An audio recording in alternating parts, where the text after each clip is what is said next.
Seema ma'am, please start, ma'am. Okay, sir.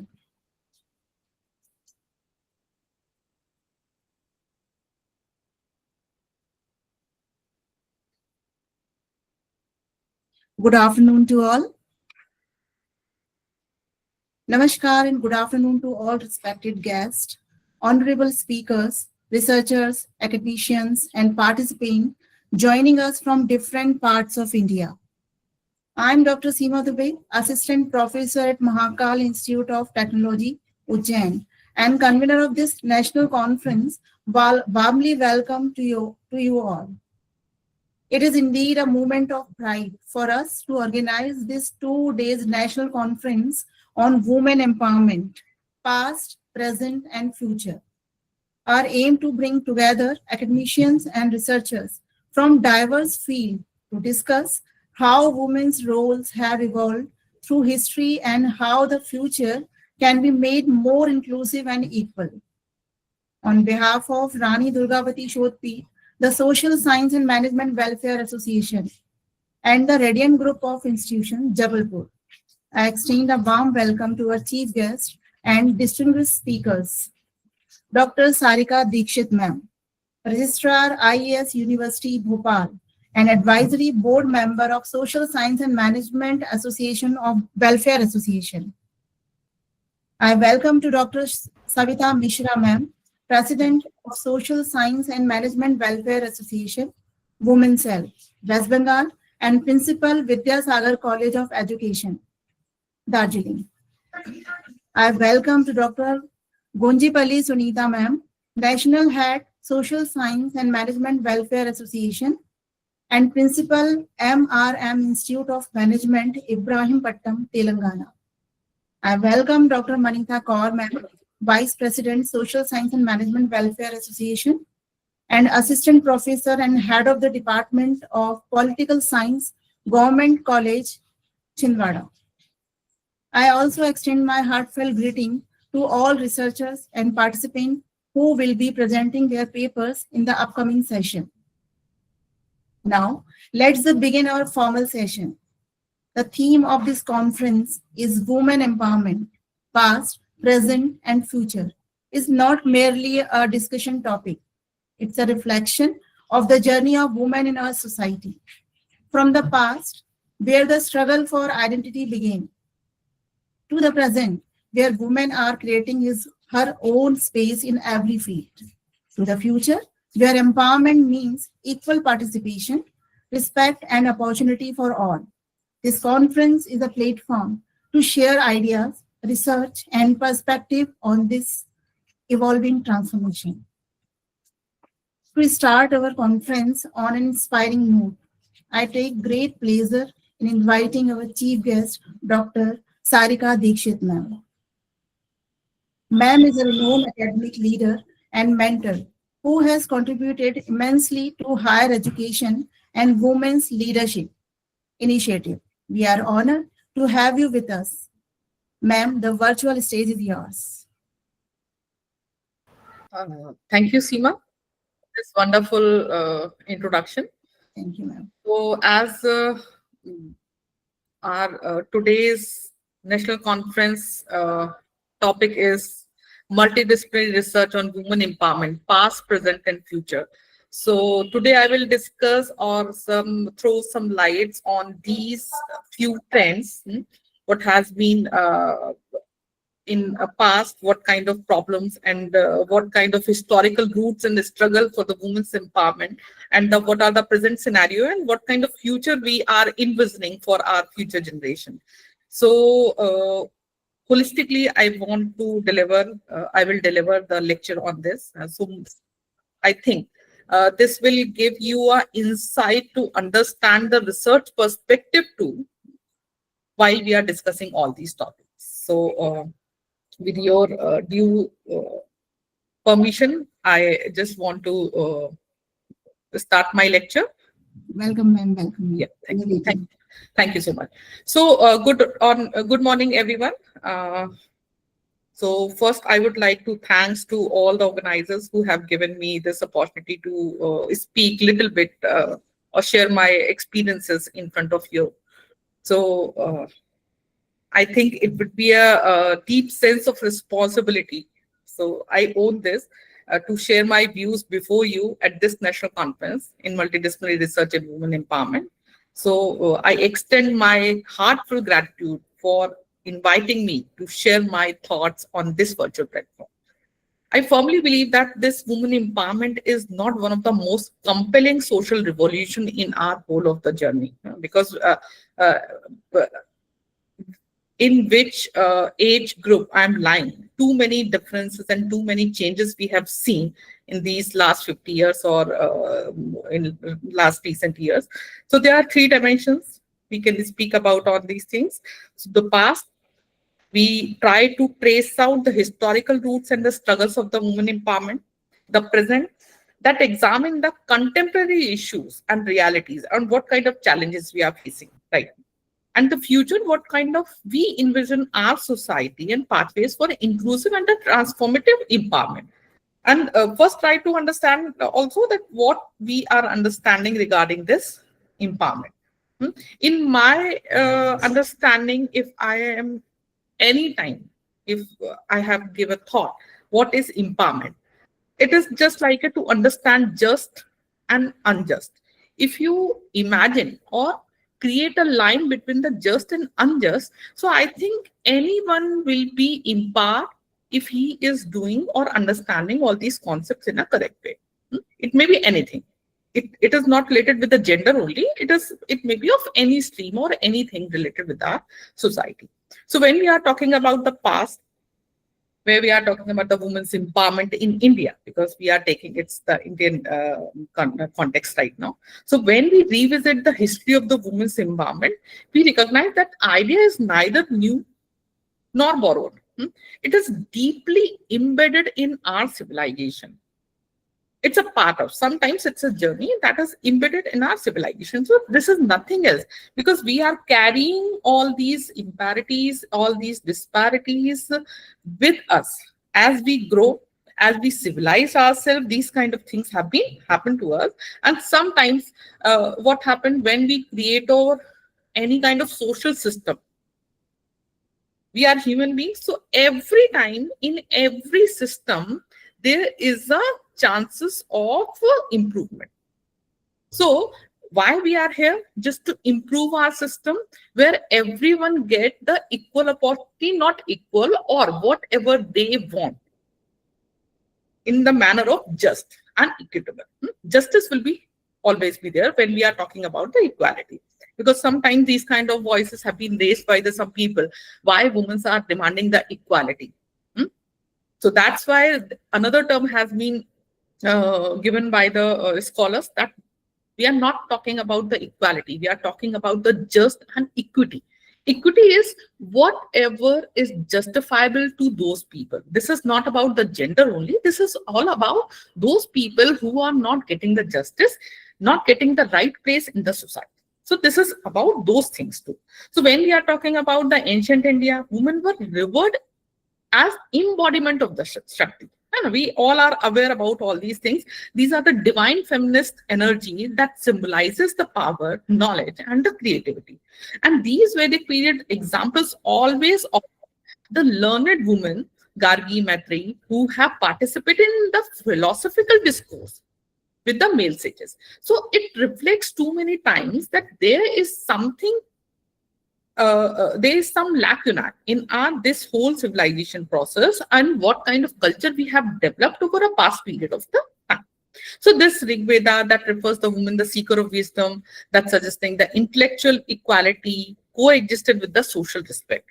So while changing social political dynamics, we always talk about that this consolidation of the patriarchal norms during the later centuries too, the balance began to erode. Women's education, inheritance right, public participation gradually diminished. And this confinement of the domestic roles and dependence on the patriarchal authority that led to the centuries of the subjugation. And this is now, it is in our mind. And sometimes it will be very difficult to erode it from our mind. So that psychology and that mindset we have to change. And sometimes it will take too long.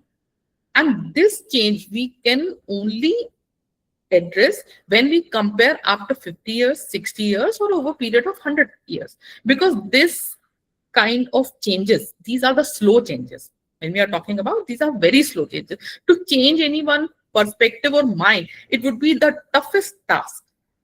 So, however, if we talk about this kind of socio-political dynamics, this whole consolidation of the patriarchal norms during later century, that balance began to start. Otherwise, it won't be possible. So, this confinement in the 19th century that witnessed the powerful awakening, the renaissance of the woman consciousness, as we all know about the Raja Ram Mohan Roy, Ishwar Chandra Vidyasagar, Jyotiba Phule or Savitri Bai Phule, they take this challenge against the discriminatory customs and the denial of the education of the girls. But now, if we compare, later we will discuss this, the kind of things we are facing in the past time, today's scenario has been changed. We are facing some different kind of problems. So today, in today's scenario, everywhere education is not problem. Because I think mostly in this conference, too many women are I can see here. It means women are coming progressively, and their families are always supported to come across all these traditions and cultural part. They are taking it behind. So when we are talking about all these reforms movements, whatever it would be, all these Indian struggle movement, Brahma Samaj, Arya Samaj, that has been taken in that time regarding the women's education, rights, fundamentals of the women's emancipation. All these are the part of the national movement, and that reflects the contribution to address the women's issue of the women's empowerment. There is one very good book, that is History of Doing, that is written by the Radha Kumar. Wonderfully written by the Radha Kumar, and she addresses that women's participation and what they are doing and what is the contribution to write this history. We have to address those things too. So sometimes women's learning, women's experiences are sometimes very different from the men's experiences, because we have sometimes what we did in the past, that we have segregated the men's life and the women's life, or we can say the household course or the outside course that has been confined to the women's only household course, and the outside course is defined only for the men's only. So this kind of segregation sometimes this give an incomplete picture of any society. When society, every man and woman, they are the inevitable part of the society. So it can't be possible when we are addressing these social system or social issues, we cannot segregate those people. So sometimes when we are addressing the society, so we have to cater the problems of women and men both. Otherwise, it can't be possible that we can create a holistic or just society for the people. There are too many in our too many articles, Articles 14, Article 15, Article 16, that are providing in our constitution, that are providing the guarantee for the equality before the law, that prohibit the discrimination based on the sex, that ensure the equal opportunity. But actually, if we are saying that this constitution, it has been long back when we have our constitution with us, and this Article 14, 15, 16, how we have to again and again address all these things. So we have to give a thought. As an intellect, as a scholars, we have to give a thought why we are not overcoming all these challenges, why we are again stuck and addressing those issues, why we are talking about the equality before the law, why we are talking about the discrimination, and the most important thing, why we have to need to address those kind of problems. For example, I'm giving you one example, that there is one recent law has been enacted by the government, that sexual harassment at workplace. If we are all talking about all these issues, equality, or Article 15 that prohibits the discrimination, and the Article 16 that provides the equal opportunity. So why this kind of problems have been arisen, and government has to take initiative to enact this kind of act. So we have to give a thought, actually, what we are giving, or what kind of system we are creating for our future generation, it is actually just or not. So justice will be always be associated with this concept. So when we want to say that this constitution envisions the gender justice that is essential to the social democracy and the sustainable nation building. So we have to give a thought.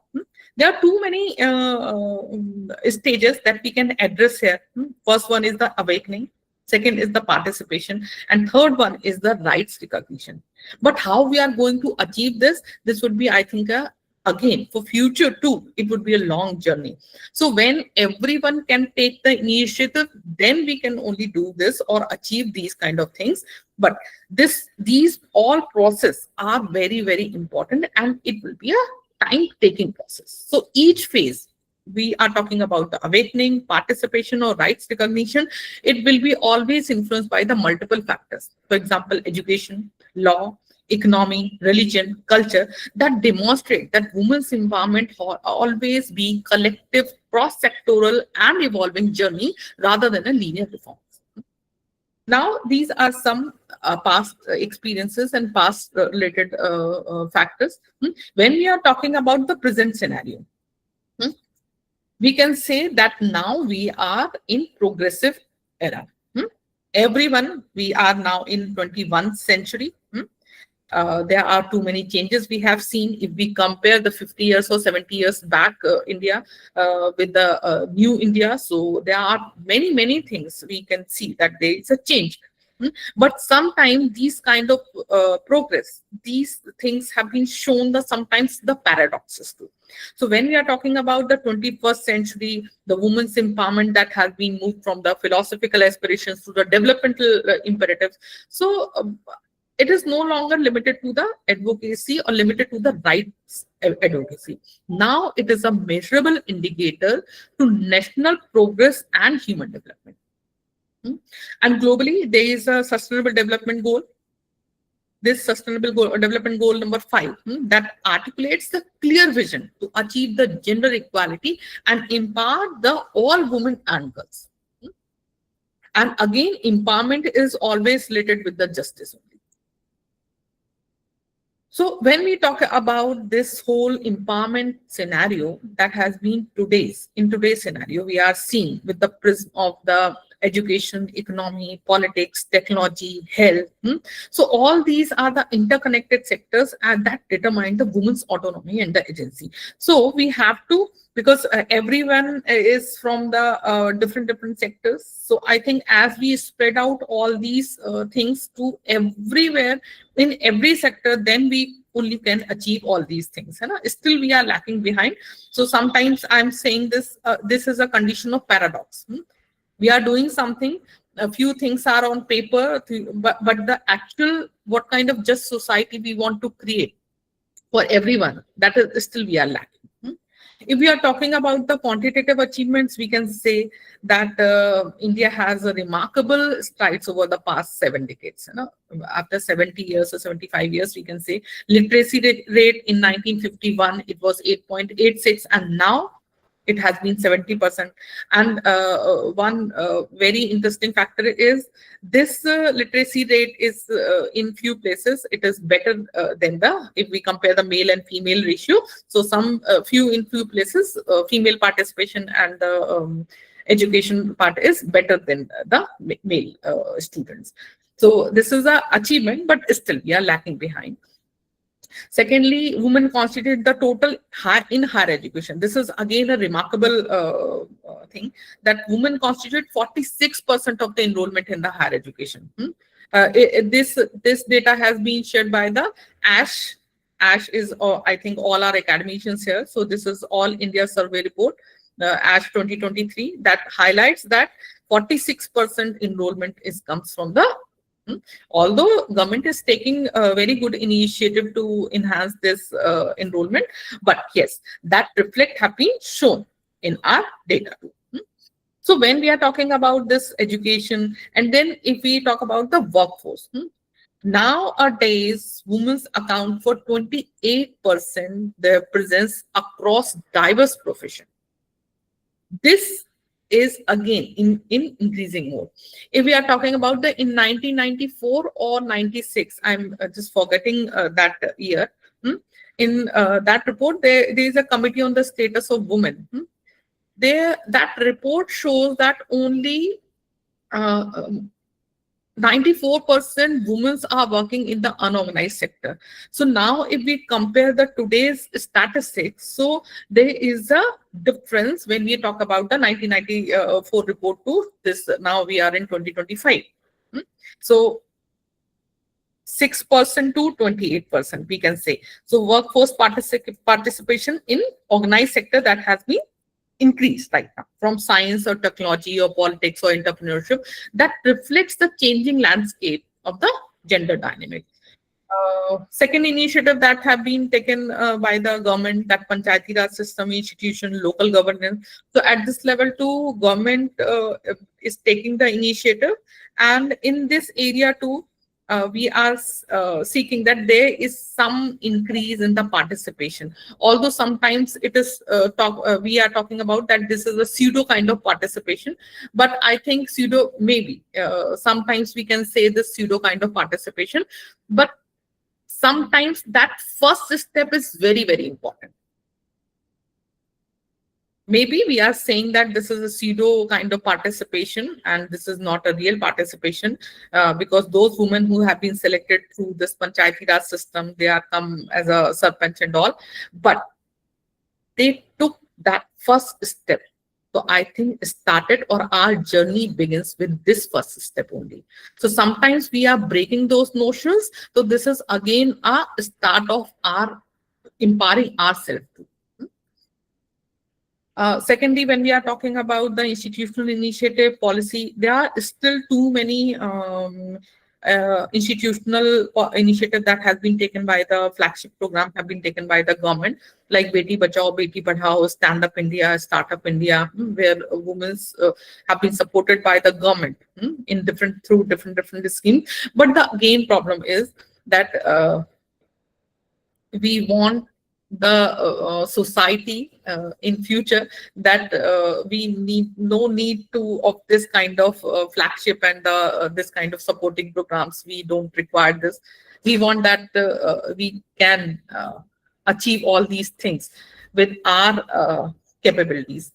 So government is doing good, but it is again our responsibility to take all these notions. And these are the challenges. So sometimes when government is creating these kind of oriented policies or capacity building programs, agency-based empowerment, these are still important because that first step is very important. So sometimes we are facing some challenges to these structural inequalities. While we are talking about there is the survey, National Family Health Survey, you have been all aware about that. That indicates that sometimes still in this scenario, last National Family Health Survey report says that 29% Indian women still face the domestic violence, 43% women still household lacking in the decision making, and labor force participation rate is still very low with compared to men. These are the issues. So that's why government has to take initiative to increase the participation in different fields.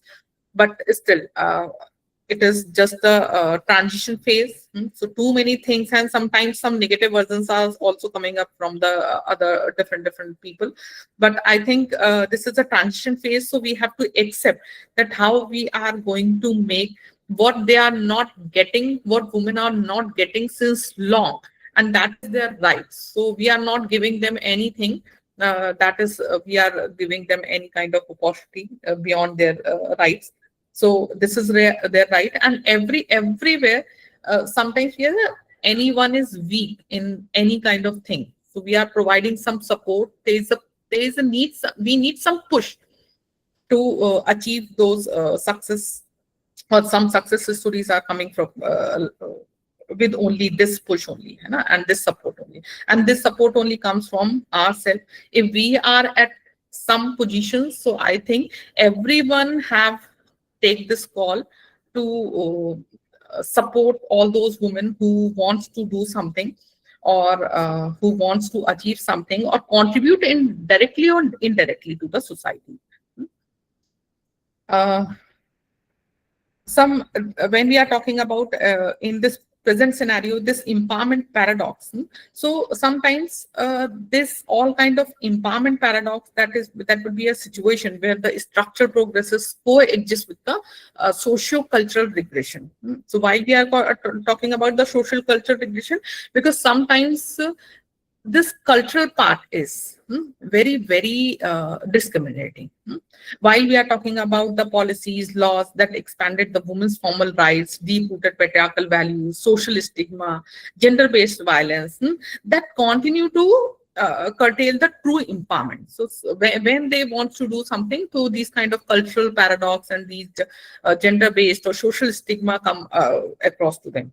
So for instance, while a woman may be educated, economically active, but she might still face the control over the reproductive choices, restriction on the mobilities, or unequal domestic responsibilities. So these kind of things. So what we are, why we are talking about this paradoxical condition, because this underscored the empowerment is not merely a legal and the economical issue, but a psychological, cultural transformation that must begin from the household and the communities. So that's why we need to address, because we are doing very good in each and every area, but sometimes it will create it is creating a paradoxical condition, so that we have to address. Is it a real empowerment or it is not a real empowerment? Because we are, but still, again, I must address that first step is always important. Maybe we are talking about that this is a presently we are in paradox, but in future, definitely it will be it will give us a good result. How we can address all these contemporary empowerment related issues? So when we are talking about these realities, the empowerment must be examined through multidisciplinary lenses, because we all are academicians, we all are researchers. So when we are talking about the research perspective, sociological perspective, that can reveal the roles of the social structures, norms, and reproduction or cultural reproduction. Secondly, the economic perspective, we can say, that highlights the how we can access to the resources, employment, and wealth distribution. Third, we can say political perspective, that evaluates the participation, representation, and the policy inclusion. Next, we can say the psychological perspective, that explores the self-efficiency, identity, and gender-based stress, what kind of stress we are feeling. And technology, because technology we cannot skip right now in today's scenario, technology and media studies that can assess the impact of that digitalization or digital inclusion on the gender communication, because our communication is gendered. Sometimes we say it now, in gender studies, there is a, when we are talking about or communicate with someone, so our communication is also gendered. Why? Because sometimes we are using some abusive languages now, slang languages. I don't remember any slang languages that has been based on the men's body. It is always be on the woman's body. Sometimes we feel very progressive. Sometimes we feel like हमको गाली देनी आती है. We use the slang languages in public. But all those slang languages, that words, only based on the woman's body. If anyone have any kind of experience that slang languages has been frequently used by the people in publicly, I think not a single man or woman they can tell this. So when we are talking about this gender communication, so we have to focus on this, all these things. So this technology and media, how it has been impacted and how we are communicating these things. So we have to must address all these things. In short, we can say that if we talk about how we can improve this and how we can bridge the gap between the empowerment in policy and the empowerment in practices. So there is a multi-tiered strategy we can adopt. First, we can strengthen the education and digital literacy. We are doing so, but still, it would we have to take we have to go long ahead for all women, particularly in rural and tribal areas. है ना? When we are, because we all are here, gathered here, I think everyone is from the urban areas where we have too many kind of facilities with us, infrastructure facilities, but still our rural area and tribal area, those areas lacking behind all these things. Because why I'm saying this, currently I am in Bhopal, but before Bhopal, I was posted at Meghalaya. So there I can sense and I can feel that what kind of problems women are facing. Even in Meghalaya, that is a matriarchal society, but sometimes it would be very difficult being a matriarchal society. Different kind of challenges they are faces, different kind of structural problems they are faces. Education or digital literacy, it would be a very, very very far from their reach. So we have to address the rural and tribal regions too. Secondly, we can say that we have to recognize and redistribute the unpaid care work through our social protection measures. Thirdly, we can say women's leadership. Obviously, local governance and this Panchayati Raj system has given that platform that has been, but it is very in infancy stage. So we have to take ahead. Or we can ensure if we are able to create the safety and dignity and representation in workplaces and public spaces, because that law doesn't give me any kind of happiness when it comes enacted, the sexual harassment at workplace. It means because it was not there earlier, because women are not working there in outside areas. But when women are coming outside, so we need to address all these kind of still in 21st century, because it's a recent development. So law is there, it's good, but in this time, we again need to address all these things. It means cases are or that numbers that government has to take the initiative to enact this kind of act. So this kind of things we have to address. Dattaram ji, हम इसके बाद में सबके questions लेंगे, है ना? Keep your questions ready, sir. So these are the few things that is related with our rights and the responsibility. So when we are talking about the policy, the culture, the community convergence, so we can say that these gender equality becomes a live reality rather than the constitutional promises. So when we are talking about this in present phase, women's empowerment in India, that represent a complex coexistence between the progress and the paradox, a dynamic space where policy achievement meet the persistent cultural resistance. So when we elaborate or celebrate this advancement of women in the education, leadership, and in the public life, we must also confront the enduring, the biases, structural barriers, and that continues to limit their full potential. So these are the challenges of our time. But not to just create the opportunity for women, but to transform the social system that defines and confines them. One most important area in this regard when we are talking about or addressing all these women's issues, that is the concept of the intersectionality. I think everyone has been aware about the concept of intersectionality.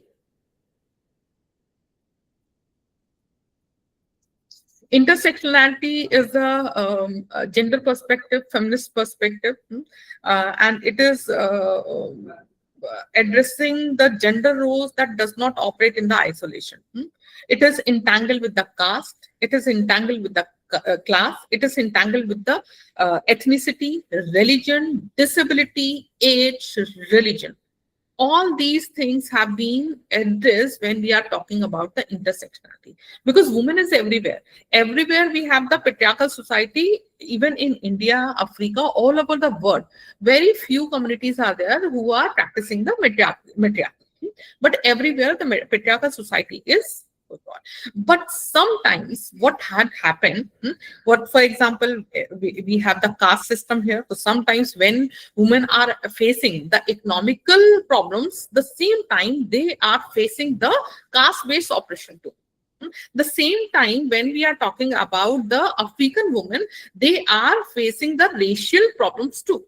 So that's why this whole concept of being intersectionality that we have to address. So here we are under this concept, we can address the caste, class, ethnic, religion, disability, age, and religion. All these factors have been imbibed with this concept of intersectionality. So when we are talking about that, how we can address the research related issues, so we have to address in today's scenario, because problems are in different areas, women are facing different kind of problems. Problems are now not similar everywhere. For example, a woman's access to education, healthcare, that has not been determined by the gender role. For example, Dalit woman, any Dalit woman in Bihar, any Adivasi woman in Madhya Pradesh, or any tribal woman from Meghalaya. Each woman or women of those communities, they experience the gender oppression differently. That depends on the social and cultural hierarchies that surrounds them. So that's why when we are talking about the universal model, so that's why we cannot create a universal model of empowerment phase to capture the depth of their life experiences. That's why I given you that example of history of doing by Radha Kumar. We must address the experiences of those women who are facing those kind of problems. In the Indian context, when you are talking about this intersectionality, it is crucial to understanding why this progress in women's development that remains uneven despite the imperative national indicators. We are taking too many initiatives, but still we are facing problems. For example, tribal women in Northeast, for instance, they enjoy the greater social mobility and community participation. But what about the healthcare infrastructure? What about the menstrual hygiene awareness? What about the digital inclusiveness? So, because in northeastern in India, women are more, because there is a matriarchal society, so maybe they are experiencing few good things, but the healthcare infrastructure, the infrastructural problems, the menstrual health awareness, digitalization, these kind of things, they are lacking behind. So sometimes it would be very difficult to connect with the other people or other communities. If we are talking about the Dalit and Adivasis women, they are experiencing the double marginalization that is oppressed by the caste hierarchy too, and the gender biases too. Gender bias is also there, but the caste hierarchy is again a second concept. So sometimes they are often excluded from the leadership role or wage equality or access to the credit system. If we are talking about the migrant and informal women workers who form the backbone of the India's unorganized sector, that I have already told you about that CSWI report. So that is again a challenging situation and critical situation. So many women are still, and maximum women are working in the unorganized sector. So that has remained invisible in the policy discourse, because how we are calculating our economy, the contribution from the everyone side. So when we are talking about, so their participation and their contribution is zero. So they face precarious working conditions, lack of social security, vulnerable conditions. So that leads to the sometimes exploitation or different kind of operation too. When we are talking about, this is the rural and the tribal area, urban middle class women, again, they are sometimes though few women are the economically independent, that continue to battle between the stereotypes and gender expectations in the professional and domestic lives. So this is again a struggle, because they get the permission to do the work in their scenario, in their area, but they do not get rid of all their other responsibilities. So this would be a collective share. If things have been changed, so we have to adopt those things, or we have to create some new kind of cultural practices too. Otherwise, this kind of problem have been increased day by day. So when we are talking about in truest sense, we can say empowerment, it will be a contextual, inclusive, or participatory. it must not just address the average woman, but the most marginalized woman at the intersection of the multiple operations. So when we talk about this multidisciplinary approach, this is vital here, where all the discipline, although maybe it's sociology, economics, or law, or public policy, that we have to address all these problems that intersect to ensure the equality, not only in the opportunity, but also in outcome. If we talk about the contemporary dimensions of this women empowerment, we can address all these things: the education, economy, technology, and health. Our NEP policy. NEP policy is also addressing this kind of equitable education society that emphasizes the flexible curriculum and the vocational training that leadership developed for the girls too. That ASH report, I was already told you that 46% women's enrollment in higher education. This is a remarkable for this year, 2023. Drop, but still, problem is this: 46% women in higher education, but dropouts rates among rural and tribal women remain high due to the poverty, early marriages, lack of access to the safe schools, to the digital learning tools.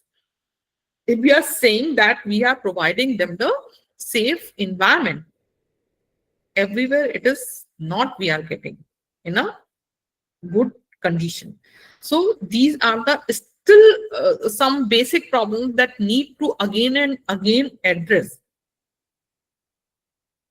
COVID-19, it again dependent on the digital gender divide that pushing many girls out of the education system. So if these kind of scenario we have seen, so we can say it is a true empowerment. So our policy, when we are talking about gender responsive pedagogy, that is STEM inclusion, digital literacy program. So these are the initiative that has been, again, I think last week government has taken some good initiative. I have not gone through the full report, but they, I think,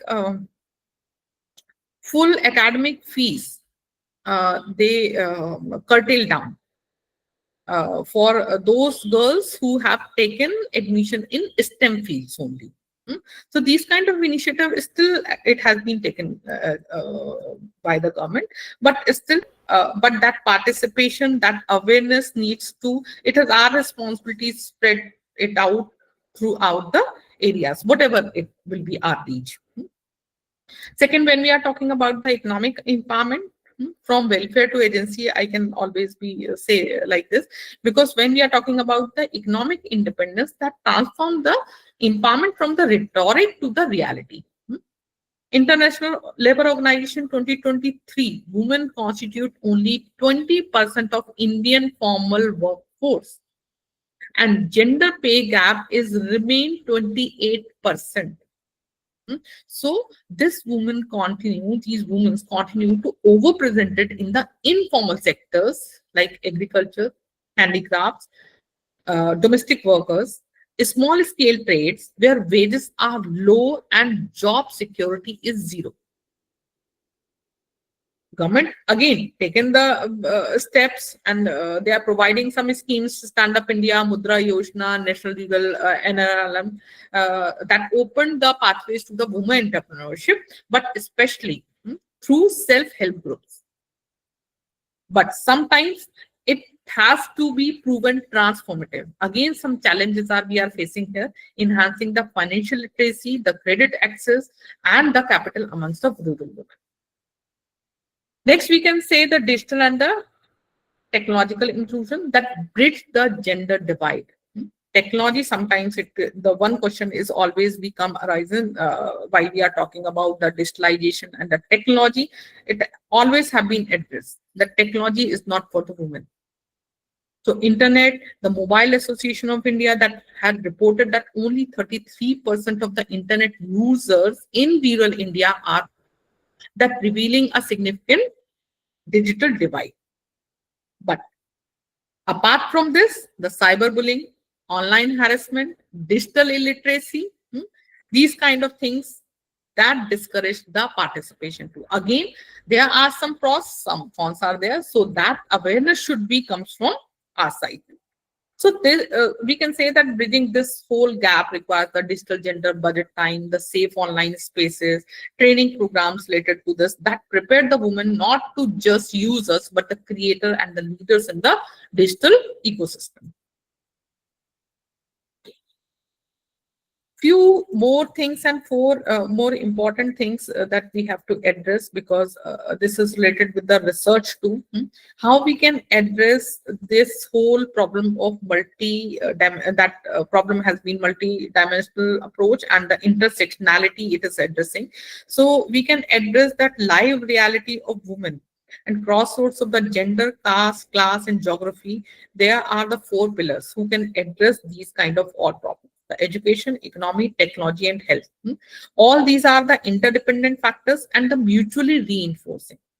So when we are talking about the empowerment, that today, in today's scenario, it ensures that every woman, whether tribal, urban, disabled, or migrant, has not only the freedom to choose, but also the power to act.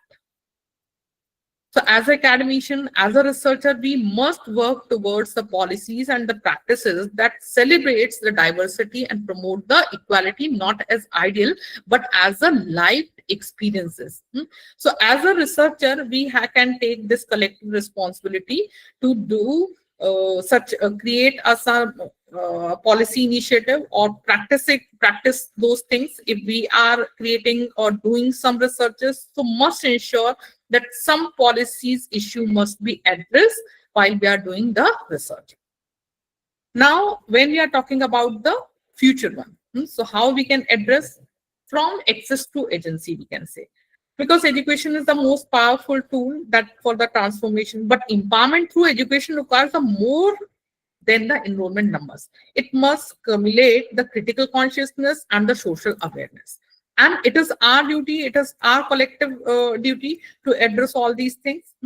Secondly, we can say the sustainable ecosystem that we can use. Public-private partnership we can address, we can play, and we can use this kind of model for the catalytic role in the establishing women-led incubation centers, skill training hubs, and the digital platforms for women entrepreneurs. Because sometimes to break those notions, the societal notions, that would be sometimes very, very difficult. Thirdly, political institutional representation is there. Government is already given us, but that we have to promote. This would be our collective responsibility, how we can create the create such kind of environment for the leadership training, mentorship programs, and the gender responsive governance. So it is about the redistribution of the power and recognition of women as the agent of change. So if more and more women can could participate or in all these things, then we can create this kind of system where we can redistribute the power. Always power is, when it comes about the power, it never be give you the, but yes, recognition of women as an agent of change, we can do this with the redistribution of the power. And lastly, the feministic perspective and the knowledge production. There are, I have given you one example of that concept of intersectionality. While we are talking about the feministic methodologies, so it is just my request to all of you, all the researcher or the educationalists, that we can use some feminist methodologies. So there are three new basic related concepts. One is the participation, their lived experiences. Second is reflexivity. It is again related with the lived experiences of those women. And third one is the intersectionality.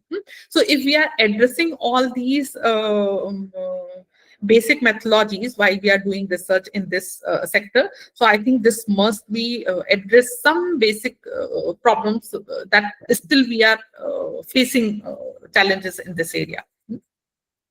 And lastly, the cultural reimagination and the media responsibility, because we are in the era of social media.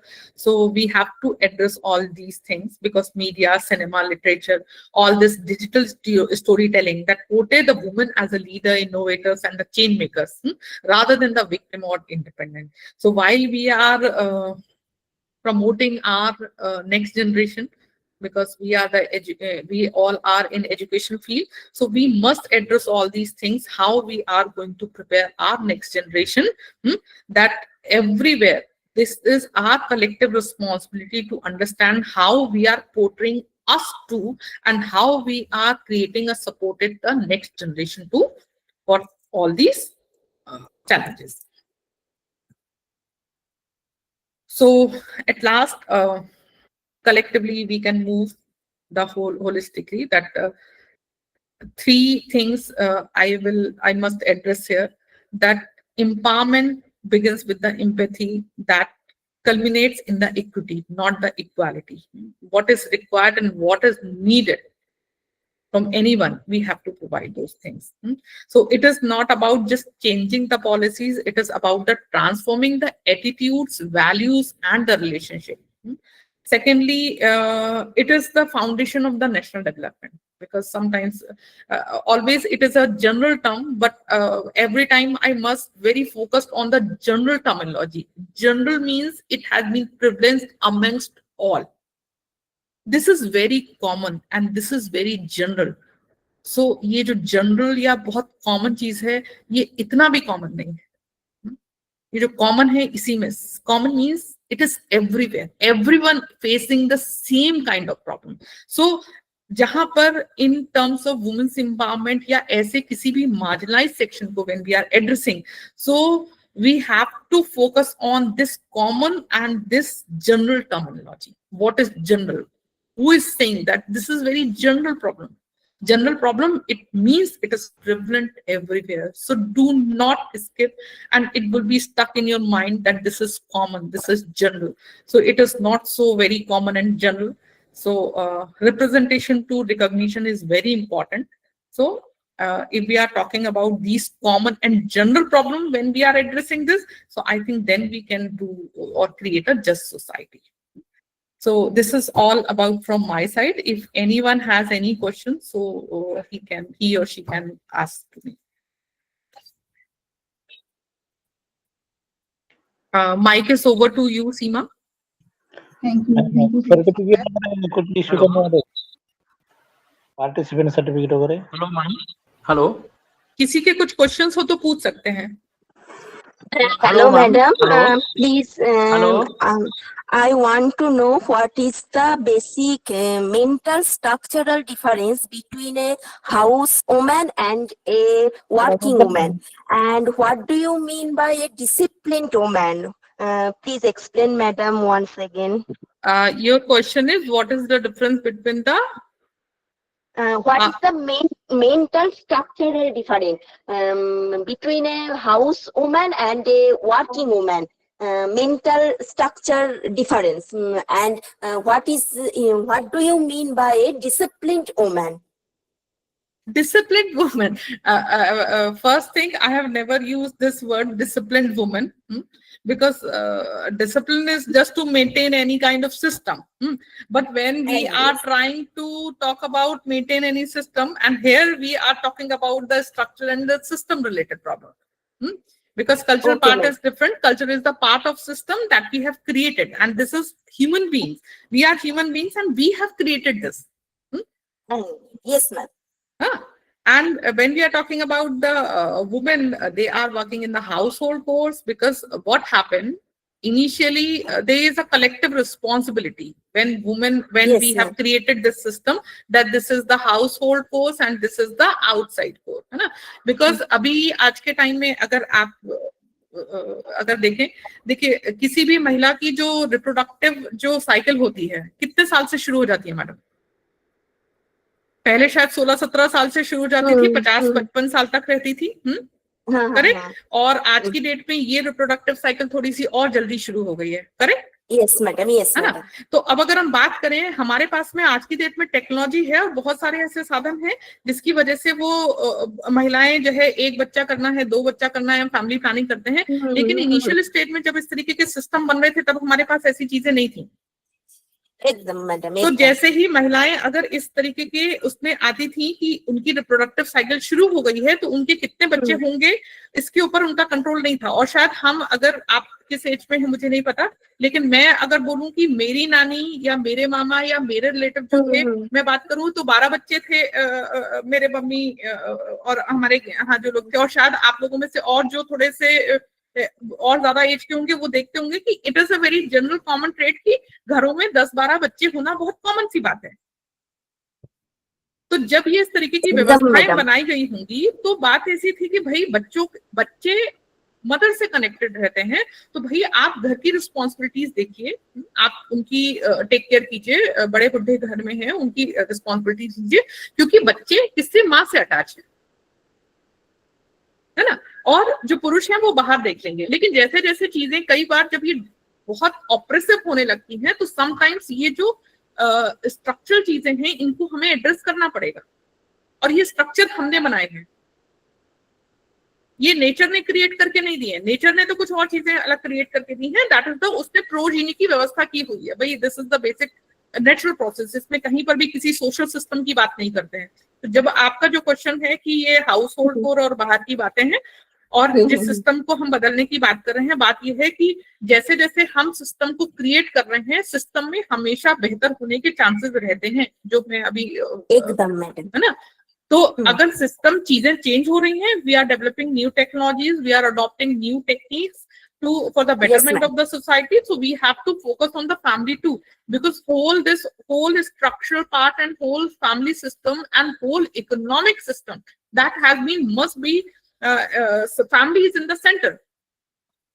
मुझे नहीं पता आप लोगों में से कितने social science और sociology और इकोनॉमिक्स बैकग्राउंड के हैं, बट मैं आपको बताऊं कुछ टाइम पहले अगर आप बहुत पुरानी बुक्स देखेंगे तो उसमें जो है जब इकोनॉमिक्स भी पढ़ते थे तो इकोनॉमिक्स के उसकी डेफिनेशन में आता था कि वो फैमिली के उसमें ही इकोनॉमिक्स एक पार्ट होता था। लेकिन आज की डेट में it is a specific discipline, because as things have been changed, as scenario has been changed, those definitions, those kind of system structure part that has been changed, so we have to address. So as all these concepts have been evolved over a period of time, we must address all these things. Any other related questions? Thank you, Hello? ma'am. Thank you. Dattaram ji, you have Hello? raised your hand. Yes, Nehal ji, please. Myself, Dr. Nihar Ranjan. I am from Medicaps University, Okay. Indore. Haan ji. So my question is women empowerment, that is past, present, and future. How AI helps to present women as empowering the global scenario in Indian growth in next 21st century, going to pass out, and next generation is coming out. So how it helps? AI helps to empowering women for India, for growing India. Sir, very, very good question. But sometimes I must cater this because I think might we have not focused on that point. I address that technology is never be based on any gender issue. Technology is technology. Now it's our responsibility how women are using this technology and how men are using this technology. This is the only basic difference. So I think this would be a false kind of notion that it will create a different kind of impact. This is in our psychology, how we are addressing the social issues and how we are addressing and cater this social system. This is just based on all those things. So this is a false kind of notion. If any AI, how it can be impacted. If we change our social system, our experiences, it may be reflect, because this is a technology. How we are going to input all the data, that kind of reflection we will get it out from there. Madam, it creates a reflection and also repercussion for establishing work-life balance. What AI is doing, your experiences, just give a thought. अभी आप कभी when you are using your mobile phone ना, आप क्या करेंगे, आप जैसी चीजें सर्च कर रहे हैं ये सब आपकी चीजें कैच कर रहा है। अब वो जो चीजें आप जो इनपुट डाल रहे हैं, एनी मैन और any women is giving any kind of input that has been analyse by that AI tools. आपका गूगल एंड ऑल जितने भी चीजें हैं ये सब उसी तरीके से एनालाइज कर रहे हैं। तो बात ये है कि कैसे कंट्रीब्यूट करेगा, it's up to only us how we are using this system. आप जैसा यूज करेंगे वैसा आपको इनपुट मिलेगा। आप अपना सोचने का तरीका, आपका अपनी थिंकिंग आप चेंज कर लीजिए, this will give you different kind of result. That's why as academician I am addressing this कि how we are going to see our future society. If your way of thinking has been changed, that these kind of technology driven things have been changed. तो output तो आपको वो मिलेगा जो आप input देंगे sir, वो कोई भी टेक्नोलॉजी हो, चाहे एआई क्यों हो। Thank you, ma'am. Anything else? Welcome. Ma'am, Any other question? my first question is, जी, will you distribute the certificate of this class? certificate of this class. Seema, please kindly address this question. I think this is related with the certification. To us? Sir WhatsApp पे link आएगी इसकी और इसके बाद आपको feedback और आपको certificate provide होगी सर। Any other question? सुना नहीं वो एड्रेस वगैरह। Hello ma'am. जी, हेलो मैम, जी, जी, ऑडिबल? मैम। डॉक्टर जी मैम, प्लीज बताइए। अच्छा ma'am, more than a question I would like to emphasise on the point आपने कहा कि more than equality equity is the need of the our. Yes, उसके साथ मैं एकदम 100% सहमत हूँ, क्योंकि usually we talk about the equality अधिकार को लेकर हम चर्चा करते हैं। सो नाउ इक्वालिटी, ज्यादातर लोगों को they don't know the difference between equality and equity. So being female we need the required resources to face challenges of life. अभी मेरा प्रेजेंटेशन भी है मैम, मैं महादेवी वर्मा के लिटरेरी वर्क पर बात कर रही हूँ। तो इतना अच्छा लगता है कि लिटरेचर में जो वॉइस दिया गया है फीमेल्स के लिए, the way they represent Premchand से लेकर कोई भी हो। तो मैम थोड़ा सा टेक्निकल ग्लिच के वजह से I couldn't listen you from the beginning.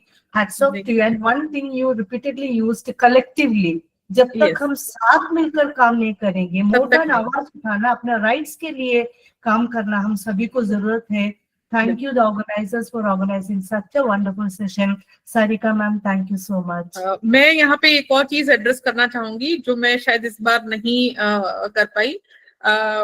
यहाँ पे जितने पुरुष लोग हैं प्लीज उससे ऑफेंड नहीं हूँ, लेकिन एक बहुत अच्छी चीज है पुरुषों में, बहुत बहुत अच्छी है, मैं उसको हमेशा एडमायर करती हूँ कि जब वो लोग बाहर काम करते हैं तो कितने भी उनके बीच में क्लैशेस हों, लेकिन एक वो जो ब्रदरहुड जो हम बोलते हैं ना, भाईचारा, they have always stuck with those things. तो इसके लिए उनके लिए बहुत शानदार तरीके से मैं उनको अप्रिशिएट करती हूँ, जो कि हम महिलाओं के अंदर थोड़ा सा दैट इज मिसिंग, है ना। हम अपने चीजों में इतने फैमिली लाइफ में और दूसरी चीजों में इतने इन्वॉल्व हो जाते हैं, तो sometimes we could not address these things. और कई बार लगता है कि हम ऐसी टाइम पर या ऐसे प्रॉब्लमेटिक सिचुएशन में हम उन महिलाओं के साथ में नहीं खड़े होते हैं, इस वजह से भी कुछ प्रॉब्लम्स क्रिएट होती हैं। तो इट विज कलेक्टिव रिस्पॉन्सिबिलिटी तो है ही सही, और ऑब्वियसली पुरुषों का भी सपोर्ट हमेशा ही हर टाइम पे रहा है, लेकिन महिलाएं भी थोड़ा सा महिलाओं के साथ में अगर खड़ा होना सीख लेंगी, तो हम इसको बोलते हैं फेमिनिस्टिक उसमें सिस्टरहुड, कि जिस तरीके से ब्रदरहुड का द कॉन्सेप्ट ऑफ ब्रदरहुड, वो उन्होंने उसको they our own those brotherhood qualities. तो हमको वो क्वालिटीज अपने अंदर वो डेवलप करनी पड़ेगी, how we are going to do this and address these challenges, otherwise it would be difficult, क्योंकि हमारी प्रॉब्लम केवल हम समझ सकते हैं, हमारी प्रॉब्लम पुरुषों तक तो बहुत सारी पहुंचती ही नहीं है। और दूसरा, अभी तक तो हमारी सोसाइटी में क्या होता था कि लड़कियों का वर्ग अलग है, अभी कुछ टाइम से ये एजुकेशन वगैरह लड़के लड़कियों की एक साथ होने लगी है, लेकिन उसके पहले क्या होता था, sometimes we are not addressing, हमको नहीं पता पुरुषों की प्रॉब्लम क्या है और पुरुषों को नहीं पता कि महिलाओं की एक्चुअल प्रॉब्लम क्या है। उन्होंने बस जो उनके कोर्स हैं उसकी रिस्पॉन्सिबिलिटीज पूरी कर दी, इसीलिए हम शायद ये सोशल या मेंटल वेलबींग या दूसरे तरीके की प्रॉब्लम्स की बात करते हैं, क्योंकि हम उसकी बात ही नहीं कर रहे हैं, हम उन इश्यूज को केटर ही नहीं कर रहे हैं, एड्रेस ही नहीं कर रहे हैं। तो लेकिन हम we women we know what are our problems, तो कम से कम अगर हम अपने साथ अपने लोग उनके लिए खड़े नहीं होंगे तो फिर दूसरा व्यक्ति क्यों जो है आपकी मदद करने के लिए आएगा। तो ये जो सिस्टरहुड वाला है इस पे बिल्कुल आप सभी लोग महिलाएं सोचिएगा। तो जब आप एक साथ चल के खड़े होंगे तो दूसरे लोग अपने आप साथ आपके आके खड़े हो जाएंगे, तो आपको फिर शायद किसी चीज की ऐसी जरूरत नहीं पड़ेगी। Any other question? So I think, Seema ma'am, mic is over to. I think all the questions have been raised by the people. Yes, Namrata. Yes, ma'am. Very good evening, ma'am. That was really a good session. And ma'am, I'm a PhD scholar from Lucknow University. Okay. And I want to ask a simple question. It's just a query for me. If we see present scenario, women are like doing that too many things. They are developing, and as ma'am you talk about awakening in participation, cultural paradox, social stigma, unequal domestic responsibility. As on that scenario, I want to ask one question. It's just in traditional timeline, people used to can be orthodox. They can be see a woman as a materialistic thought. They can use a woman's word. That they can say they are to be suppressed. They need to be silenced. But in nowadays, as you already you said, education is the most powerful tool. Most of the people, they are educated right now in the if we see present scenario, but still they are women face domestic violence and or face divorce. So ma'am, I want your opinion on this topic. Can you please enlighten us on this? Yes. question? I must address this question. पहली बात तो ये है बेटा कि क्या है, ये जो हमारा वो ऑर्थोडॉक्स और प्रोग्रेसिव वाला जो कॉन्सेप्ट है, हम we are human beings, we always own the two faces. एक जो सोसाइटी को दिखाने के लिए है और एक जो सोसाइटी के अलावा हमारे लिए है। कुछ लोग शायद इस बात को फेस करते होंगे, लोगों के साथ में और सामने कैसे बिहेव करना है और हमारे मन में क्या चल रहा है आपको नहीं पता चलता। तो ये जो कम्युनिकेशन वाली जो चीजें थी, how we are addressing and how we are portraying ourself in front of others. अब आज की डेट में everywhere it is the concept women empowerment, लड़कियों को पढ़ाना चाहिए, लड़कियों को नौकरी करने देना चाहिए, सब करने देना चाहिए। अब करने तो देना चाहिए, हमको दिखाना भी है, सोसाइटी को भी दिखाना है, हमको अच्छा भी बनाना है।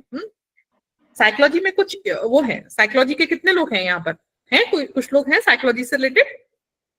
साइकोलॉजी में कुछ थ्योरीज हैं जो वो ऐसा बताती हैं, आप पढ़ोगे तो वेरी इंटरेस्टिंग।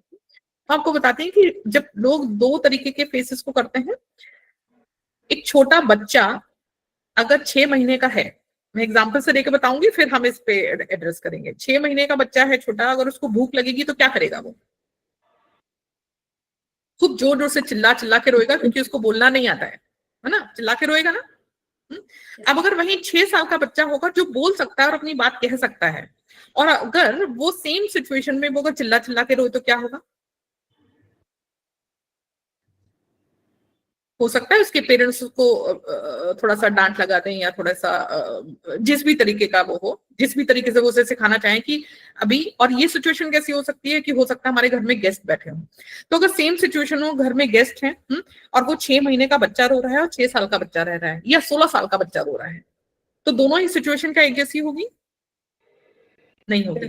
तो this is the difference between कि वो छोटे बच्चे को मालूम ही नहीं है कि सोसाइटी के अकॉर्डिंग एक्ट कैसे करना है, लेकिन वो 6 साल के बच्चे से उसकी एज के अकॉर्डिंग हम एक्सपेक्टेशन रखते हैं कि उसको कैसे बिहेव करना चाहिए। वहीं सेम टाइम पे 16 साल के बच्चे से एक्सपेक्ट करते हैं कि उसको सोशली कैसे बिहेव करना चाहिए।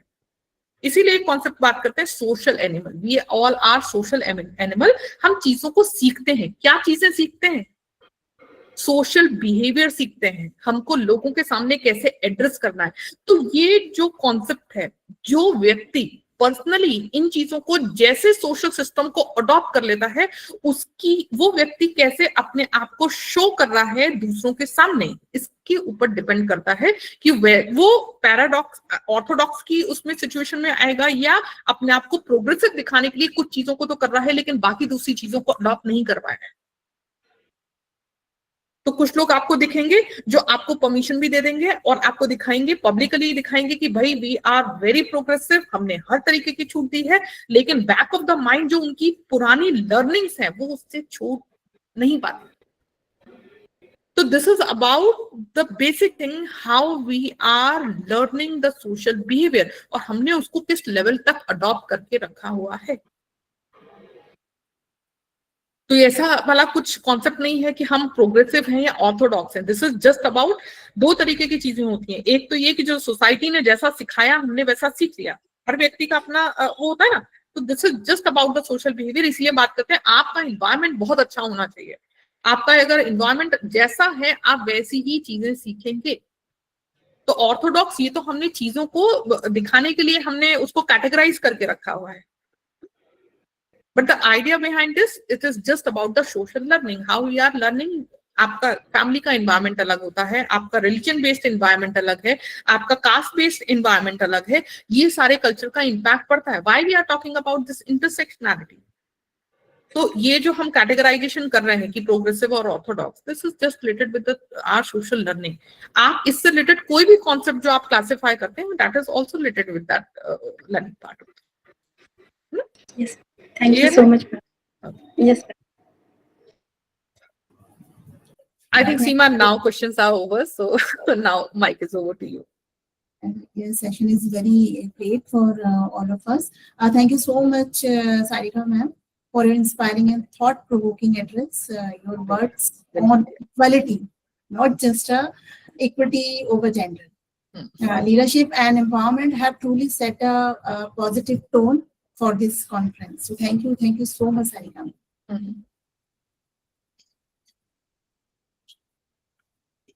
Now I have the pleasure of inviting our distinguished keynote speaker, Dr. Savita Mishra ma'am, who is President of Social Science and Management Welfare Association, Bovinsel, West Bengal, and Principal of Vidyasagar College of Education, Darjeeling. Ma'am is a renowned educator and social reformer who has dedicated her career to empowering young women through education and awareness. We warmly welcome you and look forward to your valuable insights. Welcome, Dr. Savita Mishra. Yeah, thank you, Seema ma'am. Good afternoon, organizing committee participants. So I hope that you must have enriched with so much knowledge and so much concept given by Sarika ma'am. Thank you, Sarika ma'am, for make my work easy. So I think almost Sarika ma'am has touched the every concept of women empowerment. So yes, we are talking about women empowerment, but the reality is something different when we face these challenges. Each and every woman nowadays face challenges, not in society, even at home.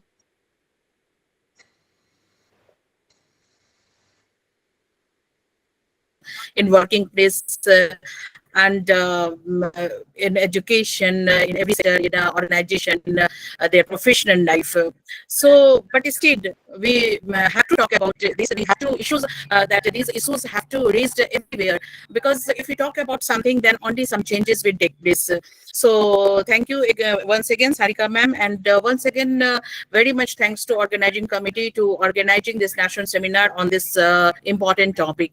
So, I have taken today gender education and gender equality because I belong from the education, and today is the World Education Day. So happy World Education Day to one and all. And you know that education is such a weapon which can change everything in the society. And when we talk about gender, as you know that gender is a socially constructed roles of both men and women, and sometimes women is facing problems, sometimes men are also facing problems. We are not talking about the man, but if you see the cases of so much against that man, there are so many things are happen. So we have to talk about the gender equality, both man and women. If we think that men and women are equal, then only we will bring a better society, a good society. So gender issues are on which should be raised in every platform. And when we talk about women, yes, that our patriarchal society is like depower women and make them psychologically dependent. Even that women contribute over the 60% of the unpaid family work and household chores. Even they are working, but still they are doing own work. Then they go to the office, they go for their job, but these works are unpaid in the society. Still, if women are not working, they are not going outside.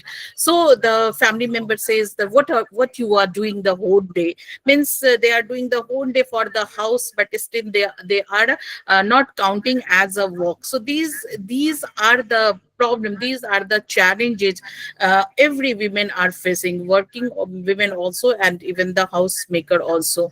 So we have to talk about and talk again and again at every platform. Then only we have to like bring the equality and equity among the gender.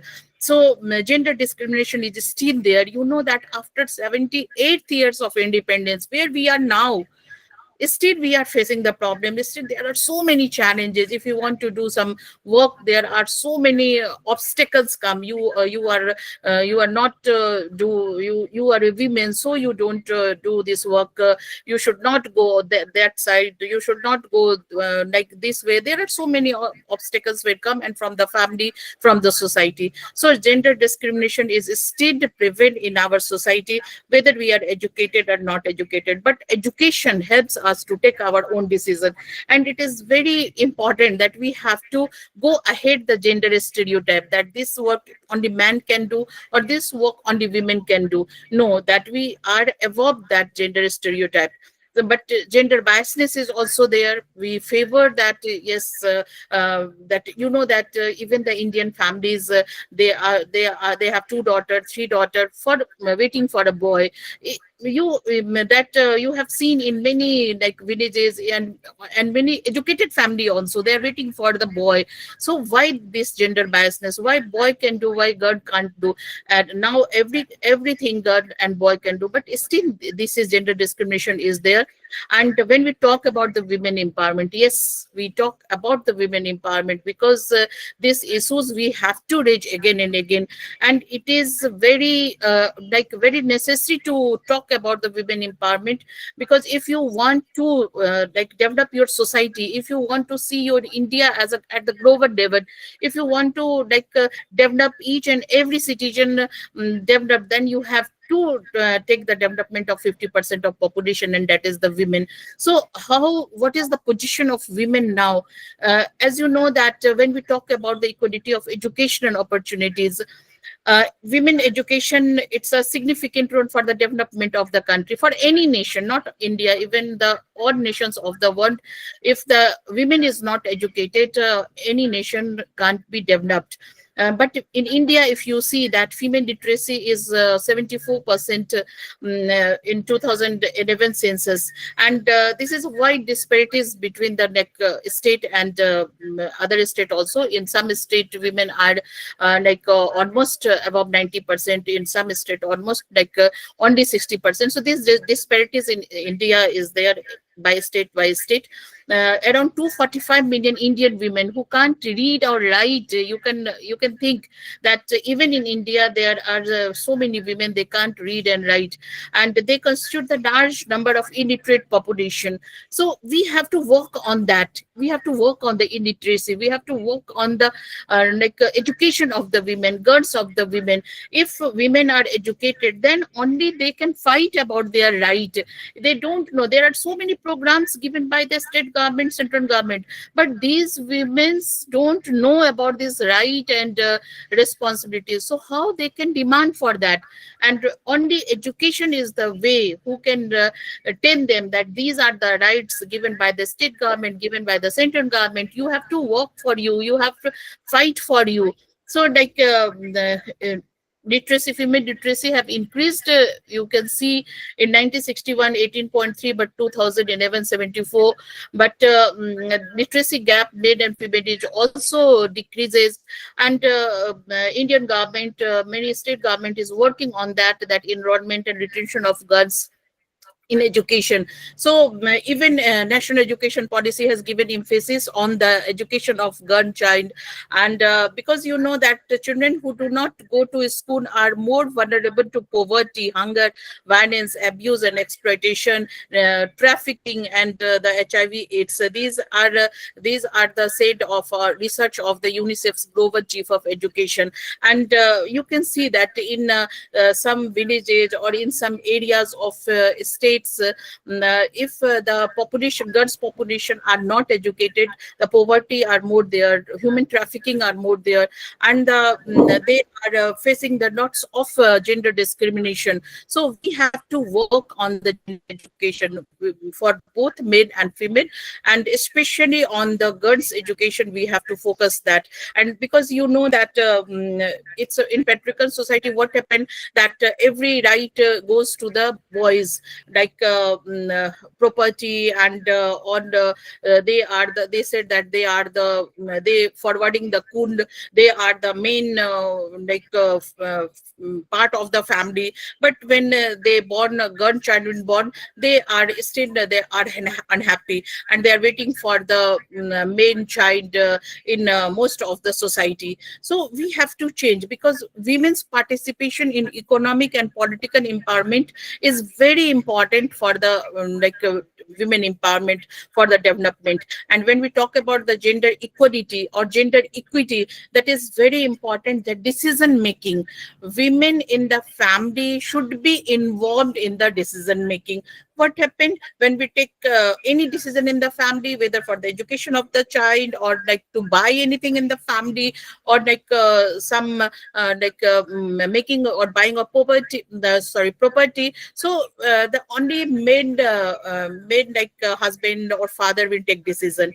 No, women should also be involved in the decision making, and it's very important that women should be educated. If you are not educated, if you don't have the power in your hand, economic power, so you will be ignored in your family. And if the women ignored in the family, how can we expect their respect in their society and the nation? So it's very important, and only education is the weapon which can give this power to the decision making and their economic and the political empowerment. Because the gap between the men and women, when we talk about the gender discrimination, when we talk about the gender gap, we have to keep the four essential areas, and we have to work on these four. First is the economic and participation and opportunity. That is very important. You earn something.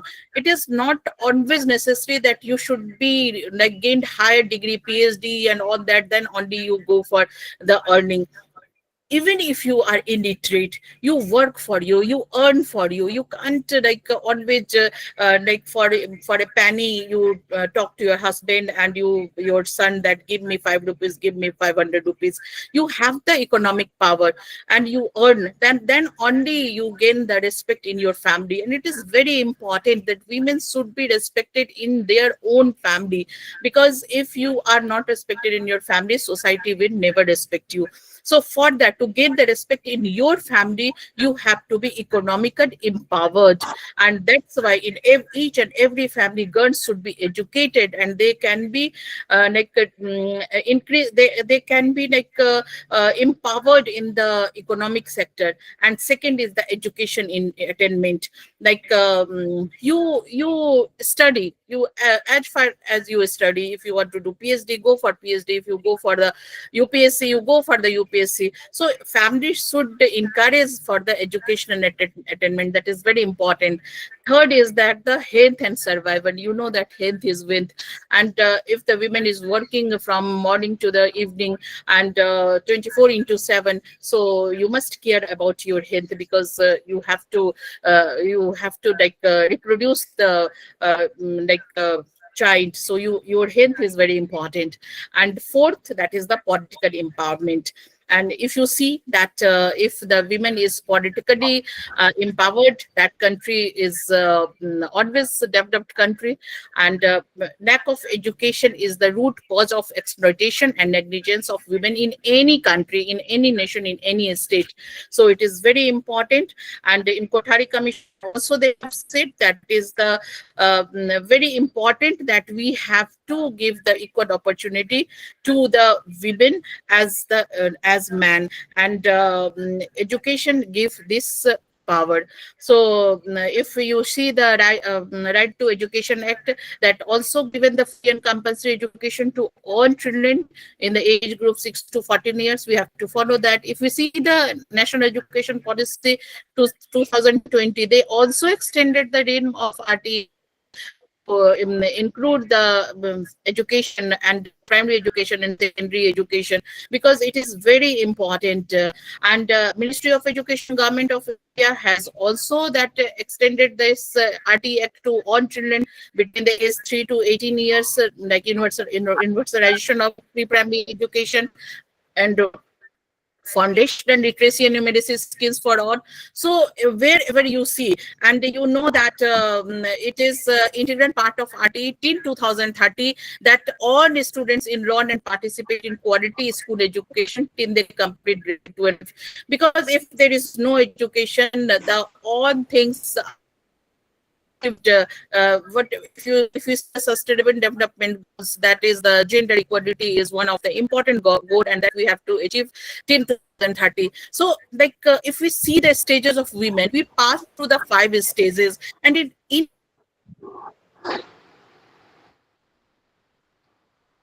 each and every stages of women should be when that you know is special attention because of the gender bias and discrimination they suffer. This is very tender age, and we have to take care, because the women is that like you know that if the root is strong, obviously tree will give the fruit.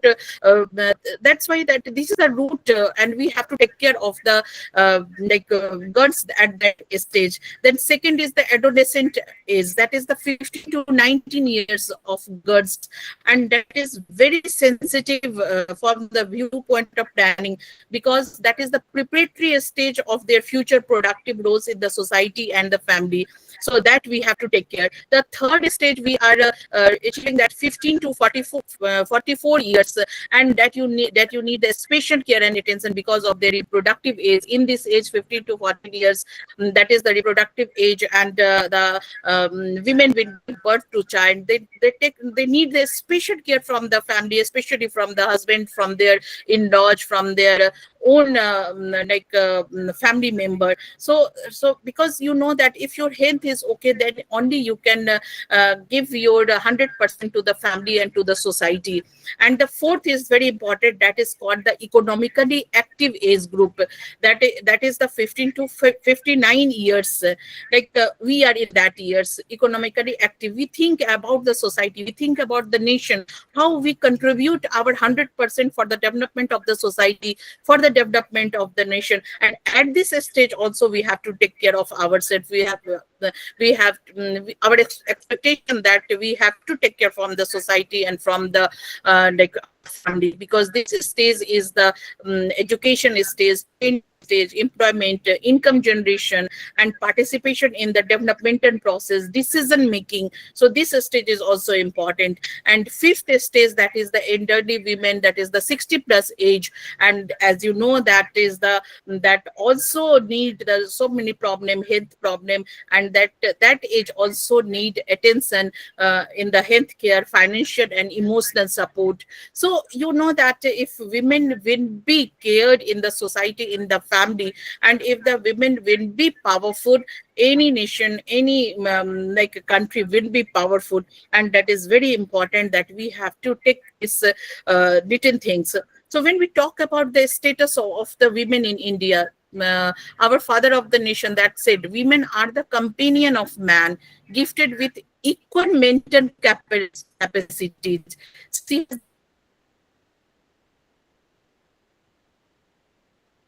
the right to participate in every minutest detail in the activities of man, and she has an equal right of freedom and liberty with him. And if you see where in which area women are not working, whether in defense or finance or governments or the sky, in all everywhere women is working. So you can't doubt their age, but only we have to give them opportunities. Like now recently, ma'am has discussed the collective approach, inclusive approach, and two types of status. You know that one is the ascribed status, and one is the achieved status. Ascribed status, like the Isha Ambani.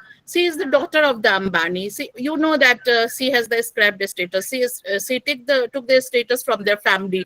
And one is the achieved status. We are nothing, but we achieve the status with the education. We gain the education and we achieve this power, with achieve this position. So you both option is open. If you are not gain the power from your family, no problem. You have the capability to achieve the power in the society, and only education can give you this power. Only education can give you this position. So if you don't have the status in the society, you have the power to achieve this status in the society on your efforts and your personal achievements. So you must work on yourself. No one will give you the ready-made things. You have to work on that. If you really want to see the society in a good form, if you really see the India at the global level, at a developed country, women should work on this. They have to work on their development, their achievement. And then only, if earlier that if you see the past status of women, they are worshipped as the Devi. Now recently, just we finished Durga Puja, and women who not worship the Durga Ma. But the society, Durga is worshipped, Saraswati is worshipped, and in the same society, women are raped.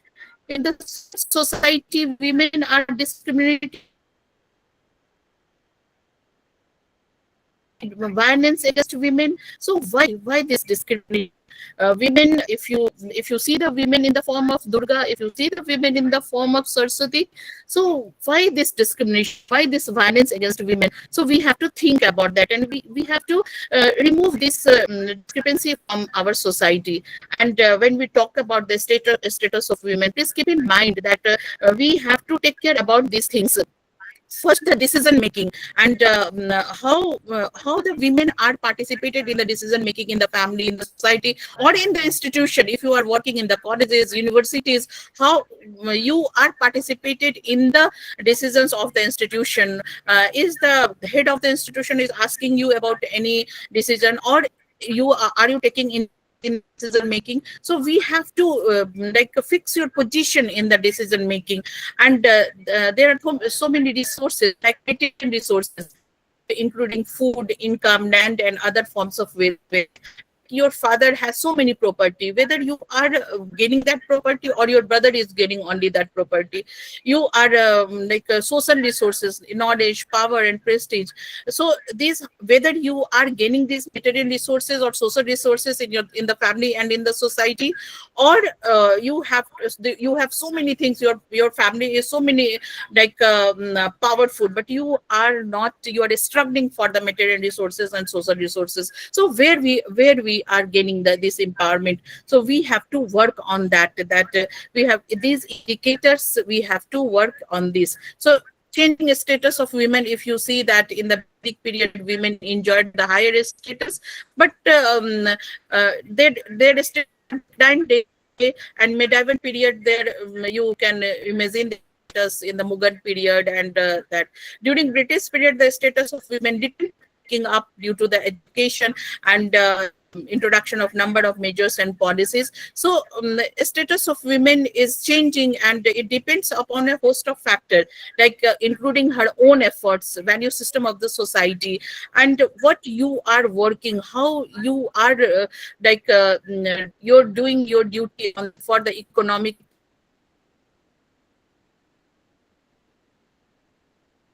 political, social, educational, and cultural factors.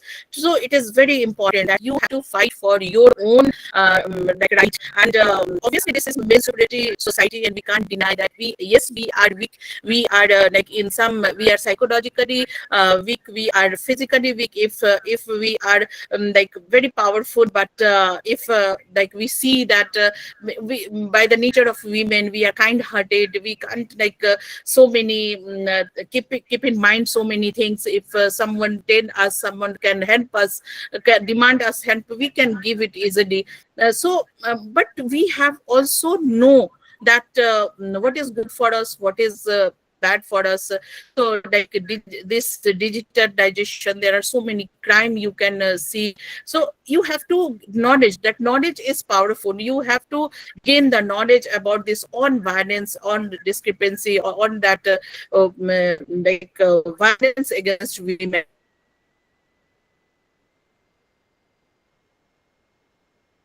And if you know that you will be powerful, and yes, that in Indian society the status of women has seen many ups and downs, but still we have to take care of ourselves, take care of our sisters, take care of our mothers and grandchildren. And this is the high time that we are not only talk about the women empowerment, we have to work on the women empowerment, because you know that economic status of women is now accepted, and it is an important indicator of the societal state of development. So they have to work on for their economic development.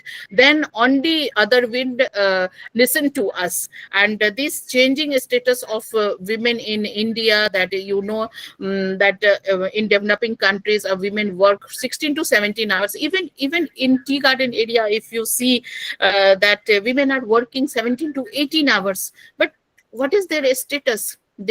My husband is coming by drinking, and they are beating, they are taking their money, what they are earning whole day, they are taking their money. So they are suffering from the lots of disease, malnutrition, low levels of physical and mental health. So we have to work on that area, that if, yes, I am economically independent, I am I have everything, that is not the indicator of the women empowerment. If we really want to see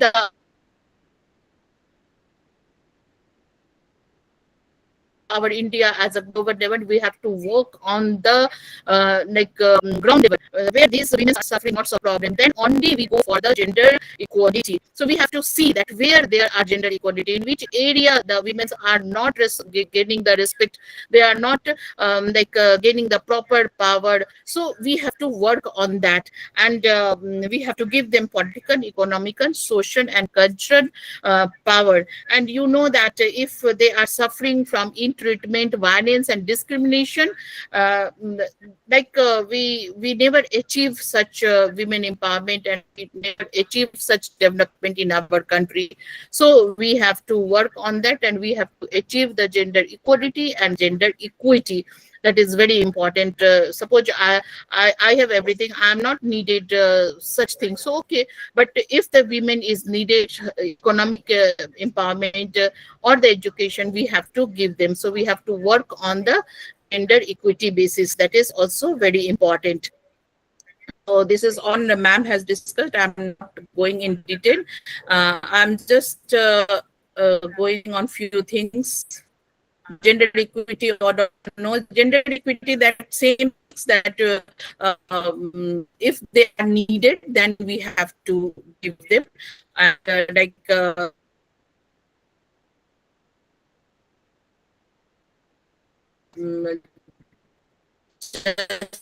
Justice, or economic resources, opportunities, because you know that where we are talking are in the even one study has done that gender India's ranking is 127. Can you imagine? Out of 152 countries, India's ranking is 127. This ranking is only above Afghanistan as far as our countries are concerned. So we have to work lot of on the women empowerment and gender equality.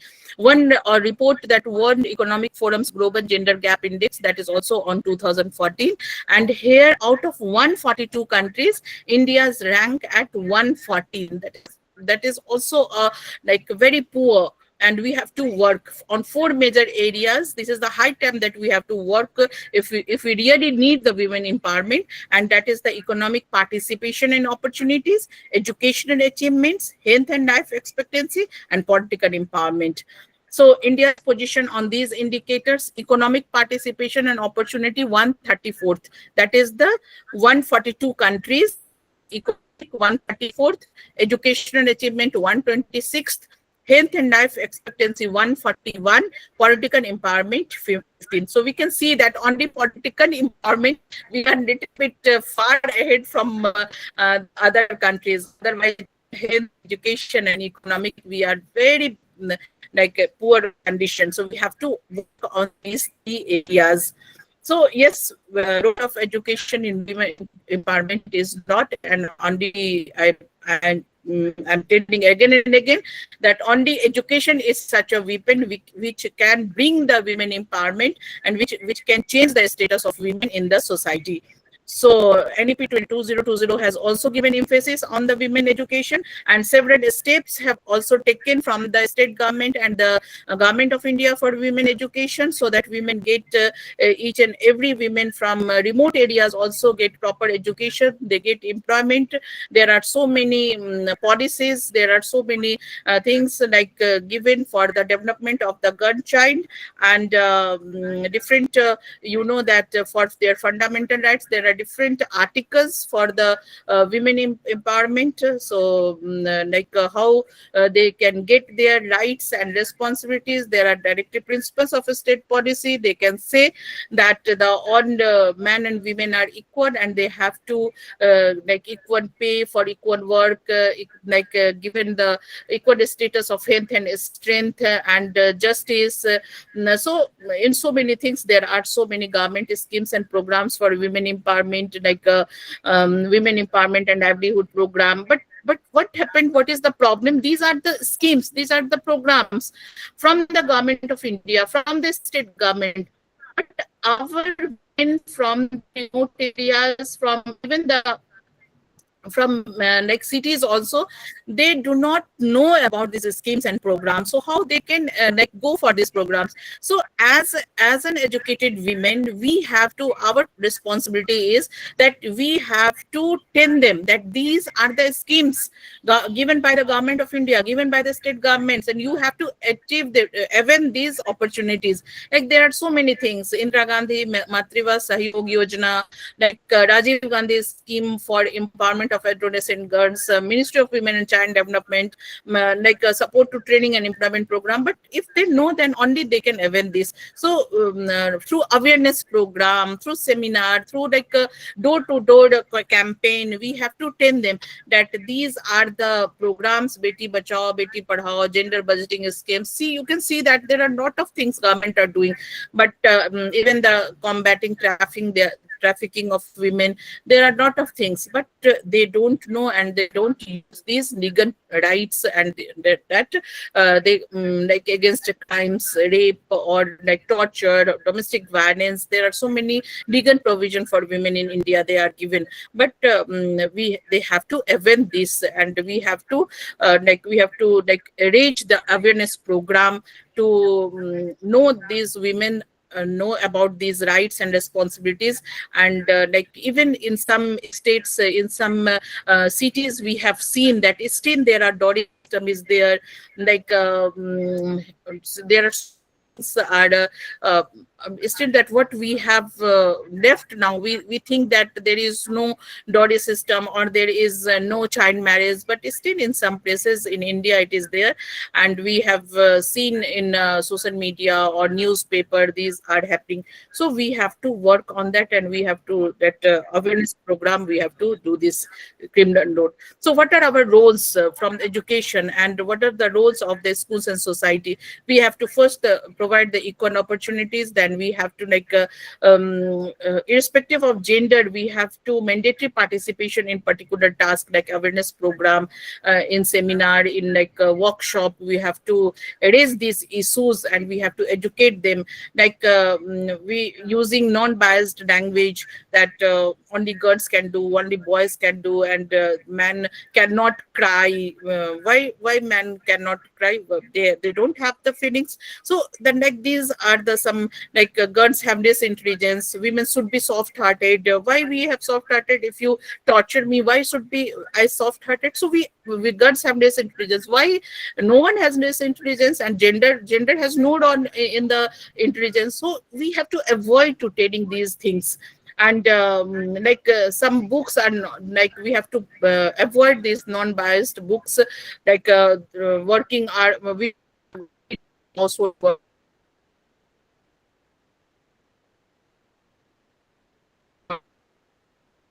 So done by the department also can work. So we have to these are little things, but we have to work on that.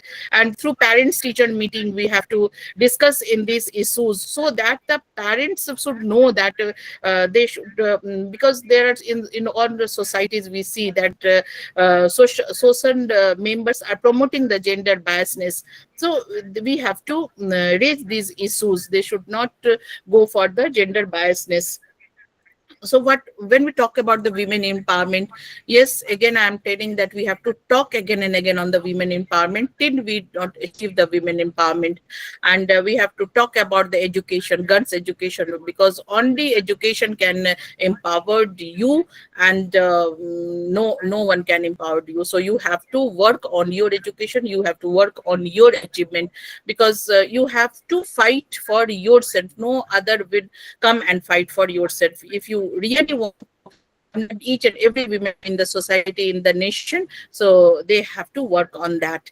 And you know that marriage age, it is 18. All of you know that marriage is not important. That is very important, that whether you are employed or not, whether you are earning or not, so whether you are doing something or not. So first you work on that, first you get some job, first you complete your education, then you go for marriage. And availability of quality workforce, it is very important that because women empowerment help in increasing the total workforce of the quality people. If you see that in a family, if the women is empowered, family will be happy. In the society, if the women are given the proper respect, proper they are earning, the society is happy. Let's say in the same way, in the institution, if the women have given the proper role in their decision making, if the women is respected, that institution is smiling. In the same way, if in any country, if you see that if the women has given the equal status, that country is developed. So that is very important. And self-esteem, women should be treated equally with man in all spheres of life, and only this would help her develop a good emotional health. That is very important. Not only physical health, emotional health is also equally important, because if you are mentally healthy, then only you can give your 100% for the development of your family, for the development of your society and nation. So you go employment, because you know that women population constitutes about number of women around the world are unemployed. Even if you see where you are residing, where you are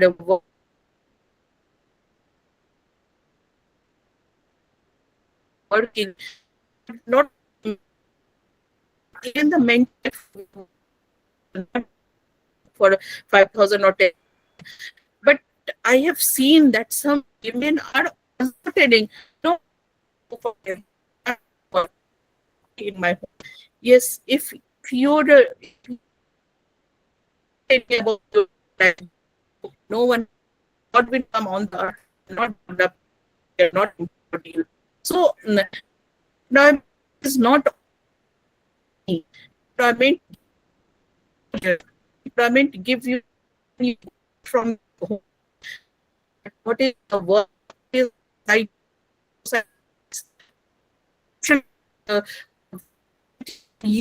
what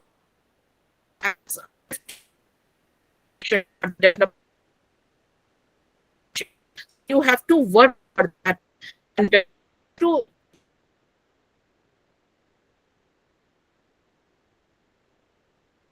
inspire for others. Your life will you see the lady is there. Others here to so is all that are intelligence or not talented, but to use our talent. So that is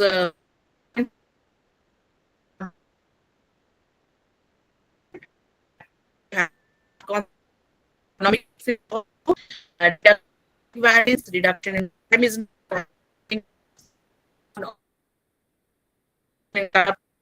poverty overall, as you know, that it only leads to the work come which translates to higher level. See that how you in the development of nation. I run the nation.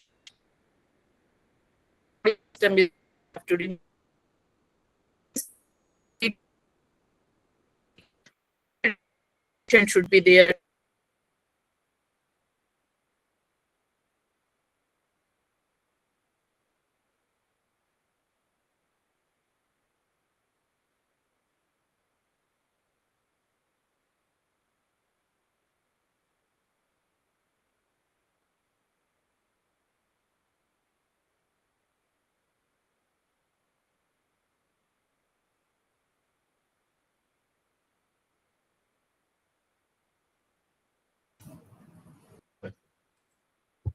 I think there is some technical issue with ma'am.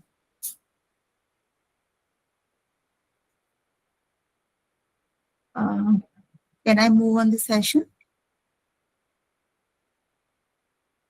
Thank you. Thank you so much, ma'am, for your deeply insightful address and definitely your message on education as a pathway to independence and confidence truly encouraged us all. Thank you. Thank you so much, ma'am. Due to some technical glitch, next keynote speaker are not able to join us. So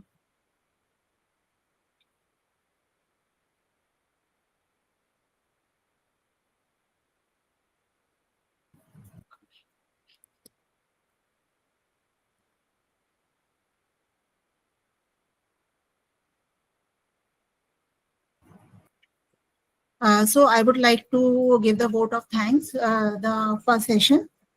As convener of this conference, I would like to express my heartfelt gratitude to all our honorable speakers for sharing their valuable time and wisdom with us today.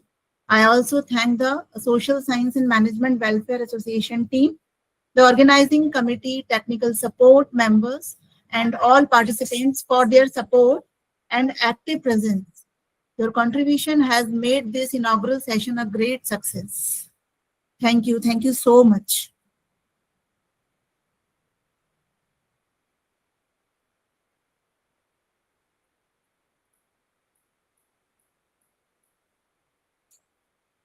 So now we begin the paper presentation session, which is a crucial part of our conference. Researchers from different states will be presenting their papers on various dimensions of women empowerment, covering social, educational, economic, and technological perspective. Each presenter will be given the allotted time to present, followed by a brief discussion. So let's begin with our first presenter. I would like to invite Dr. Jyoti Jaiswal. Dr. Jyoti Jaiswal.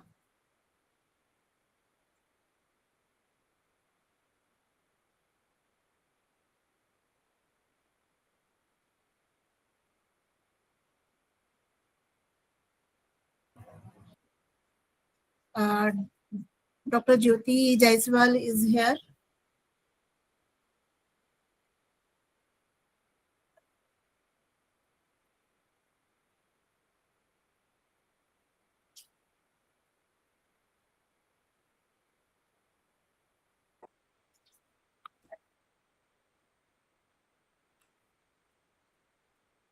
Next. Now I invite our next participant, Pallavi ma'am. I invite Hello. Pallavi ma'am for presenting their research paper. Hello. Hello. Yes, Yeah. ma'am. Oh, and I think my laptop network was gone and I was not audible. Yes, yes, ma'am. Yeah, your voice is glitch. Okay. Thank you. Thank you so much. So I've just finished my presentation. I was unaware that you are not hearing. So if any question you can ask, if any question from the women empowerment. I will share my PPT with you all and you will go for our PPT. If any question you can ask also. If any question now you want to ask, please ask me. Everybody is Hello. invited. Madam, Ask the good vice afternoon, madam. I have Hello. one query. Do you think a family background is more than important for a woman, institutional training or education? Please ask once again. Ma'am, family background more important than institutional education for a woman? Family background, family culture background is more important than a institutional education for a woman? I did not get your question. आप थोड़ा हिंदी में बोलिए तो क्या आप पूछ रही हैं? मैं क्वेश्चन नहीं समझ रही हूँ. सीमा मैम थोड़ा ट्रांसलेट कीजिए तो उनका क्वेश्चन. मैम, एक औरत के लिए उसका जो पारिवारिक कल्चर होता है वो ज्यादा मायने रखता है एक इंस्टीट्यूशनल एजुकेशन के साथ, माने कौन सा ज्यादा मायने रखता है, माने which is most important, which is most important? Both are. I've got the question. Both are very important because if you have to go from the family, you have to come back to the family. If family is not supporting, if family will not give you the proper help, then how can you work in the institution? So institution background is also very important. You can get the education in the good institution, and your family support is also important. Even for the working women also, if the family is not supporting, even if you are post in the institution, whether you can get everything in the institution, but if your family is not supporting, so you can't give your 100% in the institution. So both have the equal position in any women empowerment and for the development of the career of any women. Okay, ma'am. Thank you, ma'am. Thank you. Hello. Yes, sir. Dear. Ma'am, good evening. The nice presentation. You have presented gender Good equality, evening. right? Yes, Hello. yes. You have presented gender equality. Yep. Nowadays, everywhere, every court means local court or high court or supreme court. Everywhere you will see there is a divorce case is going on due to women Yes. harassment or women's trafficking or anything happens towards women. Do you believe that if in this way the Indian society will grow, then women can be empowered? No. I don't agree with this. But we have to understand the root cause of the divorce. Why these divorce case are in the lower court or higher court? ये divorce होता क्यों है? We have to understand this root cause. And divorce is not the good things for the better society or for the development of the nation. Because divorce means like family is separated. You are breaking the family. If the child is there, then you know that the life of the child is will be hid. They should not get the love from the both parents. So we have to not work on that कितने divorce हो रहे हैं और ये divorce क्यों हो रहे हैं. और ये हमें इस पे काम करना है कि क्यों divorce के कारण क्या है और ये divorce के कारण को हमको हटाना है. divorce का क्या कारण है कि पति पत्नी दोनों एक दूसरे के साथ रहना नहीं चाहते हैं. उनको अगर हम उनको काउंसलिंग करके अगर डाइवोर्स से बचा सके तो एक अच्छा सोसाइटी का हम निर्माण कर सकते हैं. लेकिन कभी कभी ऐसा कंडीशन होता है कि बहुत ही मुश्किल हो जाता है रहना. तो डिवोर्स एक अच्छा रास्ता है. ठीक है, अगर डिवोर्स एक अच्छा रास्ता है तो उसको अपना के एक अपना जीवन को सुंदर बनाया जा सके. क्योंकि एक समाज और एक फैमिली एक देश तभी अच्छा हो सकता है जब आप मेंटली स्टेबल होंगे, चाहे वो मैन हो या वीमेन हो. दोनों का स्टेबल रहना बहुत जरूरी है. अगर आप खुद स्टेबल नहीं है, अगर आप पुरुष हैं लेकिन अगर आप स्टेबल नहीं है तो आप अपने फैमिली को कैसे संभालेंगे, आप समाज को कैसे संभालेंगे. एक वीमेन अगर स्टेबल नहीं है तो वो फैमिली को कैसे संभालेगी. इसीलिए बहुत जरूरत है कि हमें जो रूट कॉज है, जो छोटे छोटे प्रॉब्लम है, उसको इग्नोर करना है. एक हेल्दी सोसाइटी बनाना है, एक हेल्दी फैमिली बनाना है. तो डिवोर्स के जो केसेस हैं वो अपने आप कम हो जाएंगे. और अगर फिर भी डिवोर्स करना है तो भी एक अच्छा रास्ता है कि आप डिवोर्स करके अपने लाइफ को अलग से अपने अपने तरीके से शांति से जिए और एक स्टेबल पर्सन बनिए. तभी आप सोसाइटी और नेशन में आप अपनी भागीदारी निभा सकते हैं. Thank you, ma'am. और कोई क्वेश्चन है? Hello, ma'am. Good afternoon, ma'am. I'm Shikha Tiwari, Assistant Professor from Lady Irwin College, University of Delhi. Good afternoon. Ma'am, it was a very nice session. मैं काफी देर से जुड़ी हुई हूँ और ये टॉपिक इतना अच्छा था कि मैं My session due to network issues. I will share my PPT with you all because I have given my 100% to prepare my PPT for you all. I will share. You go for the PPT, okay? And please ask question now. Yes, Sika. Yes. Ma'am ये session काफी अच्छा था and these themes are very interesting. That's why I am joining and registered and we are talking about the women empowerment. Ma'am हमने काफी सारी चीजों पे discuss किया है like women equality, equity, gender equality like. और हम बात करते हैं सोशलाइजेशन की और हम साथ ही साथ जहां हम एक तरफ वुमेन एम्पावरमेंट डिस्कस कर रहे हैं, जेंडर इक्वालिटी डिस्कस कर रहे हैं, वहीं हम इस बात से इनकार नहीं कर सकते कि हम अभी भी एक पैट्रियार्कल सोसाइटी में रहते हैं. बिल्कुल बिल्कुल.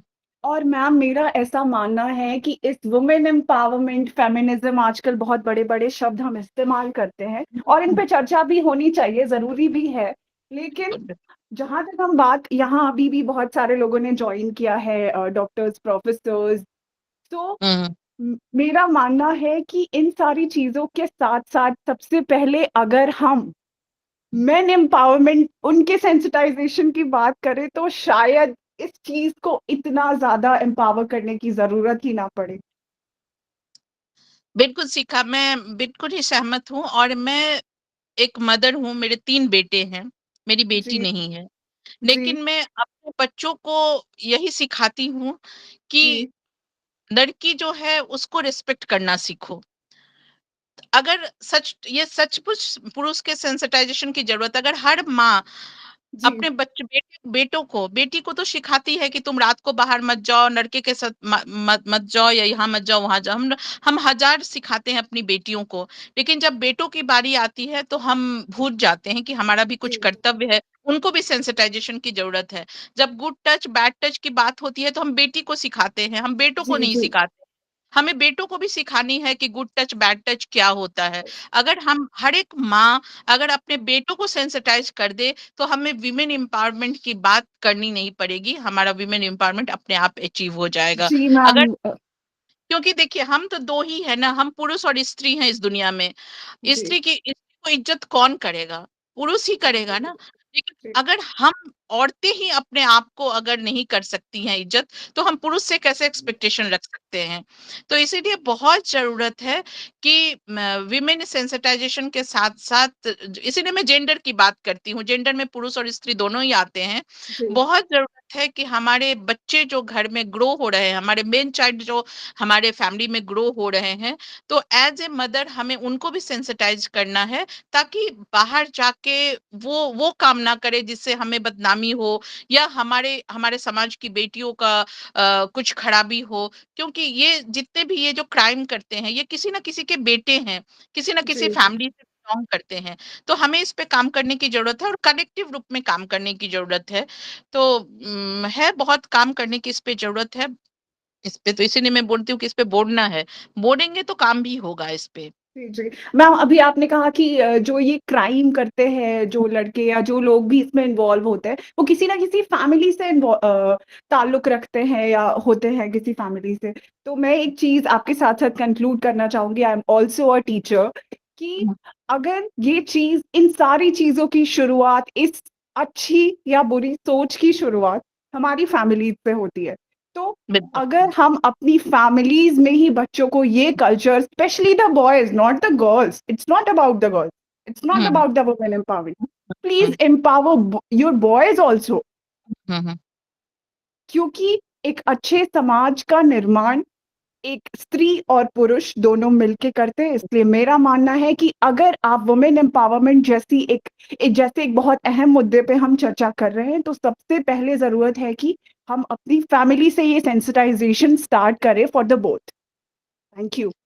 बिल्कुल बिल्कुल, तभी एक अच्छा समाज का निर्माण हो सकता है।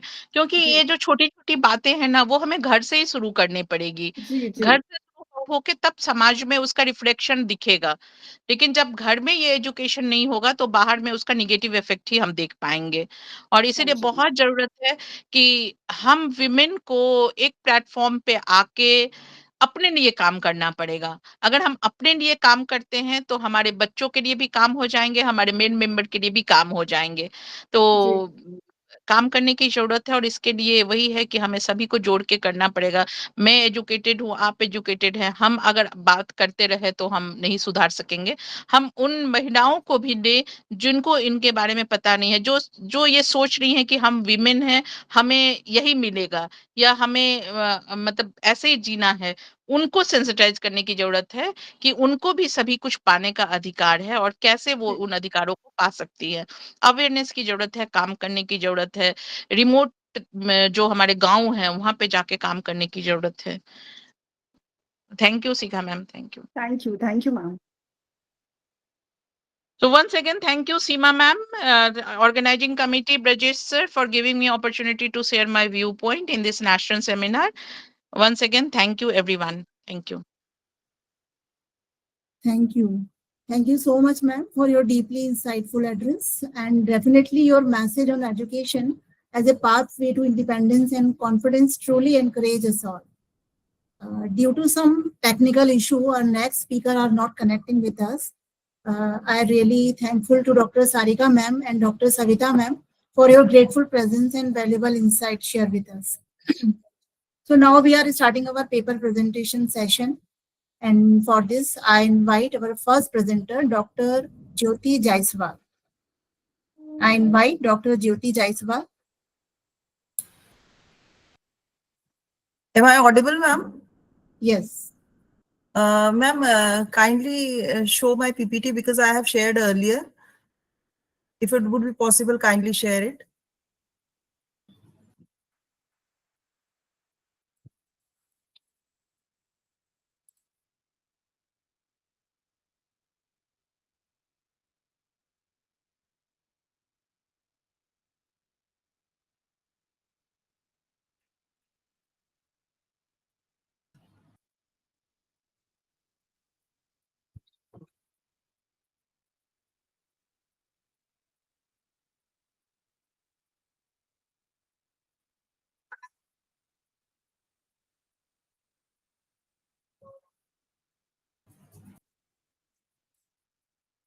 Brijesh sir, please help her out to present the PPT. Yeah, ma'am. This is here. Respected dignitaries, esteemed faculty members, and fellow researchers, it would be very much delightful and honored that I am presenting my research paper on the topic, and it would very nice to hear Sarika ma'am and the Savita ma'am. मैं अपने PPT का topic इसी में mix करके एकदम indulge होके सुनने लग गई थी. That is all related to this topic only. That related to the breaking patriarchy, building equality, women empowerment in past, present, and future era. And this conference gives me an opportunity, though, so that I have included this wallpaper, the poster, including my PPT. That we have discussed about the women empowerment, that is related to the participation, reflexibility, and about. And the introduction, let me go through the PPT and the research topic. That the introduction I have included about the patriarchy as the historical system of male dominance. That is all related to the how the male system and the Purana jo hamara system chala aa raha hai, that is related to the define as the whole dominant power of authority, has historically shaped the women, subordinate, controlling their reproductive rights. जैसा हमने अभी starting में बात करा, ma'am ने बताया हमें, Savita ma'am ने, that the sexuality, mobility, and the access to the economic as well as the political resources, ये सारी चीजें that I have explored in the introduction and the objective of my research. And the second objective I have chosen related to the examine the feminist contribution to empowerment. That is related to the feminist waves, whatever that we'll discuss earlier on, related to my table. And the analyzing contemporary manifestations of patriarchy, जो हमारे scenarios चले आए हैं, जो पुराने समय से, all the I have included in my research. And the highlights, I also highlighted the case studies related to the women empowerment. And at the last, I have suggested in my study the strategies and the gender equitable futures for the suggestions. So we'll move forward related to the objectives. Then I have gone through the first wave of the women and the first wave of the women that I have included in my tabular forms, and the second wave of the women's related to that things. And where in the first wave I have included yes, in a literature view, I have included the tabular form and the different studies of these renowned writers and the studies of these workplace equality on the gender performity, on the seva. In case studies, I have included related to the economic empowerment of the women workers. And I have like added on the Chipko movement, that is related to the jo feminism ne jo women's आगे आई थी related to the environment, पेड़ों को नहीं कटने देने के लिए, अपने environment के लिए, अपने work hold के लिए, अपने earnings के लिए, सारी चीजों को मैंने अपने research में include करने की कोशिश करी है, because this is a very worthwhile conference. ये जो इसका topic है, that is really very appreciated. And that all related to the legal milestones, domestic violence act के through जो Me Too hashtag वाले चीजें आई थी, वो मैंने later on आगे studies करते हुए इन सारी चीजों को I have included in the cultural shift. Actually, the topic is very vast and it is not possible. ये जो women के साथ आज पुराने समय से आज तक जो चीजें आती आ रही हैं, that may be not possible to define in a papers. That may, but we have tried a lot. और जैसा कि अभी मैम लोगों ने डिस्कस करा कि हमारे कॉन्फ्रेंसेस में लिटरेट वुमेन्स में डे टू डे लाइफ में इन सारी चीजों को हमें इंटरमिंगल करके रिसर्च के थ्रू सारी चीजों को हमें अडेप्ट करना पड़ेगा. Yes, next please. Although my suggestions are related to this paper in the wholesome, that we'll have to adapt universally the educations for the girls, strong legal implementations to promote the entrepreneurships for the equality and the gender sanitization in the society, and the leverage digital platforms for advocacy and adapt the intersectional approaches, जैसा कि हम starting में भी discuss कर चुके हैं. Yes, please.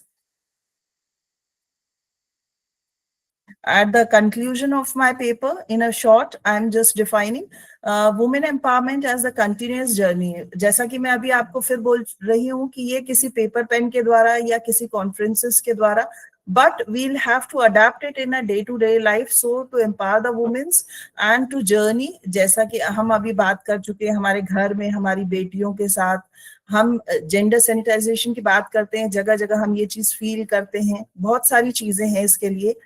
And the progress through the feminist waves and reforms, जो feminist के थ्रू जो वेव्स आती हैं उसमें हमें करना चाहिए। अभी हम बात करें, मैंने स्टार्टिंग में जो अपने पीपीटी में जो एक पोर्ट्रे लिया है, that really makes a women emotional related to, they are covering in an wholesome aspects related to the journey of womanhood, related to the equality, जो भी वो घर के हाउस होल्ड काम के साथ कितनी सारी चीजें मैनेज कर रही हैं, बहुत सारी चीजें हम ऑन पेपर, और हम पॉलिसीज की बात बाद में करेंगे। First we'll have to awaken a women, and like इनमें हमें डेली लाइफ से ही चीजें स्टार्ट करना चाहिए। इतनी छोटी सी बात मैं बोलना चाहती हूँ। And on the conclusion, I have also included a persistence in inequalities remain. हमें ये सारी चीजों में persistence रहना पड़ेगा, रेगुलर रहना पड़ेगा। बहुत छोटे छोटे एफर्ट्स हैं, इसमें हमें रेगुलरिटी बहुत जरूरी है। For the future we'll have to breaking down the patriarchy, जो हमने शुरू में बात करी है, जो मोनोटोनस चीजें चली आ रही हैं, जो एक अधिकार वाली बात होती है। कई बार हम ऐसा देखते हैं, at the last I will have to conclude my paper only in a wholesome little bit of words, that कई चीजें होती हैं सामने नहीं आती हैं, बट माइंडसेट में, आंखों के अकॉर्डिंग, चीजों के according, we are not having in boost up like to cross those limits. हम कुछ ऐसे नियम बने हुए जिनको क्रॉस करने के लिए हमारे लिए पॉसिबल नहीं है। बहुत सी वुमेन्स हैं, बहुत सारी चीजें हैं इसमें, एन नंबर ऑफ थिंग्स है, एन नंबर ऑफ थिंग्स है, एन नंबर ऑफ एग्जाम्पल्स हैं। मैं खुद ही असिस्टेंट प्रोफेसर हूँ आईपीएस कॉलेज में लास्ट 18 ईयर्स से, and I have written book chapters also on the feminism. I am just like working women at a glance in Indian subcontinent, ये एक book थी, इसमें मेरा एक बुक चैप्टर था, इसका एक नाम है a journey of womanhood from unheard screams to powerful voices. Unheard screams means आप समझ गए होंगे कि कितनी पैथेटिक टाइप की चीजें हैं जो पहले औरतों के साथ होती थी, to the powerful voices for the nowadays. This was my chapter, this was published in one of the renowned book that मुझे लगा आप लोगों से शेयर करना चाहिए, that's why I have like and another my book title was related to the double-edged sword of navigating women in social media as a woman tech, like related to the double edge social navigating, जो हम आज social media पे women जो दिखाती हैं, जो चीजें promote हो रही हैं, जो चीजें प्रमोट हो रही हैं, जो चीजें हाईलाइट हो रही हैं, जो कंपैरिजंस चले हैं, जो सोशल इश्यूज चले हैं, इसमें से स्टार्टिंग में जो मैम ने हमको एड्रेस करा था, जहां तक मुझे ध्यान है, उन्होंने सोशल मीडिया पे भी, सारिका मैम ने, उन्होंने सोशल मीडिया पे भी काफी सारी अच्छी चीजें बोली थी, बताई थी। ये आजकल एक तरीके से हमारे हाथ में ये लाइक मेडिसिन भी है, डिजीज भी है, सारी चीजें हैं। वैसे ही वुमेन्स के साथ बहुत सारी चीजें थी, अब ये सोशल मीडिया का नया एस्पेक्ट आ गया।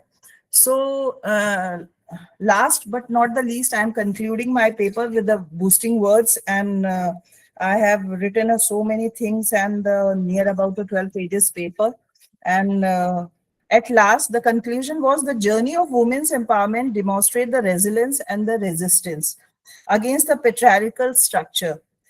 Historical struggles from the suffering from the movements of feminist waves had laid to the foundation of today's progress.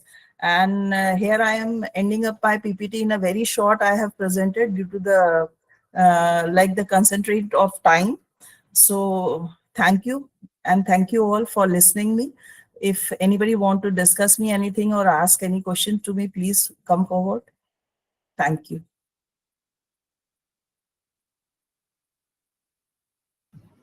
Thank you, Jyoti ma'am. Thank you for your informative and well-researched presentation. Thank you.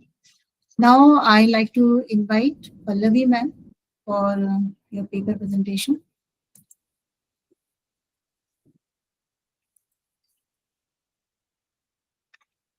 Pallavi ma'am.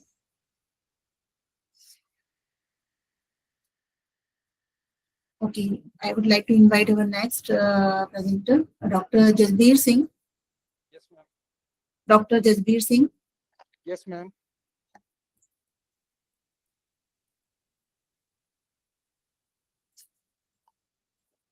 Okay, our next paper presenter is Dr. Devi. Yes, ma'am.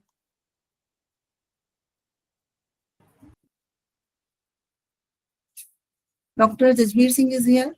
Yes, ma'am. Okay.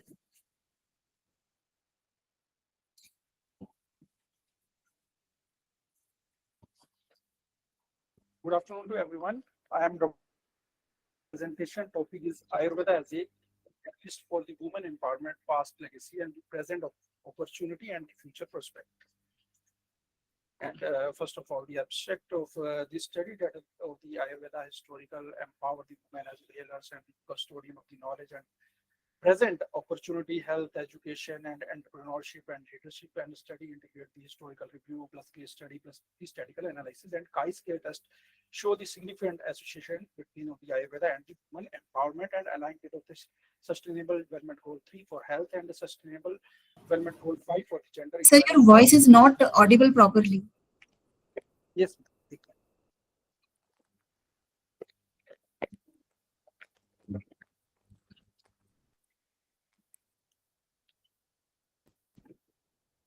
Am I audible? Yeah. Yes, sir. Yes, sir. The Ayurveda transformative catalyst for the gender equalities. And introduction of this study that of the women empowerment, that is the health plus education plus economic plus leadership, and Ayurveda, that is the 5,000 year of the holistic medical system, and the historical role of the women as of the healer, educator, and the leaders, and the explore the Ayurveda catalyst role across of the past, present, and future dimensions. And the historical background of this study, that of the woman as a healer and the knowledge custodian of the midwifery, herbal medicine, and intellectual role of the Gargi and the Mitri and the philosophy of the holistic of the learning and the socio-cultural agency through of the nutrition, seasonal regimen, and the preventive care and the foundation of the empowerment through the Ayurveda. And the aim and the object of this study, that of the critically explore of the Ayurveda transformative role in the women empowerment, and the objective of this study of the examine of the historical role of the women in Ayurveda and analyze the present opportunity, health, education, entrepreneurship, and leadership, and evaluate the case study data and identity of the challenges or barrier and the proposed future strategy aligning with the sustainable development goal. And the hypothesis of this study, that of the null hypothesis, that of the no significant impact of the Ayurveda on the women empowerment, and the alternative hypothesis, that of the H1, that of the Ayurveda significant impact of the empowerment across of the health, education, economic, and the leadership. And these are the literature review of this study, that of the women health management, that of the PCOS and infertility and osteoporosis, that of the Patavardhan Namaskar study of the 2020, and the economic opportunity by of the Ayurveda entrepreneurship, that of the barrier of the 2017 study, and the women college, that of the academic leadership study of the Sharma 2019, and the research gap, that of the limited integrated study across of the health, economic, and the leadership. And the methodology of the study of that of the research design of the mixed method approach, that of the qualitative and quantitative approach, and data sources, that of the primary classical Ayurvedic text institution survey, that of the LBS Mahila Ayurvedic College and Hospital Haryana, and the secondary data of the research article, policy report, Ministry of the IUS, WHO, and industrial report, and the data collection, data of the historical and textual review survey of the 250 female student and the institutional and the employment records, and the case study analysis, and the analytically framework, that of the qualitative thematic analysis of the empowerment dimension of the health, education, economic, and the leadership, and the quantitative data, that of the chi-scale test to evaluate the association between the Ayurveda participation and the empowerment outcome, and the outcome evolution, that of the health, education, economic independence, and leadership partnership. And the case study of Lal Bahadur Shastri Mahila Ayurvedic College, Bilaspur, Haryana, that of the profile of the woman focused Ayurveda institution and study student 250 annually BMS training and program and study, and 50 new women student admission every year, and the outcome, that of the employment, entrepreneurship, and research participation, and impact education plus economic independence plus leadership empowerment. And data interpretation and the statistically analysis, that of the survey finding of the N number, that of the 250, that of the health outcome 190, that is 76%, that is increasing, and academic performance, that of 165 data, that is 66%, and the economic status that is 140, that 56%, and the leadership or decision making, that role of the role of 95, that is 38% increase. And these are the data interpretation and the statistical analysis that of the empowerment dimension of the health, that is p value is less than 0.001. That is the significant association between the Ayurveda participation and improved health, and the education, that is the p value that is less than 0.001, that of the significant association with the academic performance, and the economic, that 0.002, that is equal to that of the significant impact on the employment and the self-employment, and the leadership, that is equal to the 0.004, that of the significant effects on the women in leadership role, that of the chi-square result all domains, that of the p is less than of the 0.05, that of the significant effect, that H0 is rejected and H1 is acceptable. And the observation and analysis of study, that of the women historical central in healthcare knowledge and entrepreneurship, also of the financial independence and wellness tourism, expand the jobs and the leadership roles, and the digital platform and global education, global Ayurveda education, that is the academic and the professional empowerment and international qualification, that of the future driven. And these are the result of the study, that of the health outcome, that is the 76% women reported improvement the health and education, 66% improve the academic performance, and economics 56% achieve of the economics independence through of the job or startup, and leadership 38% of the gain of the leadership role. And all these results statistically significant, that is the less than that p value is less than of 0.05, and the null hypothesis is rejected and alternative hypothesis is acceptable, that is the Ayurveda significant empower the women in education, health, economic, and the leadership. And these are the outcome, that of the improved health outcome, enhance the education and the research participation, financial independence via entrepreneurship, and increased leadership in the Ayurveda, that the health, education, economic, leadership, and empowerment. And these are the challenges of the commercialization pressures and the regulatory hurdles, that of the standardization, needing accessible issue, that of the rural gap, and precipitation barrier, that of the Ayurveda seen as of the alternative note of the mainstream. And these are the future scope of this study, that of the mainstream Ayurveda in National Women's Health Program and the digital health and e-learning platform on the rural outreach, and international collaboration for the validation and the recognition, and the gender sensitive Ayurveda curricula, and the policy support for the women entrepreneurship in the Ayurveda and the wellness. And the summary of the study, that of the past women as a whaler, scholars, and the knowledge custodian, and the present, that of the opportunity in the health, education, entrepreneurship, and wellness, tourism, and future policy integration, digital expansion, global leadership role, and the global sustainable development goal, that of the SDG 3, that is the good health and the well-being, and the sustainable development goal 5 for the gender equalities. And these are the past legacy women in Ayurveda, that of the healers and the knowledge custodian, that of the herbal medicine, midwifery, family healthcare, education, and spiritual role, that of the life of the scholar of the Gargi, and the social culture empowerment, that of the image of the nutrition, seasonal regimen, that of the literature and preventive healthcare, and the impact of the woman, shape of the family and the community well-being, gaining of the social agency, and the present opportunity, that of the health empowerment of the Ayurveda, managing of the PCOS, PCOD, and the infertility and osteoporosis, stress and education, women in Ayurveda college research and the teaching role, and economic independence of that of the herbal product, nutraceutical and wellness, tourism enterprises, and the leadership of the woman practitioners and the administrator in the Ayush institution, and the global recognition, growing demand for the Ayurveda in wellness, tourism, and the healthcare.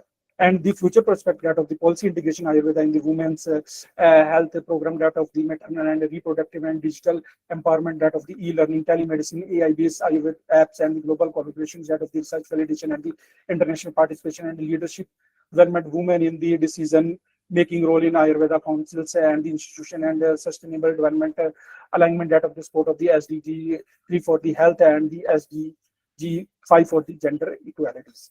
And these are the discussion of the study of the Ayurveda's multidimensional empowerment, health for the autonomy, and the education for the professional role, and economic for the entrepreneurship, and leadership for the policy making role, and the challenging that of the commercialization, accessibility, and regulation solution, that by the policy integration plus digital plus global validation. Right? These are the conclusion of my study, that of the Ayurveda historical empower the women, and present, that of the expanded opportunity in the multiple domains and a future catalyst for the global gender equalities and the now fostering of the education, health, entrepreneurship, and leadership with policy, digital technology, and the global contribution transformative catalyst for women empowerment and strategic integration with sustainable development goal to ensure the sustainable empowerment.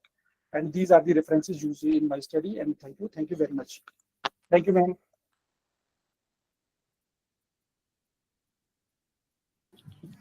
Thank you, Jasbir sir, for a well-structured and well-researched presentation. Thank you, ma'am. Now I invite Dr. Devilata ma'am. Dr. Devilata ma'am.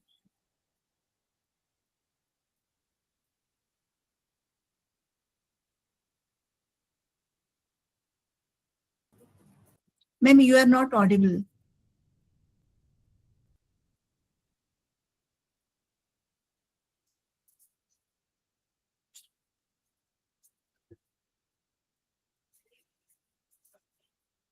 Ma'am, you are not audible.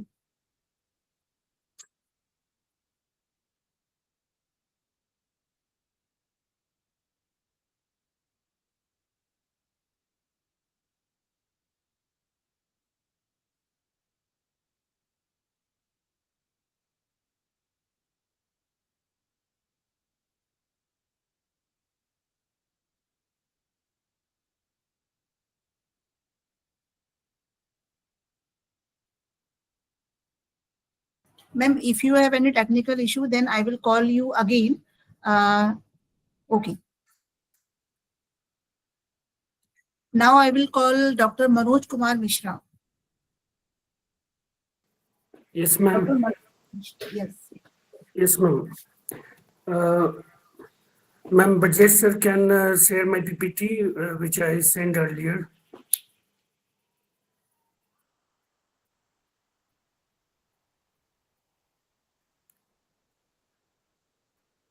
Hello. Yes, sir. It will handle my technical team. Thank you, ma'am.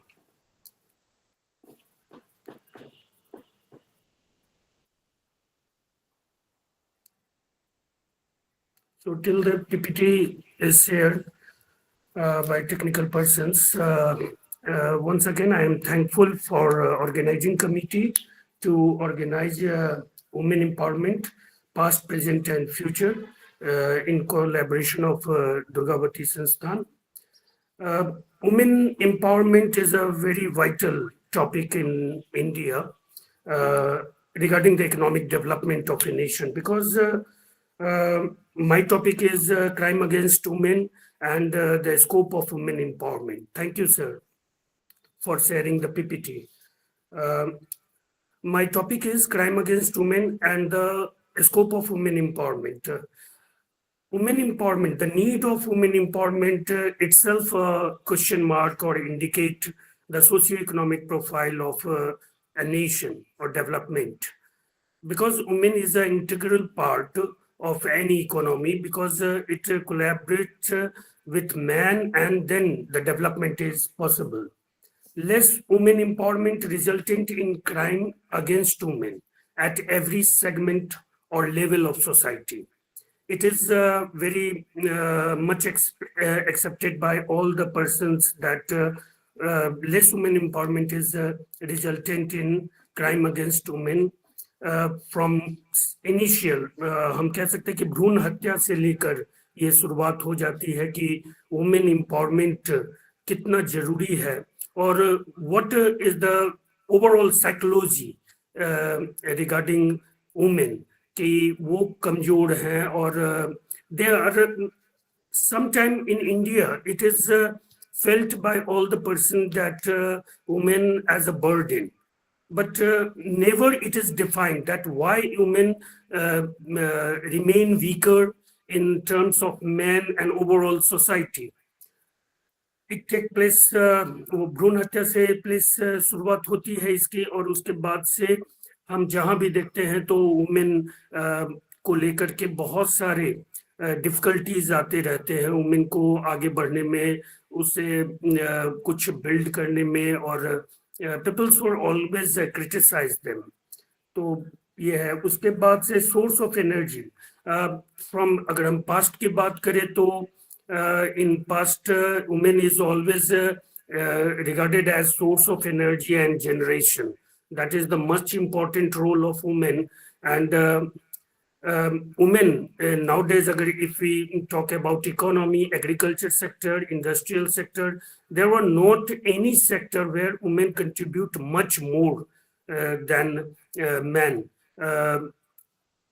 But still, in spite of this, women crime is continue in our country, and there are a lot of reasons behind it. Crime against women obviously restrict their participation in national development, assertions of dominance by man and reach over weaker sections. Historical innovation that women is always treated in past, our past women is always treated as a top of the society, and they lead the society, and that time is categorized as a golden time period of women. But as we civilized more, the women became more weaker and rather than at a partial segment. Does social system fuel crime?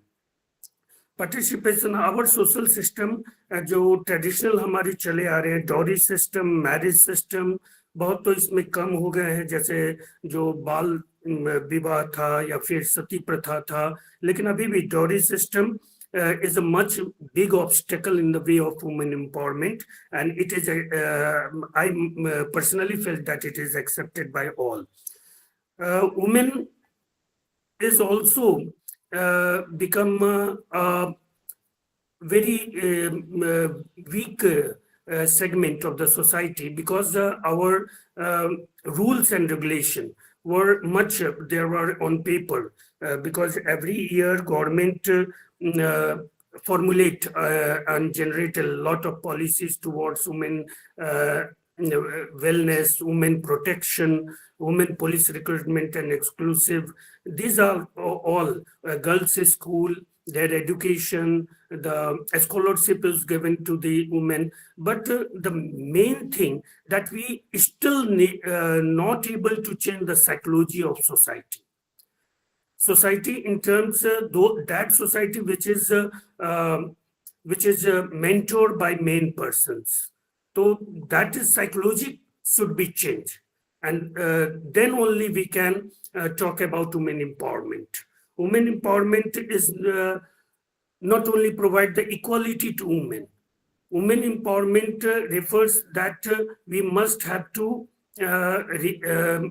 keep in mind that women has a great place in our society, in our economy, by all by all means. And our constitutional framework को अगर हम देखते हैं इसमें, तो उसमें भी IPC की धाराएं हैं, बहुत सारी कठोर धाराएं हैं जो सरकार लेकर आई हैं, ताकि वुमेन पर जो क्राइम है उसको हम कम कर सके. किडनैपिंग है, ड्रॉज है, मोलेस्टेशन है, हरासमेंट है, लेकिन ये सब प्रभावी नहीं हो पा रहे हैं. ठीक है, लॉ है, आजकल बहुत सारे सोशल मीडिया और बहुत सारे टेक्निकल इन्हेंसमेंट के कारण बहुत सारे इसके यूज भी हो रहे हैं, और इससे बहुत सारे रिजल्ट भी आ रहे हैं.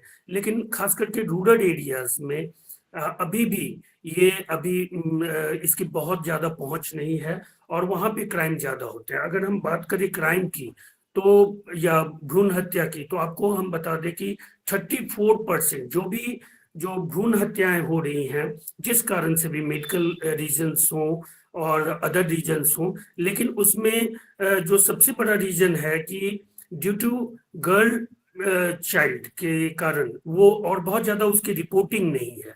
ये अंडर ड्रॉन ये डाटा है कि 34% तक भ्रूण हत्याएं फीमेल की होती हैं, और इसको रोकना बहुत ज्यादा जरूरी है. अभी हम देख रहे हैं कि लगातार जो रेशियो है हमारा मेल और फीमेल का, वो लगातार कम हो रहा है, and it's not good for a healthy society and educated society. और अगर हम सस्टेनेबल डेवलपमेंट की बात करते हैं, ओवरऑल डेवलपमेंट की बात करते हैं, तो बिना वुमेन को साथ लेकर हम ऐसा कर ही नहीं सकते हैं. It's never can be possible that an economy get its height without the collaboration or cooperation of women.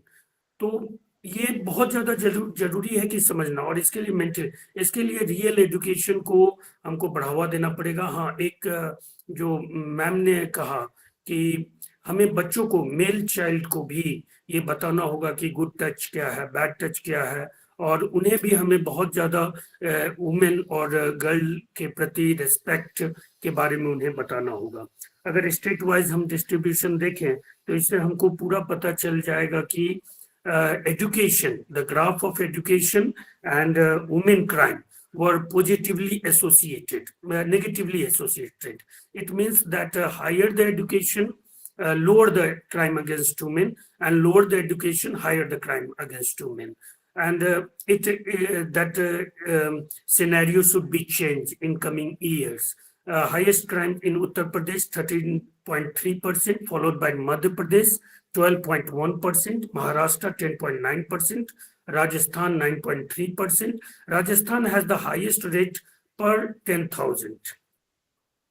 Crime and suicidal deaths, अगर हम बात करें तो women make up 40% of suicides rather than men. Men का suicide इससे कम है.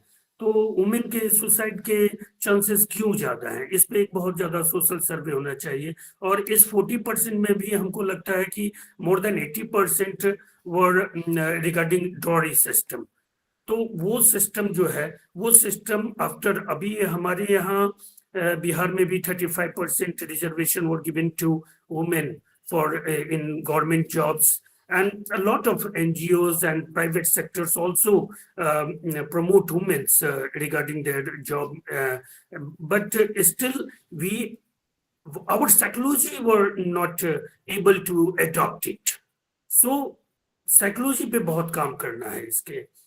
Women empowerment is all about psychomatter in India. I personally felt it maybe differ from other persons, their own thinking maybe. 72.2% of deaths by fire were women. और कैसे आग लग जाता है, कैसे महिला जल जाती है. In some cases it may be possible, but not 72.2%. Role of society and NGOs की अगर हम बात करें तो NGOs raise awareness and prevent crimes, literacy improve women's right awareness, economic empowerment builds confidence, gender sensation for police, judiciary and parliament. International comparison अगर हम करें तो इंडिया बहुत पीछे है अभी वुमेन एम्पावरमेंट को लेकर के, because in foreign womens were much contribute towards economic development.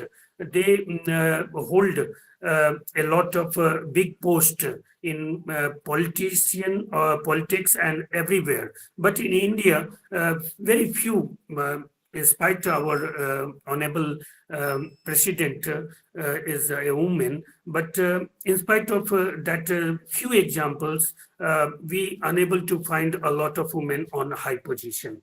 So that scenario should be changed in coming future. International comparison अगर हम देखते हैं तो higher crime rate in developed nation like USA and Canada. USA over 10,000 rape cases by 1992. India lower rates but underreporting likely. Status of women, not just economy drives crime rates.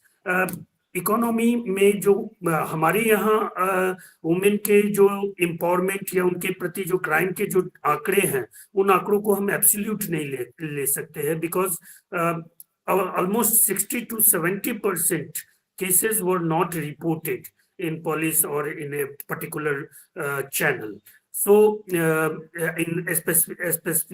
especially in rural areas, because of less education and poor families, they were not able to report thoroughly the police and which is systematic reporting. And that's the reason, because that we not able to exact calculation and exact finding of what the size of crime against women, and size of crime against women is much more than it appear before us. Status of women, not just economy drives and crime rates. Economy अगर बहुत ज्यादा develop होते हैं और बहुत ज्यादा अगर हम जैसे आज मेट्रो की बात करते हैं तो मेट्रो में मेट्रो सिटीज और जितने भी बिग सिटीज हैं वहां पर वुमेन बहुत ज्यादा आगे आए हैं और उसके कारण जो वो फॉरवर्ड होते जा रहे हैं तो उसके कारण कुछ वहां पे क्राइम कम हुए हैं तो जरूरत है ज्यादा से ज्यादा पढ़ाने की.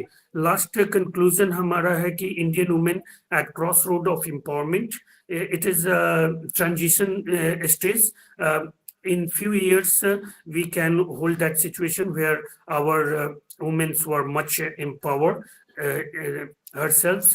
Development efforts overshadows by rising crimes, need stronger laws, policies, and awareness among peoples. Women empowerment key to reducing crimes.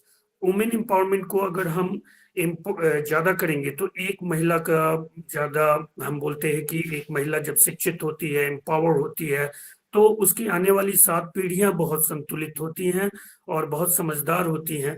और ऐसी स्थिति जब वुमेन एम्पावरमेंट की ओवरऑल बनेगी तो क्राइम रेट्स बहुत ज्यादा गिर जाएंगे, ओवरऑल इकोनॉमिक डेवलपमेंट बढ़ जाएगा और फिर हम इसका फायदा उठा सकते हैं. इसमें अभी recently social media changes, social changes, patterns बहुत ज्यादा इसमें कंट्रीब्यूट कर रहे हैं और हमारा जो वुमेन हेल्थ कंसर्न है वो ग्रेट कंसर्न है. तो वुमेन के हेल्थ के बारे में भी हर एक घरों में जो मेल हैं वो वुमेन के हेल्थ को लेकर के ज्यादा, उनके हेल्थ के इग्नोरेंस भी एक तरह का क्राइम है उनके प्रति. हमारे यहाँ क्या होता है कि पिताजी को अगर खांसी होगी तो सारे बच्चे दौड़ पड़ेंगे, इवन माँ भी दौड़ पड़ेगी कि अरे पिताजी को खांसी हो रही है. लेकिन अगर माँ 10 दिन से 7 दिन से खांसी कर रही है, उनको तबीयत खराब है तो फिर कोई बहुत ज्यादा चिंता नहीं करता है. तो it is also type of crime. The negligences regarding women health is also. तो इन सारी चीजों को हमको फैमिली से शुरू करके धीरे धीरे समाज में फैलाते हुए, एजुकेशन को फैलाते हुए, वुमेन के महत्व को समझते हुए वुमेन एम्पावरमेंट करना होगा और तब ये एक खुशहाल और विकसित देश होगा. Thank you everyone. Thank you, Thank ma'am. you so much. Thank you so much, Manu sir, for presenting your paper. Now I again invite Dr. Devilata ma'am.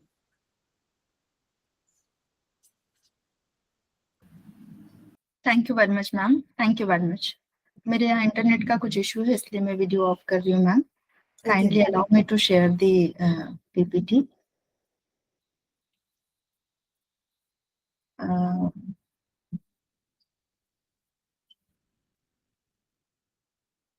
Entire screen.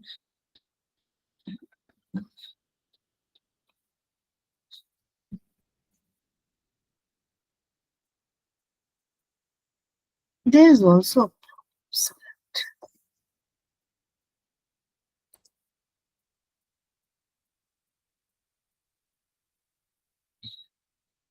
Ma'am screen visible है क्या मेरी?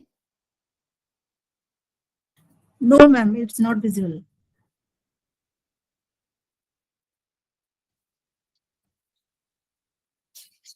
मुझे लगता है YouTube को हटाना पड़ेगा.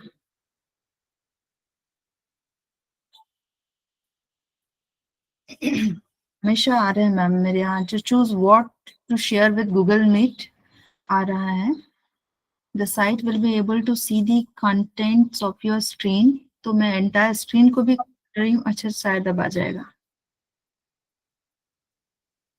Share. I think. Hello. Yes ma'am, your screen is presenting. Ma'am क्या शो हो रहा है मैम? Hypothesis and methodology. अच्छा मैम शो हो रहा है ma'am. Now your title is shown. Oh, thank you ma'am. So grateful. Thank you. मेरा सबसे पहले तो आज का जो दिन 5 अक्टूबर 2025 को ये 2 दिवसीय राष्ट्रीय सम्मेलन जिसका विषय women empowerment past, present and future, जिसके गूगल मीट पर जिसके आयोजन के लिए 2 दिवसीय गूगल मीट पर ये जो विराजमान समस्त विद्वान और विदुषिया, आप सभी को वंदन अभिनंदन। आज माँ रानी दुर्गावती जी का भी जन्म दिवस है, जो सशक्तता की मिसाल थी, के जन्म दिवस की भी आप सभी को हार्दिक शुभकामनाएं और बधाइयाँ। और आज का मेरा विषय है contribution of doctor B R Ambedkar in women empowerment, constitutional and legal scenario. और इसको मैंने तैयार किया मेरे साथी डॉक्टर समीर कुमार बहसारे जी के साथ में। और इसमें रिव्यू ऑफ लिटरेचर देखने मुझे लग रहा था कि इस पे कुछ होगा नहीं, लेकिन ये मुझे करीब 35 से ज्यादा रेफरेंसेस और अलग अलग लिटरेचर मिले। तो मुझे लगता है कि इस पे बहुत सारा काम, मुझे लगता है मैंने इस चीज को नहीं पढ़ा था। और थैंक यू वेरी मच कि इस कॉन्फ्रेंस के आयोजन करता हूँ, कि मैं आभारी हूँ कि मुझे ये चीजें जानने का मौका मिला। क्योंकि मैं बस ये सोचती थी कि जैसे बाकी समाज सुधारक रहे हैं जिन्होंने जो देश के विकास में, आई मीन महिलाओं के विकास में जो रीढ़ की हड्डी बने, जैसे हमारी रीढ़ की सोसाइटी की रीढ़ बने, वैसे ही ये भी थोड़े बहुत इन्होंने किया होगा। स्पेशली दलितों के नेताओं के रूप में हमें जानते हैं, लेकिन मैंने इनका अध्ययन किया इस वर्कशॉप के कारण, तो मुझे बहुत चीजें समझ में आई कि नहीं, वाकई में इनका जो योगदान था सिर्फ एक विशेष क्षेत्र तक नहीं, बल्कि ये अपने आप में एक युग पुरुष थे, डॉक्टर आम्बेडकर। और चूंकि ये जो वुमेन एम्पावरमेंट एक ऐसा विषय है जो हमेशा ही चर्चा का विषय रहा है। हम जानते हैं कि हम एक पितृ सत्तात्मक परिवार में रहते हैं, जिसमें अभी कुछ चीजें सुधरी हैं, क्योंकि ऐसे महापुरुषों के इन्वॉल्वमेंट के कारण, उनके प्रयासों के कारण आज महिलाएं एक ऐसा मुद्दा है जिसकी बात हम जितनी करें उतना कम है। क्योंकि महिलाएं जो है वो परिस्थितियों के हिसाब से अपना रूप धारण करती है। इसलिए हम इनको नवदुर्गा के जो हम 9 प्रतीक जो है वो यूं ही नहीं दिए गए हैं, वो अपना रूप धारण करती है। इसलिए कहते हैं कि इनको समझना भी कठिन होता है, कि कभी दुर्गा के रूप में शक्ति बन करके अपने परिवार की रक्षा करती है, तो कभी सरस्वती बन करके अपने बच्चों को पढ़ाती है, और अलग अलग रूपों में हम देखते हैं, कभी काली बन करके अपने दुश्मन जो उनके ऊपर, जैसे अभी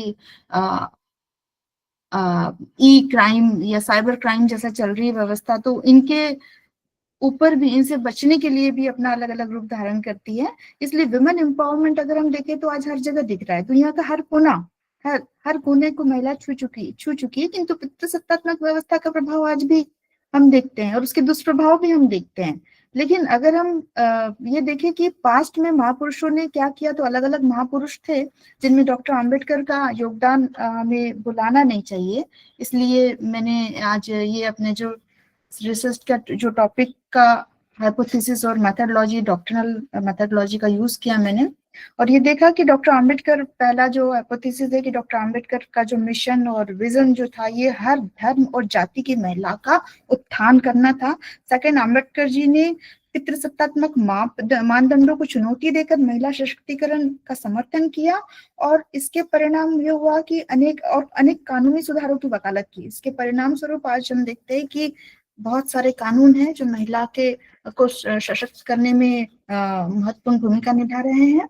इसके अलावा महिला थर्ड वॉच पॉइंट है, महिला उत्थान और सशक्तिकरण और लैंगिक न्याय को सुनिश्चित करने के लिए जो संवैधानिक प्रावधान जो बनाए गए हैं, उसमें डॉक्टर आम्बेडकर के प्रयासों को, उनके गंभीर प्रयासों को समझा जा सकता है उन संवैधानिक प्रावधानों से।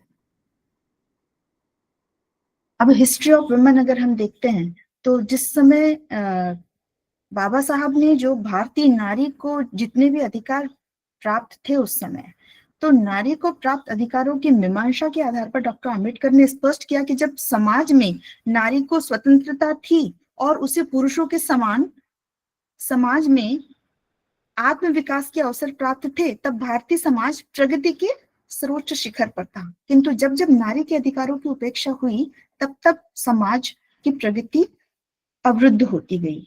स्मृति काल विशेष रूप से मनु के पूर्व तक की हम देखते हैं, तो भारतीय समाज में नारी की दशा, ये डॉक्टर आम्बेडकर के रिसर्च थे, भारतीय समाज में नारी की दशा अच्छी थी। स्त्रियों को वेद की शिक्षा दी जाती थी, उन्हें गुरुकुलों में प्रवेश मिलता था, वे ना केवल मंत्रों वेद मंत्रों का उच्चारण करती थी, वरन वेदों की विभिन्न शाखाओं के अध्ययन में पारंगत थी और उनकी मीमांसा में भी पटु थी। स्त्रियां शिक्षक थी, वह कन्याओं को पढ़ाती भी थी। विशेष रूप से धर्म, दर्शन और अध्यात्म के ज्ञान में स्त्रियां बहुत निपुण थी।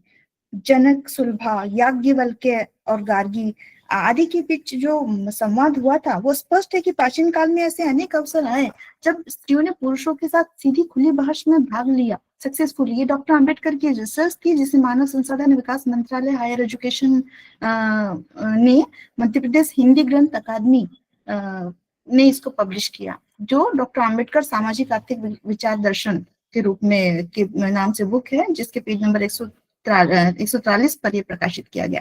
स्पष्ट है कि प्राचीन काल में एक समय ऐसा भी था जब भारतीय समाज में स्त्रियों का बहुत आदर किया जाता था। उन्हें शिक्षा, आत्मविकास, विवाह, तलाक, संपत्ति के सारे आवश्यक अधिकार थे।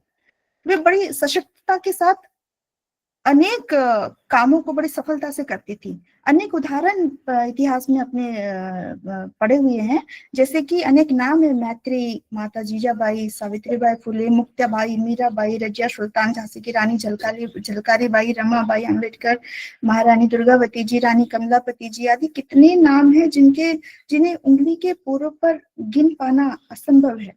जब ऐसी सशक्तता की दशा में ऐसा क्या हो गया कि बाबा साहब के काल तक, उनके काल तक उनको महिलाओं को उन्होंने देखा कि कोई फंडामेंटल राइट्स ही नहीं थे, कोई शिक्षा, संपत्ति का, स्वेच्छा से जीने का, विवाह करने का, बच्चा गोद लेने का, भरण पोषण का कोई अधिकार ही प्राप्त नहीं थे। ये सर्वविदित है कि जिस प्रकार एक पक्षी बिना सिर्फ एक पंख के सहारे आसमान में नहीं उड़ सकता, वैसे पुरुष अकेले बिना स्त्री को साथ लिए जीवन में बुलंदी तक नहीं पहुंच सकता।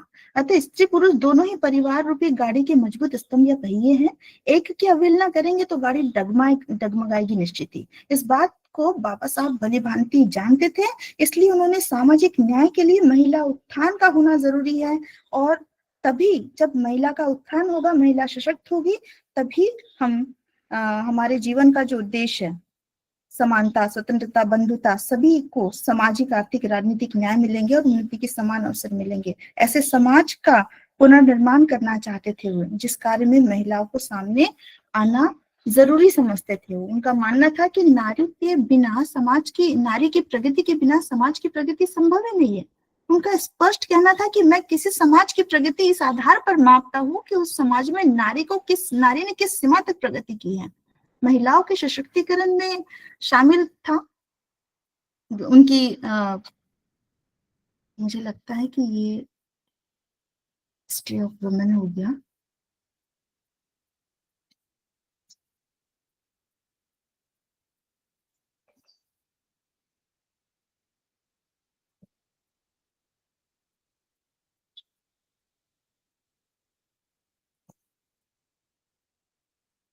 Am I audible, ma'am? Yes, ma'am. Yes, ma'am. You are audible. Thank you, ma'am. कुछ चीजें जो थी वो स्लाइड्स नहीं आगे बढ़ रही थी, मैम। तो महिलाओं की सशक्तिकरण में शामिल था विधिक शिक्षा, शिक्षण, प्रशिक्षण, जागरूकता का सृजन करना और महिलाओं की स्थिति को बेहतर बनाना, उन्हें स्वयं के निर्णय लेने के अधिकार देना विधि बनाकर, और उन्हें जिस बात से उन्हें सदियों तक वंचित रखा गया था। हम प्राय न्यूज़पेपर में देखते हैं कि इस बार भी छात्राओं ने बाजी मारी। हर साल जब 12th का रिजल्ट आता है तो ये उन्हें पढ़ने का अवसर दिया, तभी तो उन्होंने बाजी मारी, और यही तो है वास्तव में सशक्तिकरण और शक्ति से संपन्न बनाना। तो बाबा साहेब द्वारा निर्मित भारतीय संविधान में जो फंडामेंटल राइट्स थे, जो directive principles of state policies थे, जिसमें उन्होंने सामाजिक, आर्थिक, राजनीतिक न्याय, उन्नति व प्रतिष्ठा प्राप्त करने के समान अवसर की जो वकालत की उन्होंने, समान कार्य के लिए समान वेतन की बात कही उन्होंने, और सभी को कानून का समान संरक्षण की जो बात उन्होंने कही है, ये कहीं न कहीं उनके विचारों को बताता है कि महिलाओं के प्रति महिलाओं के उत्थान के प्रति वो कितने कर्तव्यप्रत थे। वेदों में भी लिखा है, नर नारी प्रोद्धरति मंजतम भव भारी दो, संसार रूपी समुद्र में डूबते नर का उद्धार नारी ही करती है। तो फिर ऐसा क्या समय चक्र आ गया? हाँ, हम ये जानते हैं कि भाई कुछ आक्रमण हुए, उसके बाद में समय समय पर ऐसा हुआ कि महिलाओं के लिए बंदिशें बढ़ती गई, लेकिन बंदिशें बढ़ने का कारण क्या था कि इतनी सशक्त महिला, मतलब कहा भी जाता है कि नारी को अबला मत समझो, नारी शक्ति सारी है, 2 मात्राएं फिर भी अधिक है, नारी नर से भारी है। तो जब भारी है नारी, तो फिर क्यों ऐसा होते गया कि उसको पीछे ढकेला गया। मुझे लगता है कि एक केस था जिससे मुलर वर्सेस ओरेगन, इस केस से हम समझ सकते हैं कि स्त्रियों के अस्तित्व के संघर्ष में स्त्रियों की शारीरिक बनावट और उनके स्त्रीजन्य कार्य ही उन्हें दुखद स्थिति में डाल देते हैं। माँ बनना उनकी शक्ति होती है, लेकिन जब वो माँ बनती है तो वो दूसरों पर निर्भर हो जाती है। बच्चे की देखरेख के लिए वो सोचती है कि उसको कोई, क्योंकि इतनी वीक हो जाती है उस समय कि थोड़ा समय तो उसको आराम का चाहिए होता है। उस दशा का भी फायदा मतलब गैर फायदा उठा लेते हैं कुछ लोग। इसी के कारण कहीं ना कहीं वो अपनी शक्ति को भूलते जाती है और वो परिस्थितियों के हिसाब से अपना रूप धारण करती है। इसलिए स्त्रियों को समझना कठिन है कहा जाता है, लेकिन बेसिकली उसका जो ऑरा, उसकी जो शक्ति, उसकी जो कैपेबिलिटी कई बार उसकी कमजोरी बन जाती है। तो बाबा साहब ने ये प्रयास किया कि उनकी शारीरिक कुशलता का संरक्षण जनहित का उद्देश्य हो, ये भावना संविधान में उन्होंने डालने का पूरा प्रयास किया था। बाबा साहब ने संविधान में लैंगिक भेदभाव को वर्जित किया और स्त्री पुरुष वर्ड यूज ही नहीं किया, बल्कि व्यक्ति शब्द यूज किया कि हर एक व्यक्ति जिसके अंतर्गत आ गया, चाहे वो देशी हो, विदेशी हो, महिला हो, पुरुष हो। मेनका गांधी वर्सेस भारत संघ का एक केस में डिस्कस करना चाहूंगी, जिसका साइटेशन था AIR 1978 supreme court page number 597। इस केस में कहा गया कि मौलिक अधिकार या फंडामेंटल राइट्स व्यक्तियों को मिलने वाले वे आधारभूत अधिकार होते हैं जो किसी स्वतंत्र देश के नागरिकों के बौद्धिक, नैतिक और आध्यात्मिक विकास के लिए परम आवश्यक और अनिवार्य होते हैं। माननीय सुप्रीम कोर्ट ने मूल अधिकारों के उद्देश्यों पर टिप्पणी करते हुए कहा कि मूल अधिकारों का गहन स्रोत स्वतंत्रता का संघर्ष है। मूल अधिकारों का प्रमुख उद्देश्य व्यक्तियों की गरिमा का संरक्षण करना है या उनके व्यक्तित्व का विकास करना है। चूंकि महिलाओं का संरक्षण बाबा साहब का मुख्य लक्ष्य भी था, अतः स्पष्टतः लिखा कि भारतीय संविधान में वर्णित मूल अधिकार देश के प्रत्येक व्यक्ति को प्राप्त है, जिसके अंतर्गत महिलाएं भी आती है और नारी के हितों के विरुद्ध नियमों को तोड़ना वैधानिक रूप से सशक्तता की दिशा में बाधा रहता है। तो सामाजिक, आर्थिक, राजनीतिक रूप से महिला को सशक्त बनाना जरूरी है। तो डॉक्टर बाबा साहब अम्बेडकर का दावा था कि महिलाओं को समाज में महिलाओं की स्थिति समाज में पुरुषों की जैसे ही होना चाहिए। इस दिशा में उन्होंने बहुत सारे प्रयास किए और उसका परिणाम हमारे आज के संवैधानिक व्यवस्था पर भी दिखता है। एक केस में डिस्कस करना चाहूंगी, Air India versus Nargis Mirza वाला केस। बड़ा अजीब सा मामला था कि Air India employees service regulation तथा airlines flying crew service regulation के कुछ उपबंध थे, जिनके विनियम 46 के अंतर्गत ये था व्यवस्था थी कि जितनी भी एयर होस्टेसेस थी जो वायुयान परिचारिका है, उनको ये था कि 35 वर्ष तक की वो सेवा करेगी, उसके पहले विवाह नहीं करेगी। सेवा में आने के 4 वर्षों के भीतर अगर विवाहित हो जाए और गर्भवती हो जाए तो इनमें से जो भी शर्त पहले हो गई उनको पद छोड़ना पड़ेगा। तो ये तो नारीत्व का खुला अपमान था, जिसको ऑनरेबल सुप्रीम कोर्ट ने डिनाई किया और कहा कि भैया ये जो उपबंध है इससे भारतीय हेलो जी ma'am, am I audible? Yes, ma'am. Sorry to interrupt you, ma'am. जी Can you summarize your PPT because your time is extended? Ma'am ये इतना सारा है तो मुझे लगता है कि बस यही मैं कहना चाहूंगी कि उन्होंने अब सारे कॉन्स्टिट्यूशनल प्रोविजंस भी डिस्कस करना चाह रही थी सारे भी। चलिए फटाफट मैं इनके उस पे आती हूँ स्लाइड्स पे। We have a long list. Ma'am ये उन्होंने जो हिंदू कोड बिल व्यवस्था के ऊपर मैं थोड़ा सा बस बात करना चाहूंगी, क्योंकि उन्होंने इसको लागू कराने के लिए अपना पद से त्याग पत्र दे दिया था, है ना। उन्होंने जब गोलमेज सम्मेलन में भाग लिया था तो सिर्फ कुछ एक विषय नहीं थे, बल्कि महिलाओं की दशा के भी उन्होंने उल्लेख किया था। हिंदू कोड बिल की जब हम बात करते हैं, हिंदू कोड बिल में तो जिसकी चर्चा किए बिना हम उनके योगदान को अधूरा ही समझ पाएंगे, क्योंकि हिंदू कोड बिल एक ऐसा बिल था जो स्त्री को उसके व्यक्ति के रूप में मान्यता देता था, जिसे कठोर रूढ़िवादी लोगों ने पास ही नहीं होने दिया, जिससे दुखी होकर उन्होंने सदन में अपना त्यागपत्र दे दिया था। तो इस प्रकार से हम देखते हैं कि किस प्रकार से उनको ये पहले के समय के ये जो मैंने नीचे रेफरेंस दिया उसमें से ये लिया, मैं पुरानी किताब मुझे मिली थी जिसमें उस समय के कार्टूनिस्ट जो थे उन्होंने व्यवस्था बताई कि उस समय किस प्रकार से डॉक्टर बाबा साहब आम्बेडकर महिलाओं को उनके दुर्दशा से निकालना चाहते थे, लेकिन उनको समाज ने, जो रूढ़िवादी लोगों ने सिर्फ गेट आउट करके उनको हमेशा तिरस्कार ही दिया।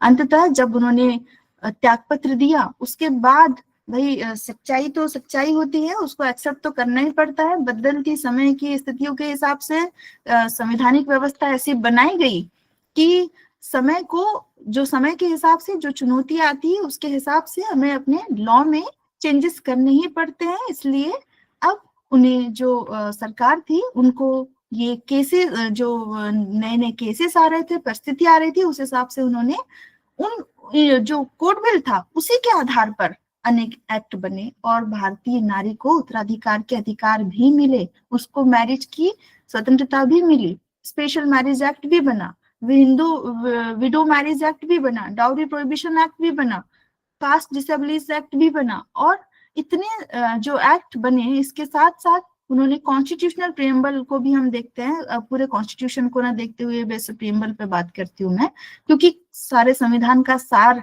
प्रियम्बल है। तो उसमें स्पष्ट रूप से दिया है कि अगर हम किसी भी व्यक्ति को सामाजिक, आर्थिक, राजनीतिक न्याय, है ना, उन्नति, विचार, विकास के अवसर समान रूप से देना चाहते हैं तो उसे संविधान के अगेंस्ट में तो काम नहीं करना चाहिए, संविधान के अनुसार ही काम करना चाहिए। इसलिए जो हम प्रस्तावना को देखते हैं कि जहाँ हर एक व्यक्ति, जिसमें महिला भी शामिल है, उसको सामाजिक, आर्थिक, राजनीतिक न्याय, उन्नति, प्रतिष्ठा के समान अवसर प्राप्त करने का अधिकार, स्वेच्छा से विचार अभिव्यक्ति का अधिकार, धर्म उपासना की स्वतंत्रता का अधिकार, बिना भेदभाव की प्रगति करने का अधिकार महिला को दिया है संविधान ने।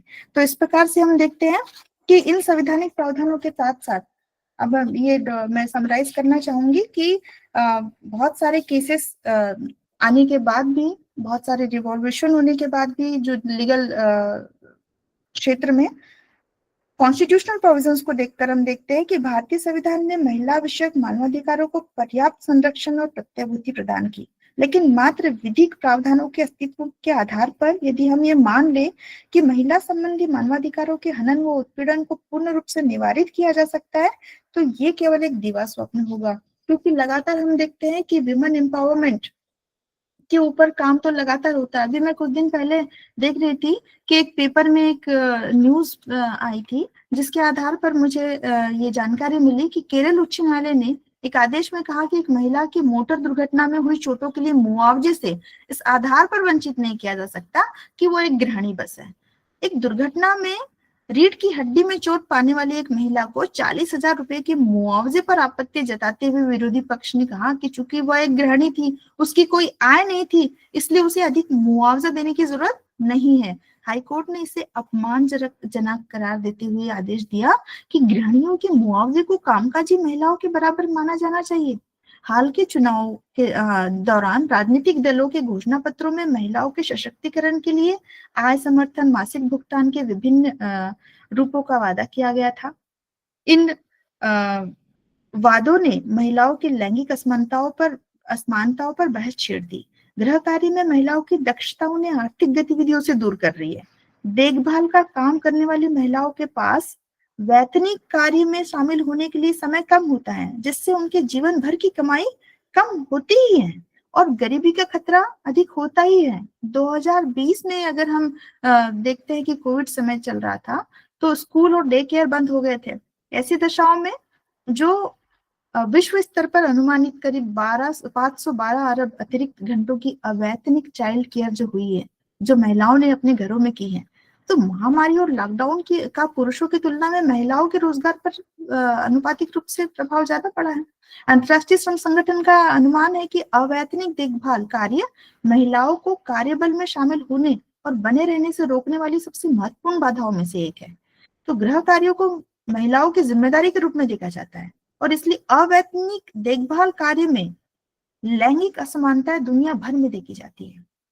समय उपयोग सर्वेक्षण पर भी एक बात करना चाहूंगी कि एक देश या क्षेत्र के भीतर विभिन्न गतिविधियों जैसे भुगतान कार्य, शिक्षा, अवैतनिक कार्य और यहाँ तक कि अवकाश पर खर्च समय की मात्रा मापने के लिए प्रमाणित है। भारत का पहला समय उपयोग सर्वेक्षण 2019 में हुआ। इसके अनुसार भारतीय महिला अपना 51% समय अवैतनिक कार्यों में व्यतीत करती है। देखभाल के काम के मूल्य और देखभाल करने वालों का समाज में योगदान पहचानना जरूरी है। तो देखभाल करने वालों का समर्थन करने वाली नीतियां जैसे सवैतनिक माता पिता की छुट्टी, लचीली कार्य व्यवस्था, सस्ती देखभाल, महिलाओं पर अवैतनिक देखभाल कार्य के बोझ को कम करने और लैंगिक समानता को बढ़ावा देने में मदद कर सकती है। तो मुझे लगता है कि सारे संवैधानिक प्रावधानों के अलावा जो लीगल सेक्टर में जो हम एक देखते हैं कि एक नया कॉन्सेप्ट भी निकल आया न्यायिक सक्रियता का, जिसके अनुसार अब जुडिशरी भी समय समय पर कितने ही ऐसे केसेस हैं जिसके आधार पर हम देखते हैं कि महिलाओं के हितों में विशाखा राजस्थान हो या एयर इंडिया नरगिस मिर्जा वाला केस हो या उत्तराखंड महिला कल्याण परिषद वाला केस हो या अनेक ऐसे केस है जिसमें महिलाओं के सशक्त होने के साथ साथ गरिमापूर्ण काम करने पर जोर दिया गया है। तो सारी चीजों पर मैं चर्चा नहीं कर पाऊंगी क्योंकि ये विषय बहुत बड़ा मुझे मिला है और इसमें ये रेफरेंसेस है, काइंडली इसके ऊपर भी प्रकाश डालना जरूरी है। तो यही, थैंक यू वेरी मच, यही मेरा प्रेजेंटेशन था। और कुछ गलतियां रह गई है मुझे ऐसा लगता है, समय अभाव या कहिए, इसके लिए sorry. Hello, thank you ma'am. Thank you so much, ma'am. Now I invite next presenter, Yamuna Devi. But I request all the participants, please keep your presentation according to your allotted time. I like to invite Yamuna Devi, ma'am.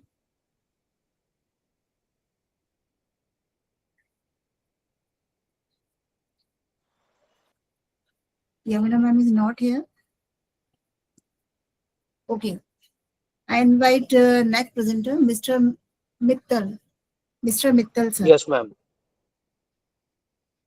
Am I audible, ma'am? Yes, sir. Uh, just a minute, ma'am.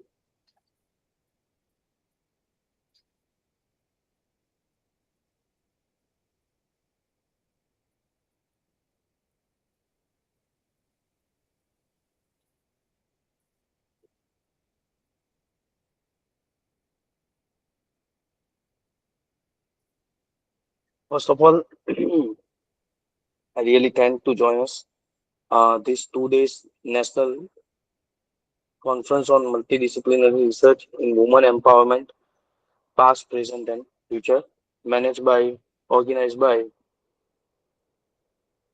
Rani, Durgavati, Shodh, Peeth, Social Science and Management Welfare Association, and Radiant Group of Institutions, Jabalpur. My topic is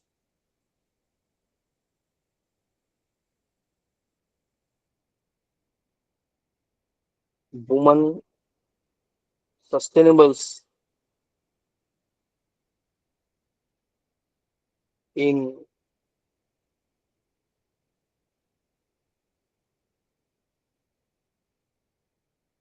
women's sustainable role in Gujarat Panchayati Raj.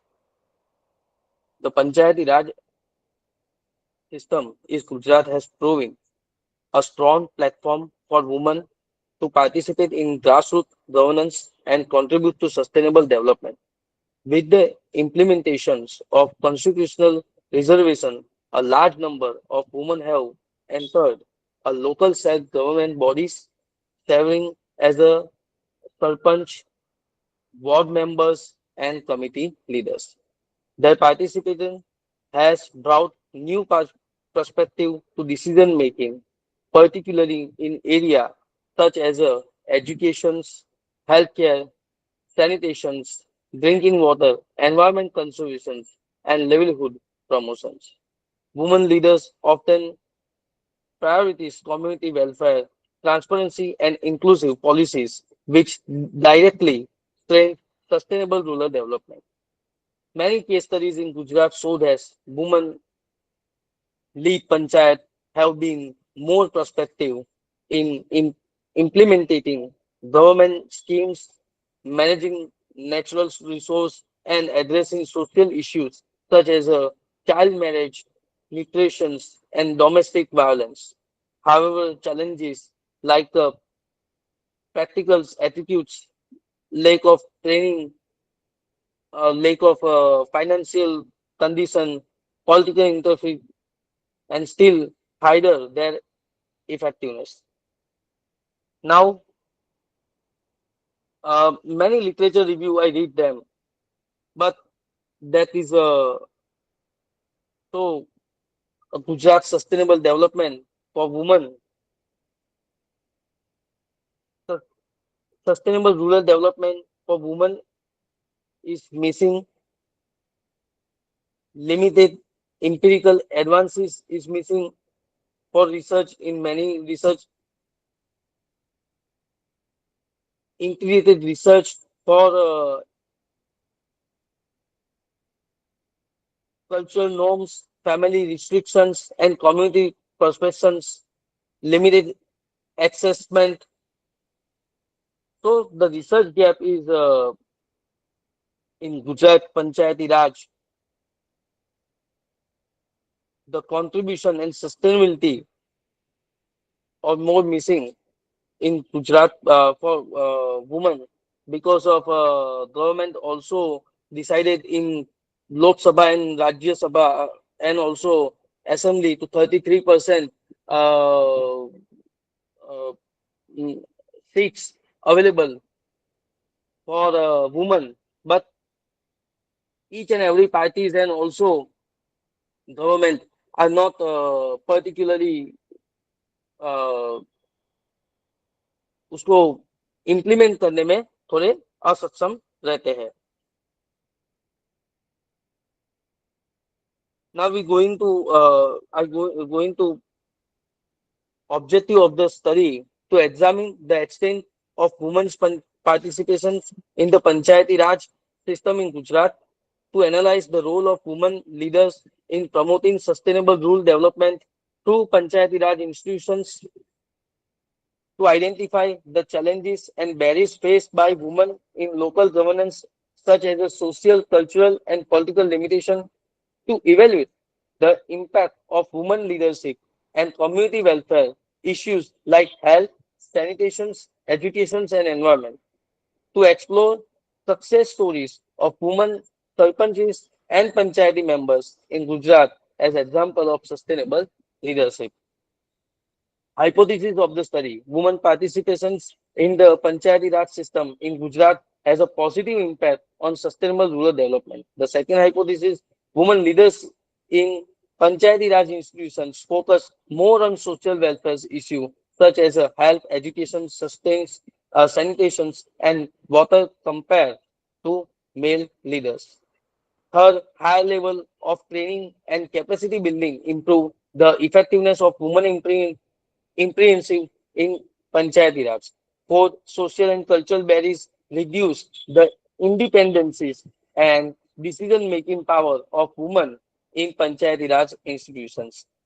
Fifth, empower women sarpanchis and Panchayati members contribute to more transparent and inclusive government at the village level.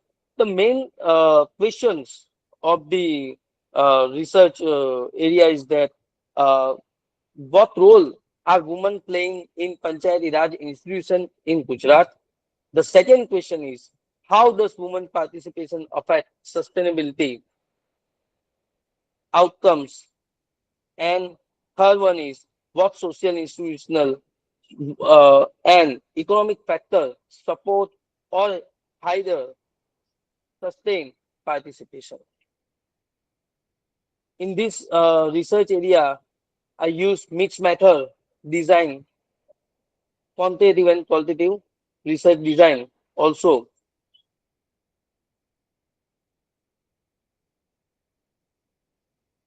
And also 150 sample size collected from Gujarat in various Gram Panchayat, tehsils and district also. The finding of the study is that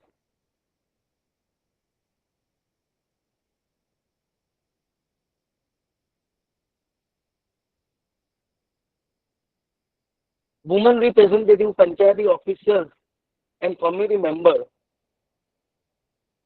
the active participation but limited influence. Second, positive impact on local development.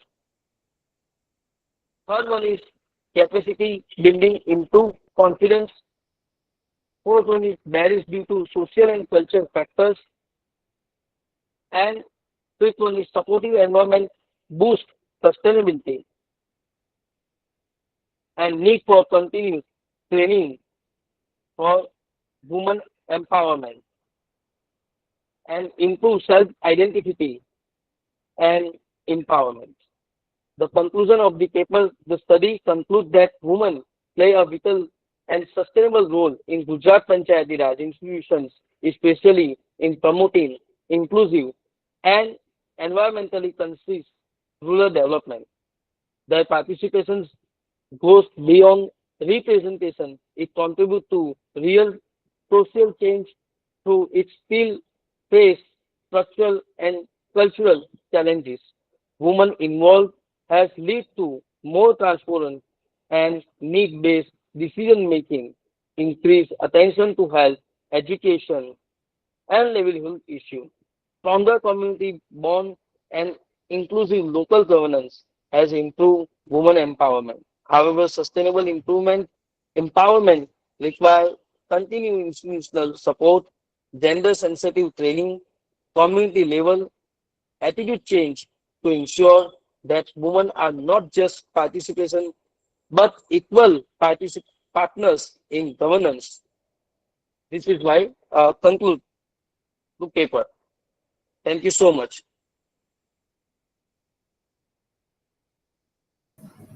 Thank you, sir. Now I invite Dr. Seema Mandloi, ma'am.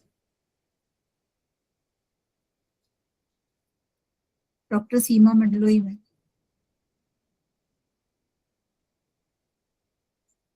I think she is not present. Okay. I call for next presenter, Kishore Bhagat, sir. Kishore Bhagat.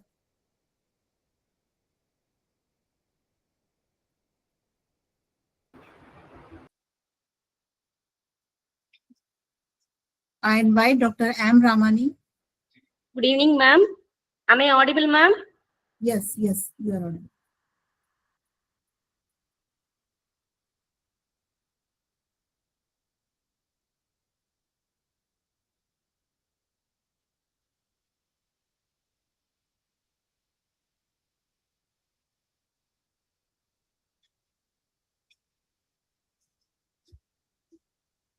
My screen is sharing, ma'am.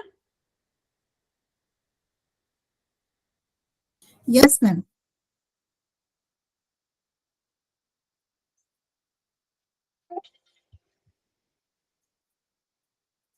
Good evening, ma'am. Good evening, everyone. Myself, Dr. M. Ramani, Assistant Professor, Department of Gunapadam, JSA Medical College, Ulundurpet, Kallakurichi, Tamil Nadu.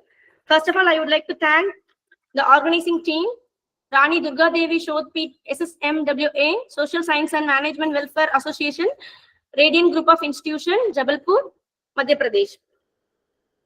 Being a woman and also a researcher, I would like to share my research knowledge with medical fraternities and also the research community. My topic is unveiling the antioxidant properties of Angaya Churnam, a Siddha medicine perspective.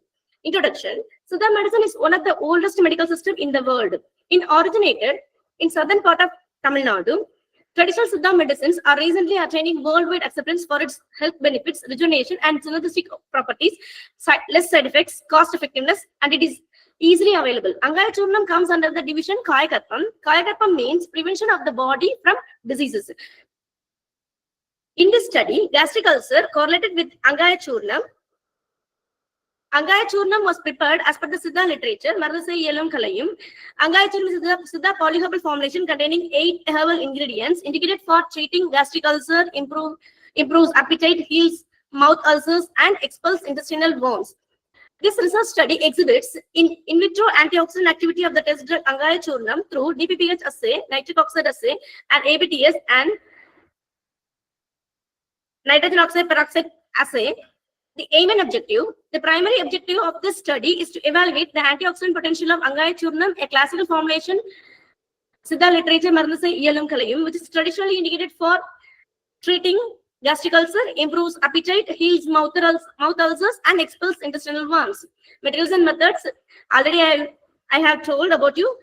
Marnasai Iyalum Kalayum, the literature. Angayam is a Togai Charakam, which possesses a group of drug. Togai means a group of drug. Mainly 5 ingredients: mustard, asafoetida, fenugreek, garlic, ajwain, and also the traditional preparation: neem floss, turkey dried berries, and black nightshade fruits also added. These are the ingredients of Angaya Churnam: Brassica gentiana seed and Ferula asafoetida gum resin, Trigonella phonum gracium seed, and Allium sativum bulb, and Trachisperma ammi seed, Asadiracta indica flower, Solanum charvum fruit ring, and Solanum nigrum fruit. The raw drugs were selected, authenticated, and purified as per the standard operating procedure. All the ingredients were mildly roasted and powdered well and filtered with cloth. That is, in Siddha, it means as Vastrakayam. Finally, weighed and stored in an added container marked as Angaya Churnam AC. This end product was used for analysis. It is indicated for treating gastric ulcer, improves appetite, heals mouth ulcers, and expels intestinal worms. Evaluation of the antioxidant activity. In vitro cell line studies, the following assays we have used: DPPH assay, nitric oxide scavenging assay, and ABTS assay, and hydrogen peroxide radical scavenging assay. These are all the assays we are used for standard procedures. Results and discussions. In table number 2, DPPH radical scavenging assay, the higher concentration 29.85 plus or minus 7.816 in test drug, and standard 81.26 plus or minus 0.9563% ascorbic acid, and lower concentration of the drug 3.975 plus or minus 0.9969% in table number 2. And in IC50 value of the free radical scavenging assay, ascorbic acid standard 59.77 plus or minus 1.302%, and standard drug Angaya Churnam 169.1 plus or minus 36.17% in table number 2A. And nitric oxide radical scavenging assay in table number 3, the test drug shows 19.8 plus or minus 3.235%, and gallic acid standard 85.85 plus or minus 1.134%, and lower concentration 3.333 plus or minus 2.122% in table number 3. And IC50 values of nitric oxide radical scavenging assay, standard gallic acid 43.14 plus or minus 5.793%, and Angaya Churnam 276.6 plus or minus 61.6% in table number 3A, and ABTS radical scavenging assay, table number 4, the higher concentration 25.04 and gallic acid 88.55 plus or minus, and the lower concentration 10 microgram 3.649 plus or minus 1.737% in ABTS radical scavenging assay in table number 4, and table number 4A, gallic acid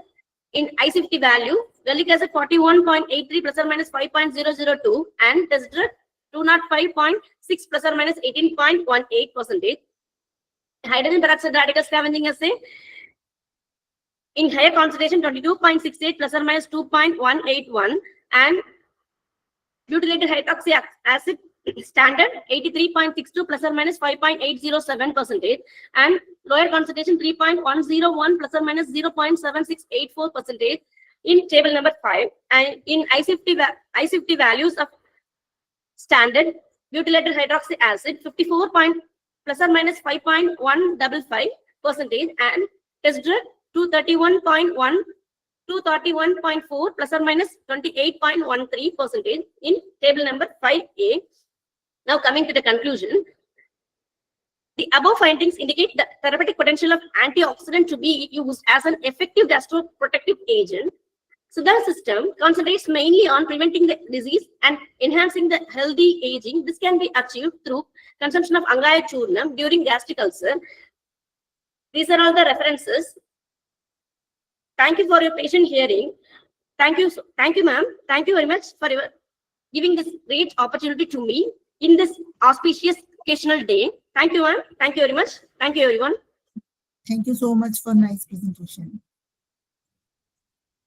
Now I call for next presentation, Dr. Ramesh Ram. Dr. Ramesh Ram.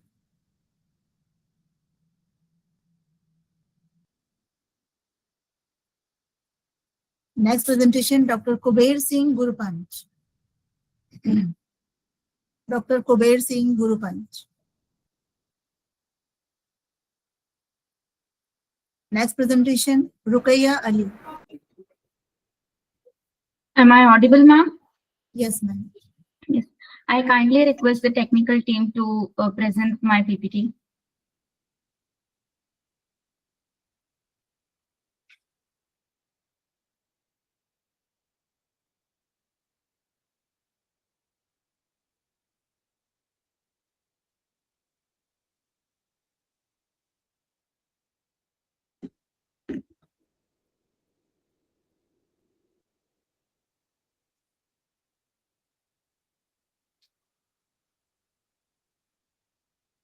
Hello.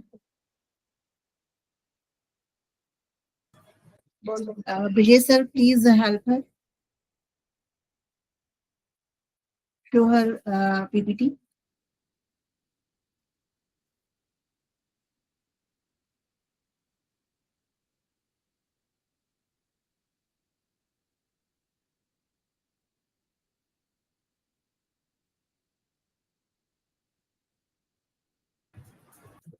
Ma'am, can you present your paper without PPT?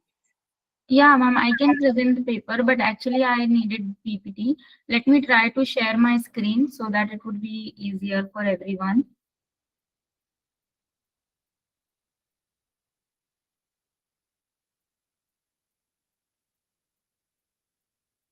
Okay, ma'am, I will call you again afterward. Ma'am, Next. I'm ready. I'm ready.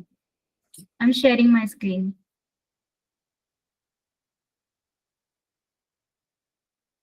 Internet screen. Yes, ma'am. Ma'am, is it visible? No, ma'am, no, not visible. Now is it visible? Yes, ma'am, we're starting. Yes. Good afternoon to respected dignitaries, all the faculty members, organizing team, and respected fellow researchers, and whoever is present for the workshop today. So before starting my presentation, I would like to quote one statement. When women are educated, so the societies don't just get leaders, they get thinkers, they get people who can make big changes. With this, for today's paper presentation, my topic of the presentation is cognitive development, self-efficacy in women empowerment, past, present, and future. Women empowerment is education. I would like to correlate my topic with education. Education is, in today's scenario, education plays a very important role in everybody's life, and for that, it has emerged to promote women. It has emerged to promote women's empowerment globally. It is not only means for literacy and employment, but also a driver of psychological transformation. जैसे कि हम सब जानते हैं कि हम जैसे जैसे एजुकेशन गेन करना स्टार्ट करते हैं, वैसे वैसे हमारा माइंड उसी अकॉर्डिंगली फंक्शन करना स्टार्ट करता है. So I want to relate my today's topic of presentation, women empowerment, past, present, and future, with the psychological perspective. And to explain this, I have chosen 4 objectives for my topic. First, to examine education's role in cognitive development. Second, analyze impact on self-efficacy. Third, evaluate empowerment at intrapersonal, social, and behavioral levels. And fourth is, I want to discuss the historical, present, and future implications that today's topic is actually demanding. First is, I want to correlate the topic education with the cognitive development. How education is related with cognitive development. What cognitive development basically means? Cognitive development is how our brain works. मतलब हम जैसे सोचते हैं, हम जैसे चीजें याद रखते हैं, हम जैसे प्रॉब्लम्स को सॉल्व करते हैं, उसे हम कहते हैं cognitive development. There was a psychologist Jean पियाजे, उन्होंने एक थ्योरी दी और उन्होंने उनकी थ्योरी में ये बोला कि जैसे जैसे इंसान रियलिटी में चीजें सीखना शुरू करता है, वैसे वैसे वो अपनी थ्योरी को और ज्यादा इनहैंस करता है, अपने आइडियाज को और ज्यादा एब्स्ट्रैक्ट करता है. और जिस सोसाइटी में हम रहते हैं, जहां पर हिस्ट्री में एंशिएंट टाइम्स में कहा जाता था that men rule the society, but in today's scenario, if we compare today and the future scenario, so now women is actually ruling the society because they are getting the knowledge they really wanted prior also, but because of some or the other societal or any other reasons, they couldn't get those knowledge. Now I would like to corroborate the education with the self-efficacy. Self-efficacy, what does self-efficacy means? It is one's belief and ability to accomplish tasks and reach our goals. जब हम women empowerment की बात करते हैं तो हमने ये चीजें देखी है हमारी फैमिली से, हमारी मदर से लेके कि लास्ट हमारी जब ग्रैंडफादर या ग्रैंडमदर की जनरेशन जब तक आती है, तब तक उनमें एक जज्बा होता है लाइफ को जीने का. सो the same thing relates over here as well. जैसे जैसे हम चीजें सीखते हैं, हम फर्स्ट ग्रेड से जैसे जैसे second grade, third grade, fourth grade, fifth grade, 12th grade तक हम जाते हैं, हम नई नई चीजें सीखते हैं. स्पेशली विमेन, वो हर चीज नई नई सीख के और अपना लेवल ऑफ कॉन्फिडेंस बढ़ाती है दैट हाँ मुझे ये चीज पता है, मैं इंडिपेंडेंट हूँ, मैं मोटिवेटेड हूँ किसी काम करने के लिए. Specially in the sense of menstrual hygiene, अगर हम आंगनवाड़ी या गांव की बात करें तो वहां पर मेंस्ट्रुअल हाइजीन इतना कॉमन टॉपिक नहीं है, उनको अवेयरनेस नहीं है, दैट मीन्स उनको एजुकेशन नहीं है. वाइल हम अर्बन एरियाज की बात करें, वेल डेवलप्ड एरियाज की बात करें, तो वहाँ की जो सोसाइटल लेडीज है, वहाँ की जो वुमेन्स है, वो प्राउडली किसी भी पर्सन के सामने आके खुद को प्रेजेंट करते हैं. Now I want to relate the educational perspective with empowerment. How educational perspective, जैसे हमने कहा, जैसे आज जो प्रेजेंटेशन स्टार्ट हुई और उसमें सारिका मैम ने जैसे कहा कि सब बिहेवियर पर डिपेंड होता है, साइकोलॉजिकल चीजों पर हर चीजें डिपेंड होती है, जैसे मिश्रा मैम ने कहा. वैसे ही एम्पावरमेंट को अगर हम देखें तो जैसे जैसे हम एजुकेटेड होंगे वैसे वैसे हमारा कॉन्फिडेंस बढ़ेगा, हमारा सेल्फ वर्थ बढ़ेगा. जैसे जैसे हमारी एजुकेशन बढ़ेगी, हम चीजें सीख पाएंगे कि कितनी इक्वालिटी, कितनी इक्विटी की जरूरत है और कितना हमारा राइट एज अ वुमेन, हमारा किस जगह पर कितना राइट आ रहा है. एंड नेक्स्ट, पॉलिटिक्स में, इकोनॉमी को बढ़ाने में आज विमेन का सबसे बड़ा रोल है. थियोरेटिकल फ्रेमवर्क, 3 थियोरिस्ट, जीन पियाजे की कॉग्निटिव ग्रोथ, एल्बर्ट बेंड्यूरा ने एक सोशल लर्निंग थियोरी दी, उनका growth. And next is feminist psychology that challenges patriarchy and builds identity. अब मैंने मेथड में मैम काफी सारे सोर्सेस से, UNESCO, world bank, international labour organisation, IPU, united nation women, इनसे सारा डेटा कलेक्ट करके एक लिटरेसी रेट रेडी किया है, जिसमें मैंने एक रिजल्ट रेडी, एक टेबल आपके सामने शो हो रही है आप सभी के सामने, जिसमें ये बताया गया है कि जो एडल्ट फीमेल लिटरेसी रेट था वो 2024 तक 83% था. आज भी हम कहते हैं, इस रिजल्ट का अगर हम इंटरप्रिटेशन भी साथ में अगर देखते हुए चलें तो हर किसी विमेन को एजुकेशन का एक्सेस है, बेटी बचाओ बेटी पढ़ाओ है, बट फिर भी आज भी कई सारी जगहों पर विमेन लिटरेसी का रेट काफी कम है. देन फिर higher education enrolment, women higher education में एनरोल कर रहे हैं नो डाउट, बट क्या उन्हें सेम वर्क फोर्स में उनका पार्टिसिपेशन लिया जा रहा है? काफी ऐसी जगह है जहां पर वुमेन को आज भी पीछे हटाया जाता है कंपैरेटिव टू मेन के. नेक्स्ट इज फीमेल का पार्टिसिपेशन पार्लियामेंट में. काफी विमेन्स ऐसे हैं जिन्होंने हायर एजुकेशन लिया है, उनके पास काफी चीजों का नॉलेज है, but at the same time उनका पार्लियामेंट में आज भी रोल कम है, बिकॉज आप लोग भी जानते हैं कि parliament is a risky service जहां पर women harassment, mental health harassment और काफी ऐसी चीजों पर विमेन को टॉर्चर किया जाता है जिसके कारण वो आगे आ ही नहीं पाते हैं. Now, I would like to discuss the whole topic with past, present and future challenges. Past में ये माना जाता था कि विमेन घर पे रहेंगे, वो घर को संभालेंगे एंड मेन बाहर जाके काम करेंगे, जिसके कारण एक मार्टिन सेलिगमैन जो साइकोलॉजिस्ट थे, रिसर्चर थे, उन्होंने लर्न हेल्पलेसनेस की थ्योरी दी कि विमेन ऐसा बिलीव करना उन्होंने स्टार्ट कर दिया था that they are good for nothing, वो कुछ कर ही नहीं सकते, उनको सिर्फ घर पे रहना है, और उनकी नेचुरल टेंडेंसी बन गई थी. पर आज के टाइम पे स्टेम इन्वॉल्वमेंट होने के कारण ये बताया जाता है कि लिटरेसी रेट जैसे जैसे बढ़ता जा रहा है, वैसे वैसे अवेयरनेस आती जा रही है और वैसे वैसे वुमेन्स का कमांड चीजों पर बढ़ता जा रहा है. एंड देन चैलेंजेस आज के टाइम पे पोवर्टी देखा जाए, स्टीरियोटाइप, काफी जल्दी मैरिज करना पास्ट को देखते हुए, या फिर उन चीजों को इंक्लूड नहीं करना जो कि एक्चुअल में वुमेन को नीडेड है.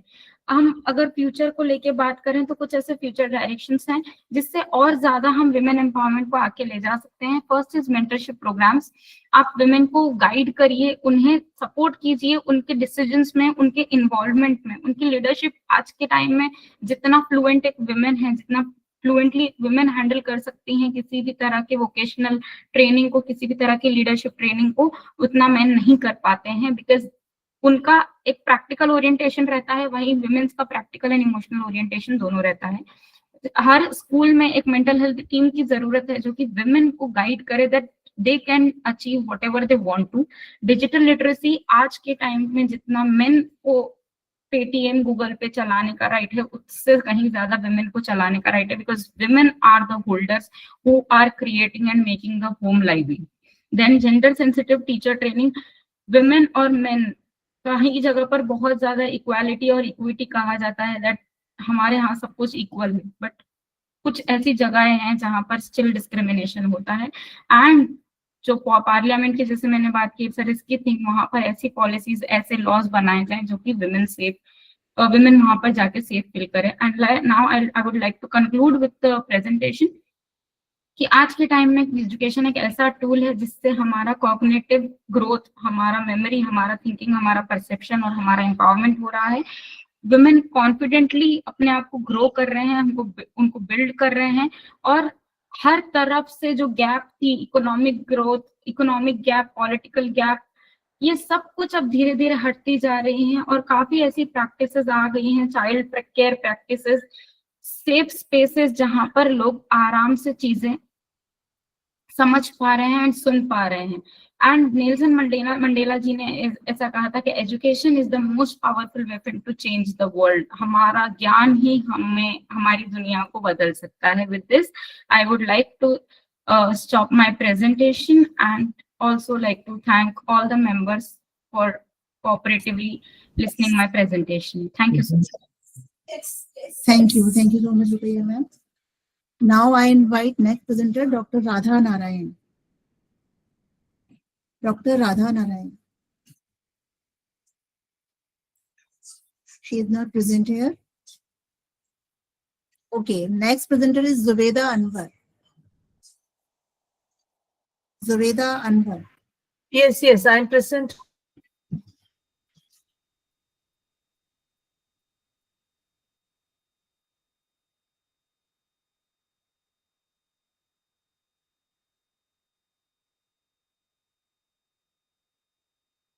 Know that I'm presenting. Hello. Yes, namaste, ma'am. I'll be presenting. I'm sharing my PPT. Ma'am, is it visible? No, ma'am, it's not visible. Yeah.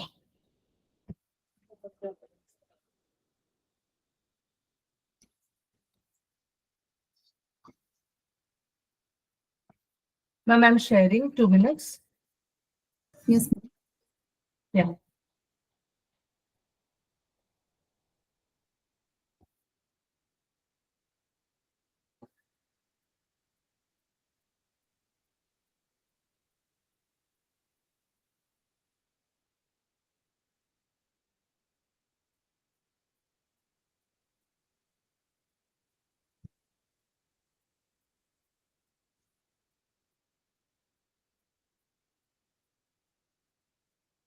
Ma'am, is it visible now? Yes, ma'am. Now it's visible. Yes, ma'am. Yeah, okay. Yeah, thank you.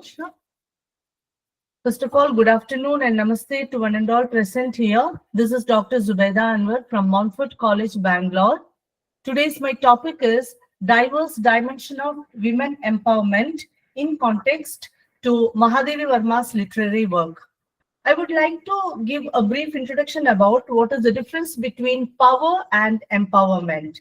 Power is the ability to control, influential. That means already you have power in your hand.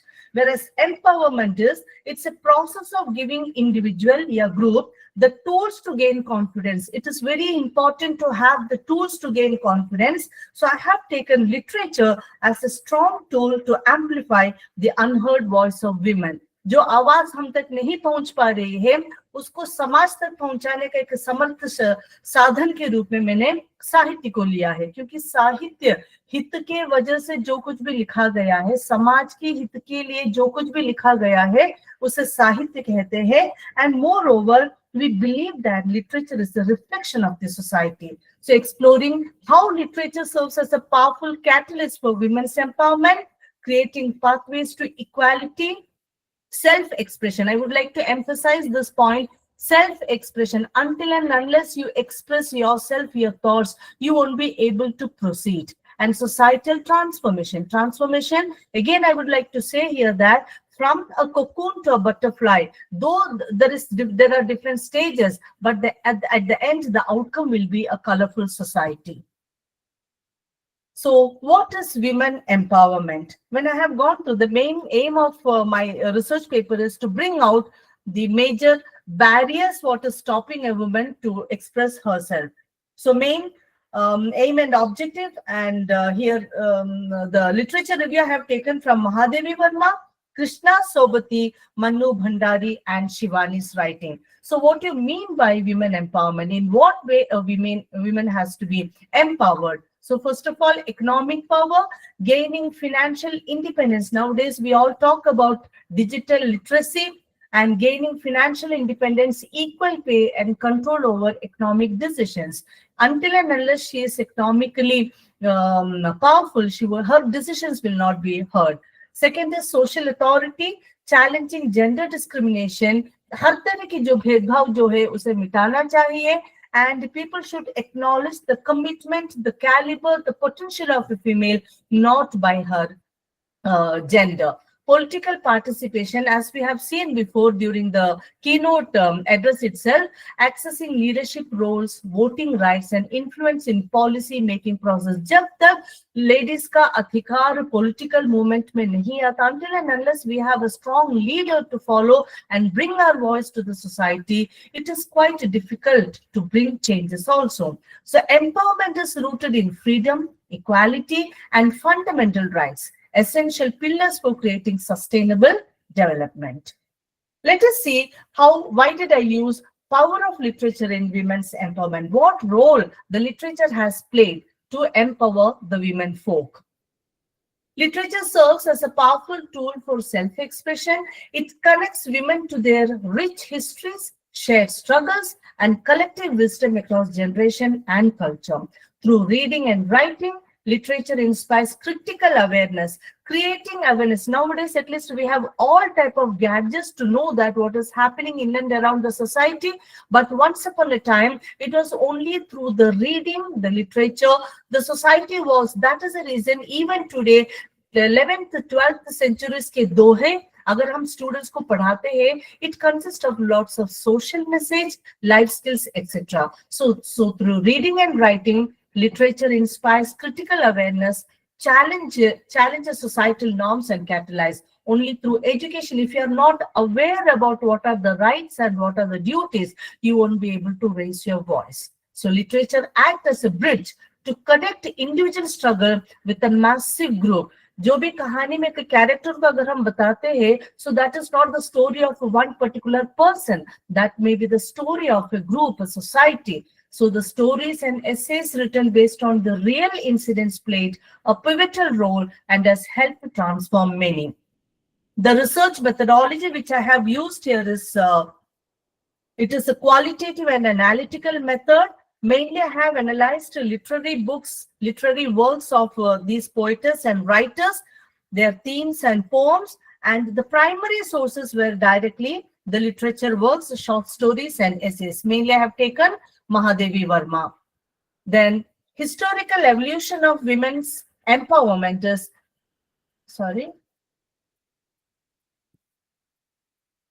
literature as liberation. I have taken here Mahadevi Verma. The writer was an influential Indian poet, essayist, and activist. She is also known for advocacy for women's rights and education. Ms. Verma's works reflect the core hardship faced by the women folk, their plight and agony, and their resilience. Very importantly, we have to notice here that whenever Mrs. Verma wrote anything about the hardship, the next after 2-3 paragraph or stanzas, we could see how you can bounce back. तुम उस दायरे को कैसे तोड़ सकते हो? Because she is a writer who will never end her any stories या essays with a problem. She will come out with a resolution. How can you come out of this? That is the reason she is known as Adhunik Meera. Her literary works bridge the gap between tradition and modernity. This is again an important unit that, what is lacking in tradition and how to come out of it. She created a revolution in the areas of women empowerment. She dedicated herself to women's education and their economic self-sufficiency. Whenever you have a Hindi literature in school and higher education sector, we just cannot avoid Mahadevi Verma's literary peaks, whether it is school level, in college level, whether it is NEP, SCP syllabus, Mahadevi Verma की रचनाओं को हर बार कुछ ना कुछ तो रखा ही जाता है. So mainly I have taken here her very beautiful 3 short stories. First one is called Binda. Let me remember Sarika Madam's one statement that brotherhood, everyone are very passionate about the brotherhood. They know how to fulfill and maintain relationship men to men. But when it comes to female, when it comes to women folk, somewhere we fail to maintain the sisterhood. This is very much reflective in the story Binda.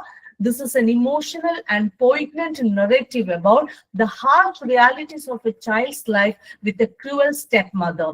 Focusing on the young girl Binda, who's exploited and mistreated, eventually succumbing to illness while her family neglects her. Here the enemy is not any outsiders, it is only between a female to female. So this story serves as a powerful social commentary on the lack of maternal affection. यहाँ पर महादेवी वर्मा ने ये भी दिखाया है कि एक माँ की ममता कि अगर आपके साथ हो तो आपको और कोई दूसरी चीजों की जरूरत ही नहीं पड़ती है. So here her main intention was to come out with the thing that if you don't have an understanding amongst yourself in the family between female to female, then it is very easy for the third person to come and create more problems. The very beautiful second short story which I have selected is called as Bhabi, daughter-in-law.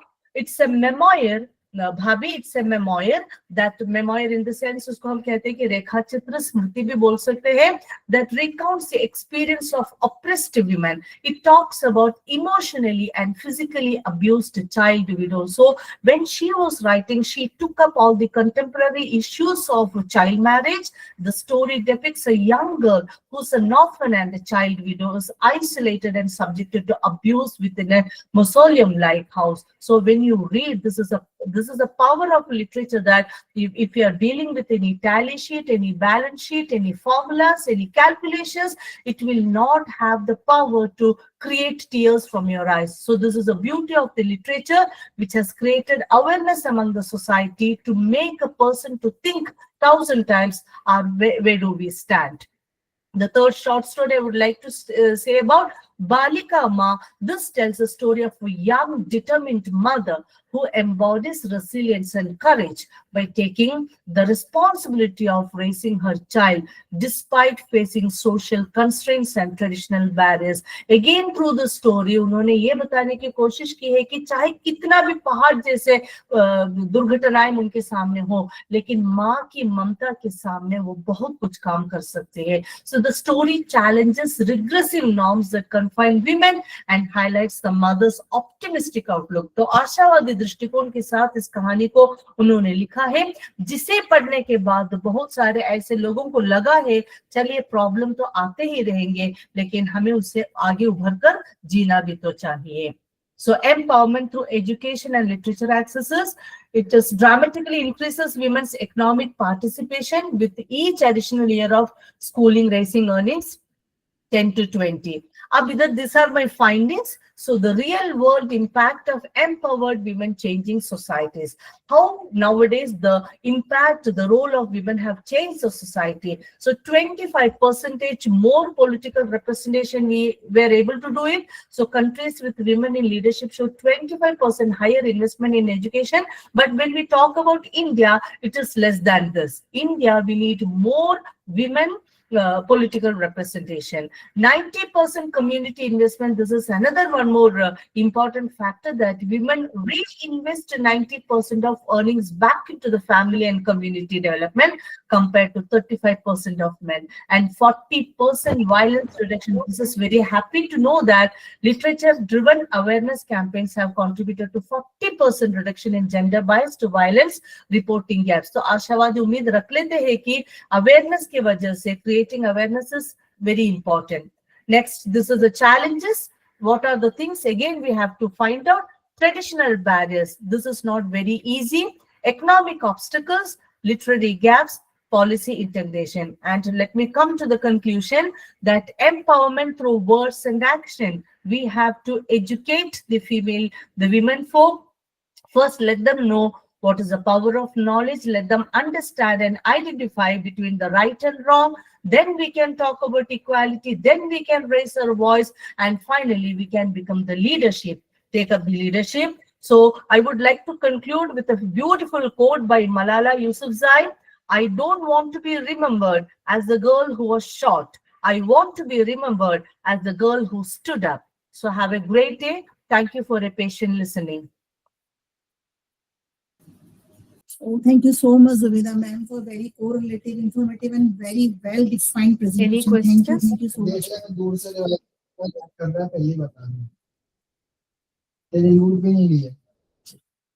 Thank you so much. Now I invite our next presenter, Dr. Vijaya S. Dr. Vijaya S, ma'am. हाँ yes ma'am, नमस्ते. आवाज आ रही है ma'am? Yes, ma'am. हाँ, मैं doctor S Vijaya, assistant professor department of Hindi, M Jain college Chennai से.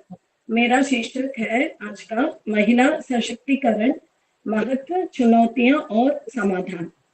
आज के आधुनिक समय में महिला सशक्तिकरण एक विशेष चर्चा का विषय है. हमारे आदि ग्रंथों में नारी के महत्व को मानते हुए यहाँ तक बताया गया है कि यत्र नार्यस्तु पूज्यन्ते रमन्ते तत्र देवताः, अर्थात जहाँ नारी की पूजा होती है वहाँ देवता निवास करते हैं. लेकिन विडंबना तो देखिए, नारी में इतनी शक्ति होने के बावजूद भी उसके सशक्तिकरण की अत्यंत आवश्यकता महसूस हो रही है. महिलाओं के आर्थिक सशक्तिकरण का अर्थ उनके आर्थिक फैसलों, आय, संपत्ति और दूसरे वस्तुओं की उपलब्धता से है. इन सुविधाओं को पाकर ही वह अपने सामाजिक स्तर को ऊंचा कर सकती है. राष्ट्र के विकास में महिलाओं का महत्व और अधिकार के बारे में समाज में जागरूकता लाने के लिए मातृ दिवस, अंतर्राष्ट्रीय महिला दिवस आदि जैसे कई सारे कार्यक्रम सरकार द्वारा चलाए जा रहे हैं. महिलाओं को कई क्षेत्र में विकास की जरूरत है. भारत में महिलाओं को सशक्त बनाने के लिए सबसे पहले समाज में उनके अधिकारों और मूल्यों को मारने वाली उन सभी राक्षसी सोच को मारना जरूरी है, जैसे दहेज प्रथा, अशिक्षा, यौन हिंसा, असमानता, भ्रूण हत्या, महिलाओं के प्रति घरेलू हिंसा, वैश्यावृत्ति, मानव तस्करी और ऐसे ही दूसरे विषय. अपने देश में उच्च स्तर की लैंगिक असमता है, जहां महिलाएं अपने परिवार के साथ ही बाहरी समाज के भी बुरे बर्ताव से पीड़ित हैं. भारत में अनपढ़ों की संख्या में महिलाएं सबसे अव्वल है.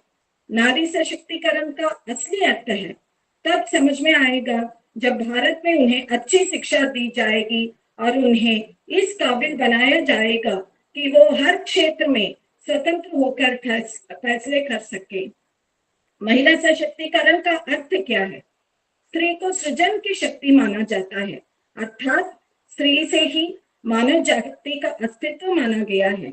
इस सृजन की शक्ति को विकसित परिष्कृति कर उसे सामाजिक, आर्थिक, राजनैतिक, न्याय विचार, विश्वास, धर्म और उपासना की स्वतंत्रता, अवसर की समानता का सुअवसर प्रदान करना ही नारी सशक्तिकरण का आशय है। दूसरे शब्दों में महिला सशक्तिकरण का अर्थ नारी के सामाजिक और आर्थिक स्थिति में सुधार लाना है ताकि उन्हें रोजगार, शिक्षा, आर्थिक तरक्की के बराबरी के मौके मिल सके, जिससे वह सामाजिक स्वतंत्रता और तरक्की प्राप्त कर सके। यह वह तरीका है जिसके द्वारा महिलाएं भी पुरुषों की तरह अपनी हर आकांक्षाओं को पूरा कर सके। आसान शब्दों में महिला सशक्तिकरण को इस प्रकार परिभाषित किया जा सकता है कि इससे नारी में उस शक्ति का प्रवाह होता है जिससे वो अपने जीवन से जुड़े हर फैसले स्वयं ले सकती है और परिवार और समाज में अच्छे से रह सकती है। समाज में उनके वास्तविक अधिकार को प्राप्त करने के लिए उन्हें सक्षम बनाना ही महिला सशक्तिकरण है। और दूसरा पॉइंट है, ग्रामीण समाज में महिलाओं की स्थिति क्या है?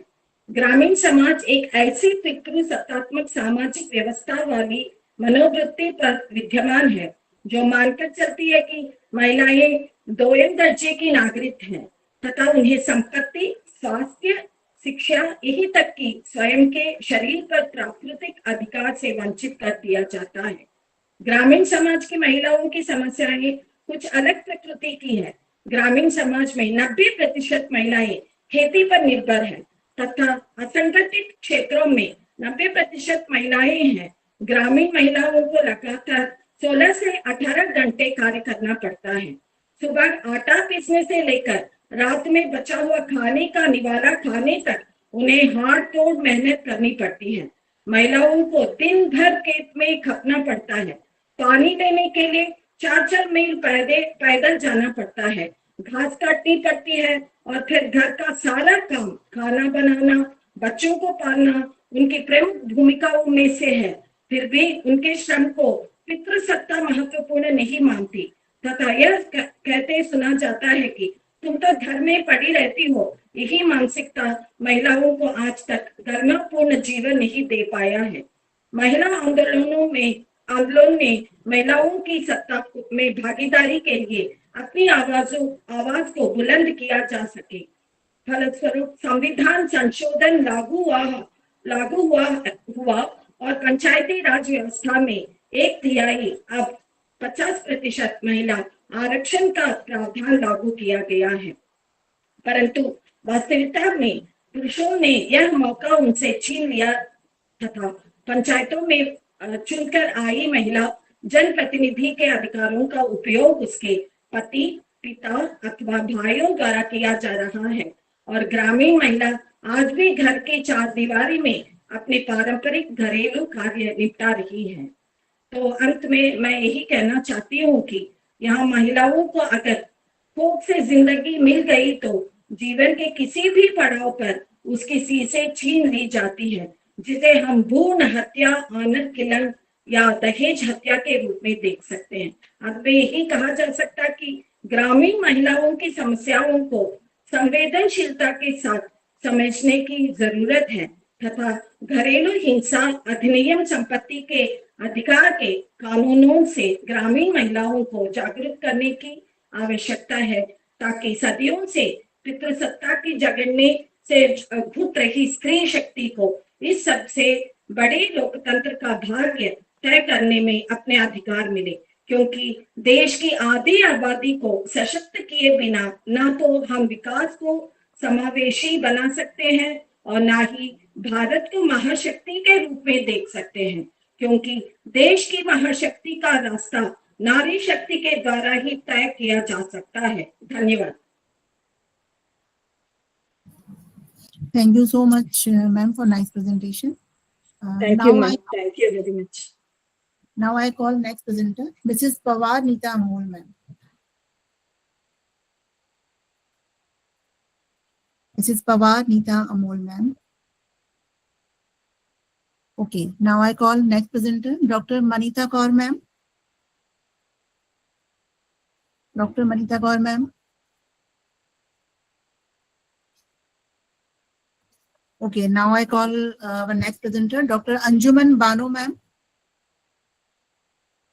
Dr. Anjuman Banu, ma'am. Next presenter, Shiv Kumar Arvind Kumar.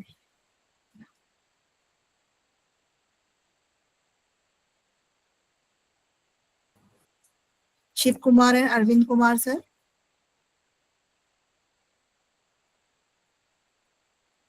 Okay. Now I call Shikha Tiwari, ma'am. Shikha Tiwari, ma'am. Hello, ma'am. I'm here. Yes, ma'am. Wait a minute. Ma'am, can I present without PPT? Actually, there is a very less time to prepare, etc. Yes, ma'am. Okay, thank you.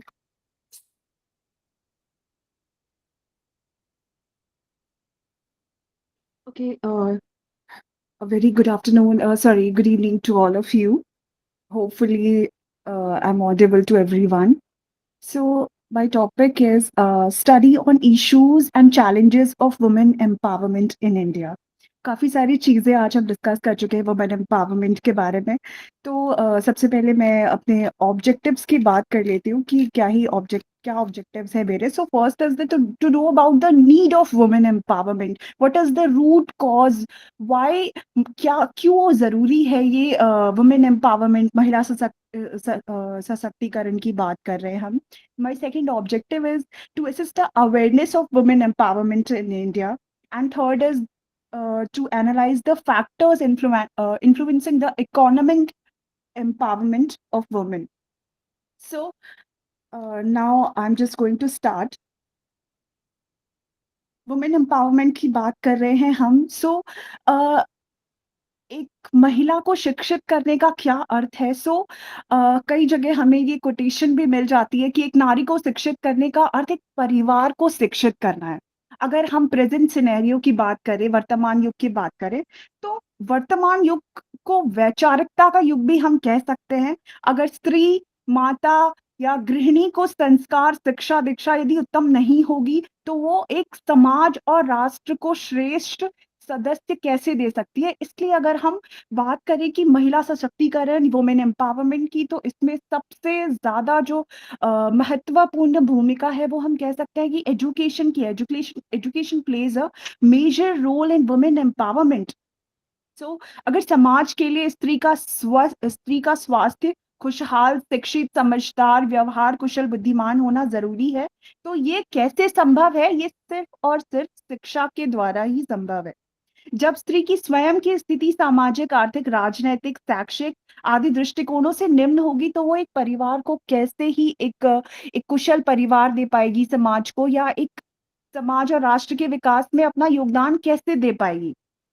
सो ये एक काफी ही अत्यंत ही चिंता का विषय है, क्योंकि एक तो स्त्रियां स्वयं राष्ट्र की आधी से कम जनसंख्या है, तथा दूसरा बच्चे, युवा, प्रौढ़ एवं वृद्धजन उन पर अपनी पारिवारिक आवश्यकताओं पर निर्भर रहते हैं। हम सब एक ऐसे डोर से बंधे हैं, लाइक कि स्त्री वुमेन एम्पावरमेंट की बात कर रहे हैं, हम सब जुड़े हुए हैं इस चीज से। सो मैं बात करूंगी इंट्रोडक्टरी पार्ट की। So my paper attempts to analyze the status of the women empowerment in India, and it also highlights the issues and the many challenges of women empowerment. Today, the empowerment of women has become one of the most concern of 21st century. So I just want, there are many objectives. Present situation in women.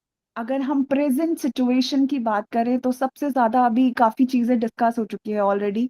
Present scenario अगर हम politically देखें तो सबसे ज्यादा weaker हम politically section में चल रहे हैं। I just want to conclude because everything, मेरा पेपर काफी कोरिलेटेबल है जो अभी पीछे रिसर्चेस के बारे में बात हुई है, जिन मूल सिद्धांतों की हम बात करें, so I just want to conclude only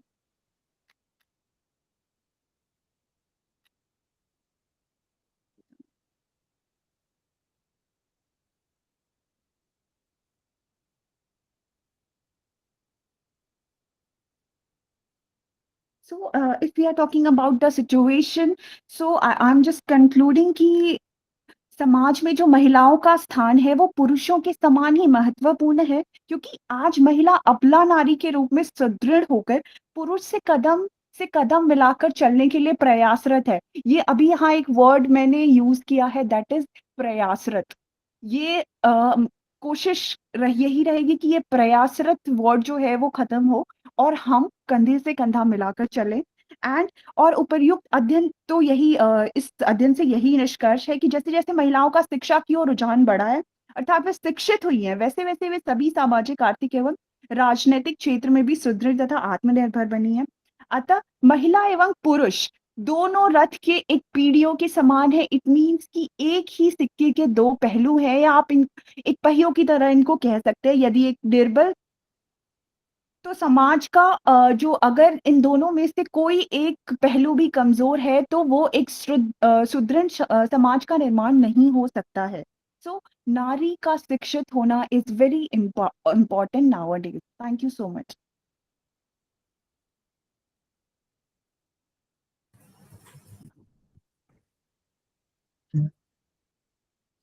Thank you so much, ma'am, for nice presentation. And now last, thank you to all presenters for your excellent contributions and active participation. Your research has truly enriched our understanding of women empowerment. With this, we come to the end of day 1 of our national conference. I'm thankful to all dignitaries, speakers, and participants for joining us and making this day so fruitful and inspiring. Let's reconnect tomorrow for day 2 to continue our discussion on new dimensions of research and empowerment. Thank you, everyone, and have a wonderful evening. Thank you. Thank you so much.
Okay, thank you. आज का session यहीं पे समाप्त होता है। कल आप सभी 12 बजे जुड़े। कल भी हमारा 2 सेशन रहेंगे, फर्स्ट गेस्ट लेक्चर और सेकंड सेशन पेपर प्रेजेंटेशन। इसमें से लिस्ट में जिनका भी नाम नहीं है, अभी वह हम अपडेट लिस्ट 7 बजे तक भेजने वाले हैं, उसमें आप सभी का नाम आ जाएगा। अगर किसी ने डिटेल्स भेजा नहीं है वो अपना डिटेल हमारे मेल पे भेज सकते हैं या गूगल फॉर्म फिल कर सकते हैं, उसके अकॉर्डिंग हम लिस्ट में एंट्री कर लेंगे। Okay, thank you very much, and this session.